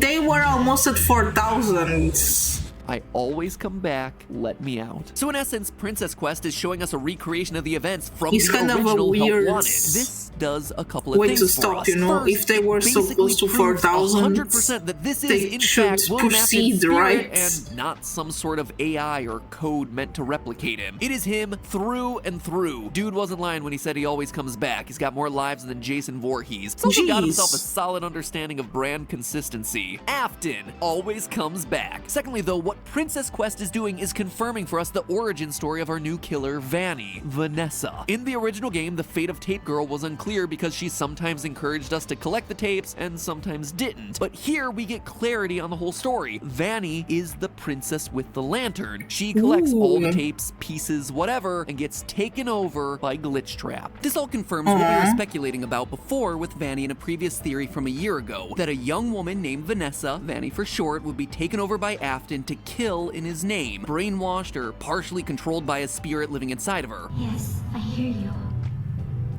I know. No. There's no miscommunication. There's also a similar conversation currently hidden in the source code of Scott's website, except here you see both sides of the conversation. Stay the course. I will. Focus on my voice. I will. Don't let anyone lead you astray. I won't. Have you selected one? I have. The one that seems to be selected random is Gregory conversation. from the new game's trailer. Gregory, be still. I think she's found us. So, is that it? Just a recap of a lot of information we already knew? Are we just left to speculate about the rest? Why the kid didn't die instead of the animatronic? Wasn't that supposed to happen? Final source of information about Vanny, and it's a big one. A game that I've largely ignored up until now, FNAF's augmented reality game, Special Delivery. If you haven't heard about this one, basically the concept is that animatronics get shipped to your home so you'll have yourself some new friends. Because let's be honest, fighting for your life against a malfunctioning robot is probably still better than trying to hold a normal conversation with a living, breathing human being. I think I've been dancing around this one just because the possible canonicity of characters like Shamrock, Freddy, Liberty, Chica, and Clown Springtrap makes me have a nervous breakdown. But bro, what is that? That's so cool. Flamethrower, Bear, Endo aside, this game has been seeding us more info over the entire last year about the history of Vanny and Glitchtrap, and it requires us to do one of the scariest tasks any FNAF game has ever required. What? Reading emails. Bro. You see, the game will occasionally show you on emails that aren't intended for your eyes. On one side, we have ourselves the story of a company working on behalf of Fazbear Entertainment to disassemble old animatronics and scan their circuit boards into their computer system. Just like Tape Girl warned us about back in FNAF VR, this causes a virus to spread through the system. Quote from those emails, turns out that wasn't a glitch. We released a virus when we scanned that last circuit board. It's spreading really fast. We're gonna need all hands on deck. New email. Hey Jim, just checking in. I emailed you earlier this week about a virus caused by one of your circuit boards, which is currently spreading throughout our system. Is it possible that the virus is in a circuit board? Contact me ASAP. I don't know how virus works. Steve. So that is our Glitchtrap origin story. And to me, it's especially interesting because I think it helps explain something that dates all the way back to FNAF 3. Recently in the series, we've learned that the FNAF games are canon in the games. Now, that's a really confusing sentence, so let me explain. In both FNAF VR and the Fazbear Frights books, it's confirmed that the urban legends about murders happening at Freddy's restaurants are mainstream enough to have gotten some video game spin-offs. Not necessarily the FNAF games that we know, and certainly not FNAF World, since everyone including Scott wants to forget that one, but games inspired by the legends of the pizzeria. In FNAF VR, in fact, we're told that they were made by Fazbear Entertainment as a cover-up. Fazbear Entertainment hired the game developer. Those indie games were designed to conceal and make light of what happened. This isn't just an attempt to rebrand. It's an elaborate cover-up. And looking back on it, I believe that we've seen those games. I think we've played those games. They're the 8-bit mini-games from FNAF 3, Mangle's Quest, BB's Air Adventure, Chica's Party, and Stage 01. Heck, they might even include the Take Cake, Give Gifts, etc. mini-games from FNAF 2. all those games are in the mobile game the too? games being referenced in the games. I mean, they even have those sorts of cheesy titles that would come with cheap Atari-style games of that era. How do we know all of this, and why am I talking about it now? Because of Glitchtrap. Never played it's Atari games. But the last like I played them, but it's like from a retro console remade. I didn't even mean to put the pun there. It has some titles, doesn't have all, so I don't know if it was normal. This is the first appearance of Glitchtrap. Games of Atari at those names. Inside the circuit Also, that's boards of these scary. retro games looking for an escape. An escape that doesn't actually get realized until he's scanned into a new modern computer system meant to produce FNAF VR. Now, admittedly, this is a bit confusing when it comes to the timeline. We know Freddy Fazbear's Pizza was founded in 1983, as we see from the VR coins in Help Wanted. In FNAF 1, Phone Guy tells us that the animatronics have been around for 20 years. That puts FNAF 1 in 2003, not 1993 like I previously thought. And based on the official description for FNAF 3, Fazbear's Fright and the discovery of Springtrap all happened 30 years after the closure of Freddy's, making that one roughly 2033. Now, we have no idea when and how Afton got a piece of his soul into the circuit boards, probably via his extreme agony at getting spring locked. But if this company is literally opening animatronic suits sent from Fazbear Entertainment and scanning the boards as implied by the emails, are we assuming that they opened up the spring trap suit, completely ignored the dead body inside, and scanned it? Just doesn't yeah, I seem guess likely that's to me. weird Is and Fazbear scary. Entertainment rescuing the board after he was burned to death in FNAF 6? It's just odd. This is why I don't like to talk timeline with this series anymore. To me, the simplest solution here is that William Afton's soul is just in multiple places at once, split like a Harry Potter Horcrux, only instead of swords and stars, he's split between suits and circuit boards. And one of those iterations is Glitchtrap, stuck in the various games' codes until he's eventually released. But reminding all the way back to FNAF Special Delivery, there's a separate and related story happening in the secret inbox between Lewis and his fellow employee, Ness. Ness, as in Vanessa. It's Vanny again, my friends. Here we see a series of emails where Ness is acting weird, and Lewis, the IT guy, is honestly acting weirder because he's creeping on Ness. Here's a few highlights from these emails. Hey Ness, it's no big deal, but I wanted to reach out off the radar and remind you about the company policy about personal internet usage. Certain personal words and internet phrases trigger usage, red flag reports, so your last order got automatically sent to me. Basically, anything mentioning torture is gonna raise the alarm. If you have any questions about the policy, let me know. We could even get coffee or something and go over all the words to avoid. And now I've raised my own red flag. Good thing I'm the one who gets the notification. Smiley, Lewis. What is that? Also cute on face, but what's I happening? appreciate your taking my advice about red flag search terms. If I thought I'd have to file an incident report on you, I think I'd just have to quit instead. I was a little worried maybe something is going on with you. One day you're researching flowers and the migration pattern of bees. Fascinating, right? And the next day you type in, how far can a human being be cut in half before losing consciousness? I figured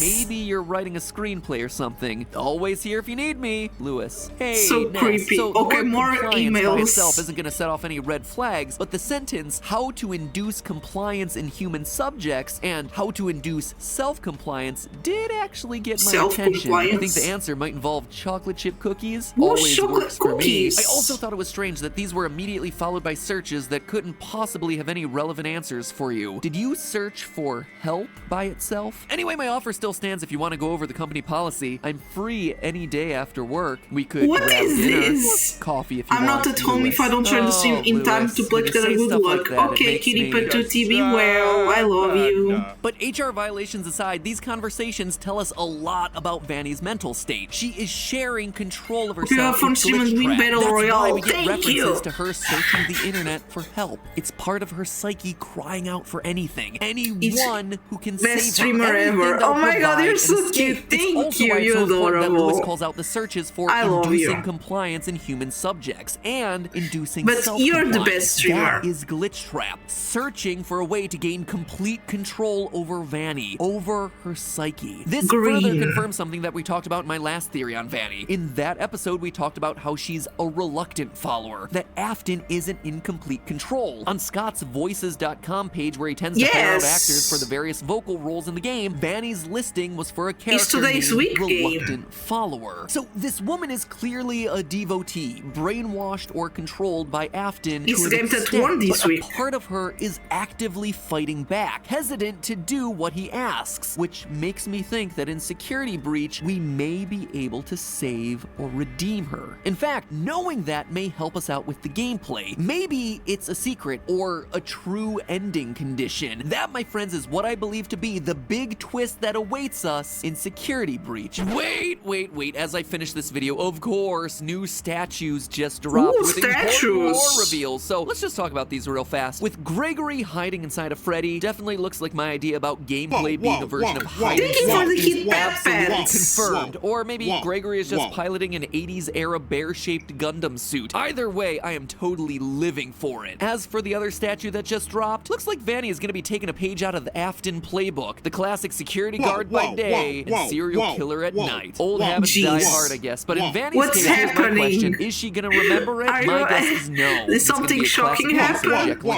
But who knows? I guess we're just gonna have to wait and see what it is. I hear that some big things are coming to this franchise before the end of the year. And I'm not just talking about all that cool new merch we dropped. Which, as one last reminder is all available right below this video. But hey, that's just This a actor's low theory. cute. A game Was that a theory. meme? Thanks Whoa. for watching. You're welcome. Okay, this is scary. Stop. Okay, Discord call. Calm down. My god. Why is there a brain?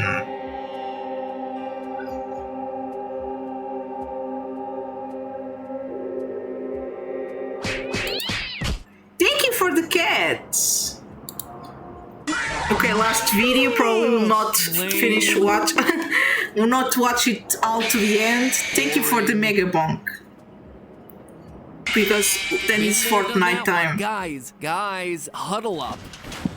What's happened? Y'all here? It's kind of hard to count you all. At this point, there's more of you than there are Pokemon species. Thank you for the doggo. I love doggos. Here. Obscure lore-filled egg baby. Here. Jar of pickles. Lol. Great. What? Listen up, everyone. Y'all have a big problem on your hands. You all are yesterday's news. People know about you. They survived What? you. They remember you. Well, except for you, egg baby. Oh, Long story short, poor guys, guy. people know what to expect of you. To be scary, you need to be unexpected, new, unpredictable. And that's why, gentle bears and lady chicks, I introduce you to the new breed. I like violin. It's good. What Welcome to the happened? family, guys. What happened? I don't see.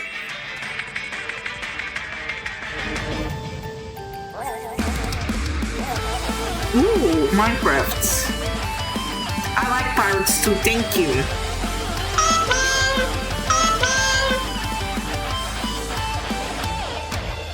Hello, Internet! Welcome to Game Theory, the show where my waistline is extending faster than the Jesus. FNAF universe. When it comes to Five Nights at Freddy's, I've made no small Thank deal you about for the how huge this hearts. franchise has gotten. I mean, if you're looking to keep up with all the lore, this year, So cute, 2020 thank alone you. is home to not one, but 5 new book releases. As if 7 main games, 4 spin-offs, and the Still in the Works movie weren't enough. But More- there I was an had the announcement movie, made I by forgot Scott about earlier that. this year that I've been wanting to talk about for a while. An announcement Thank you that, for to me, the isn't Christmas just bone. important Thank to this you. franchise, That's but so is cute. I important love for that. all of gaming. Between all my jokes about how much I hate the franchise and how complex the lore has gotten, I've always said that the way Scott has crafted these games and how he's managed to run his community is perhaps the smartest, most modern way of making a video game. From the very first Five Nights game, he understood that the current age of gaming is all about sharing your experiences, that no 2 playthroughs should ever be alike, that obscure Yeah. screens, jump scares, glitches, minigames, all of it should appear randomly and with very small probabilities so that people can go online and ask their friends, wait, did you see that? Was this a real thing? From the first Lol. appearance of Golden Freddy in the newspaper clippings in FNAF 1, all the way up to help wanted surprise Easter eggs of coffee from his early game, The Ooh. Desolate Hope, these sorts There's of a things form coffee the machine? lifeblood of this franchise. That is alive. That is That's what so gets people cute. talking about your game and sharing your game and sharing videos of your game. And yet, it's a game design feature that shockingly modern developers just don't seem to do. But all of that's happening on the micro scale. Today, we're zooming out to talk about the big picture. Another move that Scott's made that completely bucks the trend of modern game development and truly embraces what it means to lead a successful franchise in 2020 and beyond. An age Say, of creators and Shield accessible Gamer. game-making tools. I'm speaking, of course, about the Fazbear Fanverse Initiative. Fanverse something Scott announced Initiative. back in August of this year. In You have case to see haven't this. heard I'll about see this, it then on here's a quote this. from the Reddit post. There have been some great What? fan-made spin-off universes created in this Okay. community, and I want to see them keep going. That's why I've put some of my own cash toward Oh my God, development he of new paints. games in those game series. However, I'm going to stay out of the development side of things so that these creators can do their thing. They're going to develop these games and interact with the fan base just as they would have normally. And when the games are done, Okay. they'll be released on Game Jolt for free, just like normal. The difference now is that they'll also be bundled up with other games and sold on most major consoles and mobile as well. At least that's the plan. Okay. Did I mention there may be some toys and other Money, I merchandise in these guess? fan games too? It's a project that's designed to invest in those franchises, give back to the developers, and hopefully bring new entries to those franchises as well. So the TLDR version of this, Scott's pulling a reverse Nintendo. He's embracing and extending fan games. He's investing in them, helping them with distribution, and heck, maybe even merch. The first wave of this initiative involves 5 titles. Five Nights at Candy's 4, which, you know, is just FNAF, but with cats. Pop Goes Evergreen, which is, you know, FNAF with rodents. One Night at Freddy's, which is FNAF with eggs. The Joy of Creation, which is FNAF but on fire. And FNAF Plus, which is, well, it's just FNAF Plus. That is obviously a big simplification of all these games just for a joke, but you get the point here. They're all spin-off games with the basis of Five Nights at Freddy's. Now, all of this sounds well and good, right? I mentioned that it seemed like Scott Cawthon was taking the initiative to embrace and extend existing fan works, and those are words with warm and fuzzy vibes, but they're also words that have, well, they have themselves a history that's a lot less warm and fuzzy than you might think, thanks to a third E that's less mentioned, extinguish. That might sound harsh and seem like it's coming out of nowhere, so let me explain what I mean with all this. I think it's necessary to talk about another company that publicly took the embrace and extend approach and what it meant for the evolution of an industry and how Scott is taking a similar approach but turning it on its head. Ladies and gentlemen, it's time for a lesson on everyone's favorite game theory topic, antitrust law. Antitrust law seems to be a hot topic these days, with Facebook robot Mark Zuckerberg and Twitter CEO Jack Dorsey getting grilled in front of Congress this year not just once, but twice. While it might be a trending topic in 2020, big tech companies getting taken to task for monopolistic and anti-competitive business practices is nothing new. Back in the 90s, before companies like Google and Twitter and Facebook were but a twinkle in some source code's eye, the tech giant that everyone had their sights on was Microsoft. And mind you, this was almost a decade before anyone had even heard of an Xbox. This is back in the days of Internet Explorer, who, let me tell you, was facing some fierce competition from the likes of Chrome? Firefox? Heck no, this is the 90s, baby. Internet Explorer looked a lot more like Netscape Navigator and Mosaic. And Microsoft resorted to some, not so pleasant, and as it turns out, not so legal tactics in order to edge out the competition. During the 90s, Microsoft was public about their strategy of embrace and extend. The basic idea is that you start by finding something that someone else has made, like a technology standard, a protocol, or a tool of some kind, and say, cool, we're gonna embrace it and start using it ourselves. And then you extend upon it by saying, well, this thing that someone else made is cool and all, but we're gonna make it even bigger and better. We're gonna build our own proprietary technology on top of it, and people can begin using our version of that old standard. Steve Ballmer, who at the time was the executive vice president of Microsoft and went on to be president and later CEO, described it in an interview with the New York Times. Quote, new products and services should simply be extensions of the old. Whether it's me or the guy who replaces me because we don't do well, we'll keep coming, and we will do well. Yeah, I'd say you did pretty well for yourself, Microsoft, and largely because of this embrace and extend motto. Heck, according to one article I read, a Microsoft employee even wrote a song titled The Battle Hymn of the Reorg that ended with that exact phrase. The song goes a little something like this. Oh, our eyes have seen the glory of the coming of the next. We are ramping up our market share. Objectives will be met. Soon our browser will be everywhere. You ain't seen nothing yet.